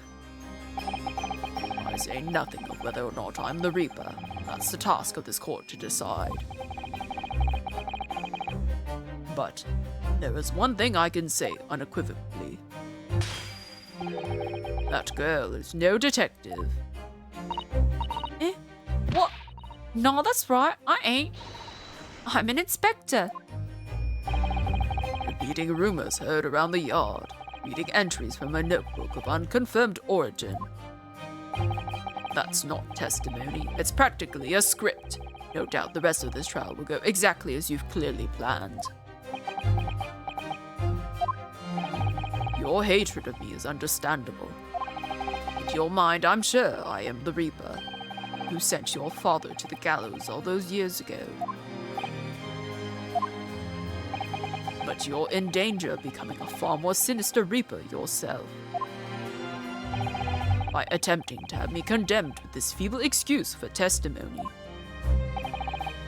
What did you say? Mr. Naruhodo, this is our chance. My lord, the defense requests that the defendant be allowed to speak. He may be privy to important information relating to the testimony just given by the witness.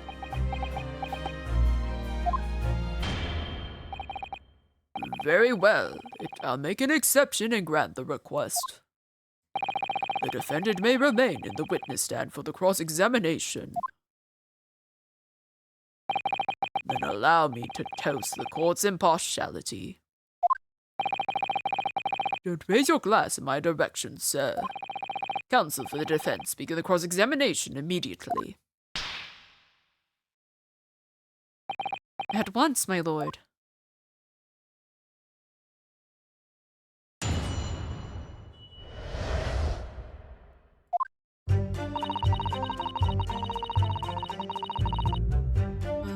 Did we already go through this? Yeah, okay, we'll just press around everything. Hold it! In other words, it shows that Gregson was basically acting as the Reaper. Not you and all. That ain't the only explanation, is it? You could have been investigating the Reaper in secret. And that notebook said what you found out. If I may. When originally people began referring to me as the Reaper, I didn't object. I believe the power to intimidate London's criminal classes into compliance with the law to be beneficial.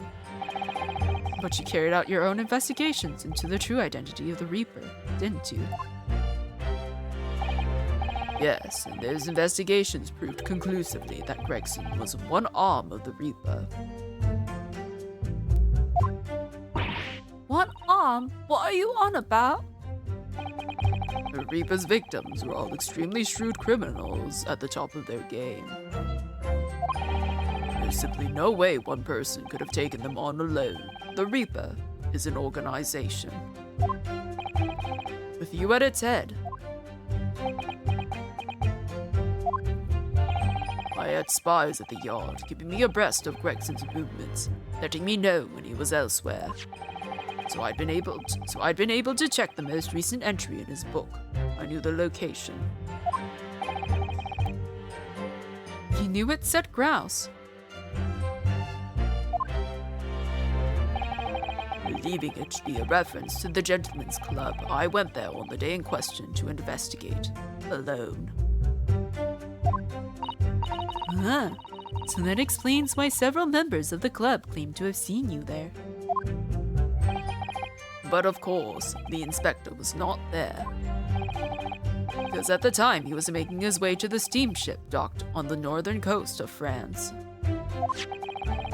As shown by the passport found in the victim's mental trunk. Very well then, back to your testimony about the contents of this notebook. Fine. Is something wrong, Naruhodo? You seemed a little shocked by something a moment ago. Oh. No, it's all right. I'm overthinking this, aren't I? Okay, you know what? I think we will actually stop here. Just because it's getting late and I need to get ready for bed. So we're gonna save.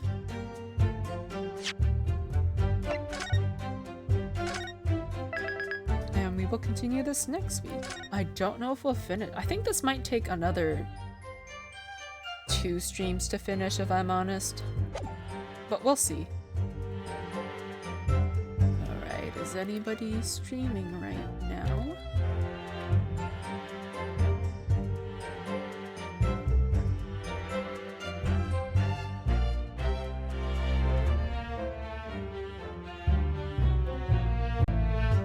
Let's see.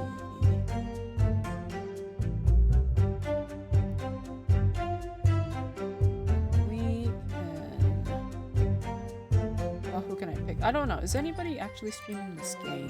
There's normally not really anybody. Nope, it's just me. Okay.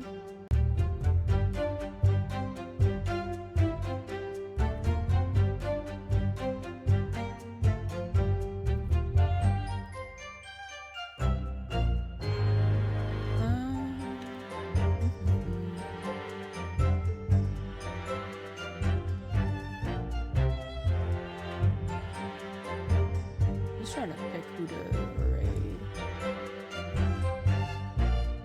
Oh, Puddles is streaming. You know what? We're just gonna go raid Puddles. Yes. Yeah, okay. But yes, thank you guys for stopping by tonight. So many twists and turns. I still don't quite believe that Susato and Iris have the same dad. I find it difficult to believe.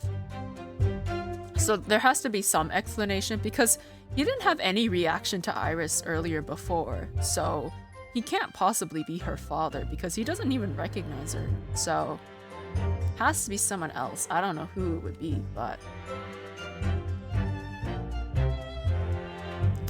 next stream is later today, technically, / tomorrow, for Mass Effect 2.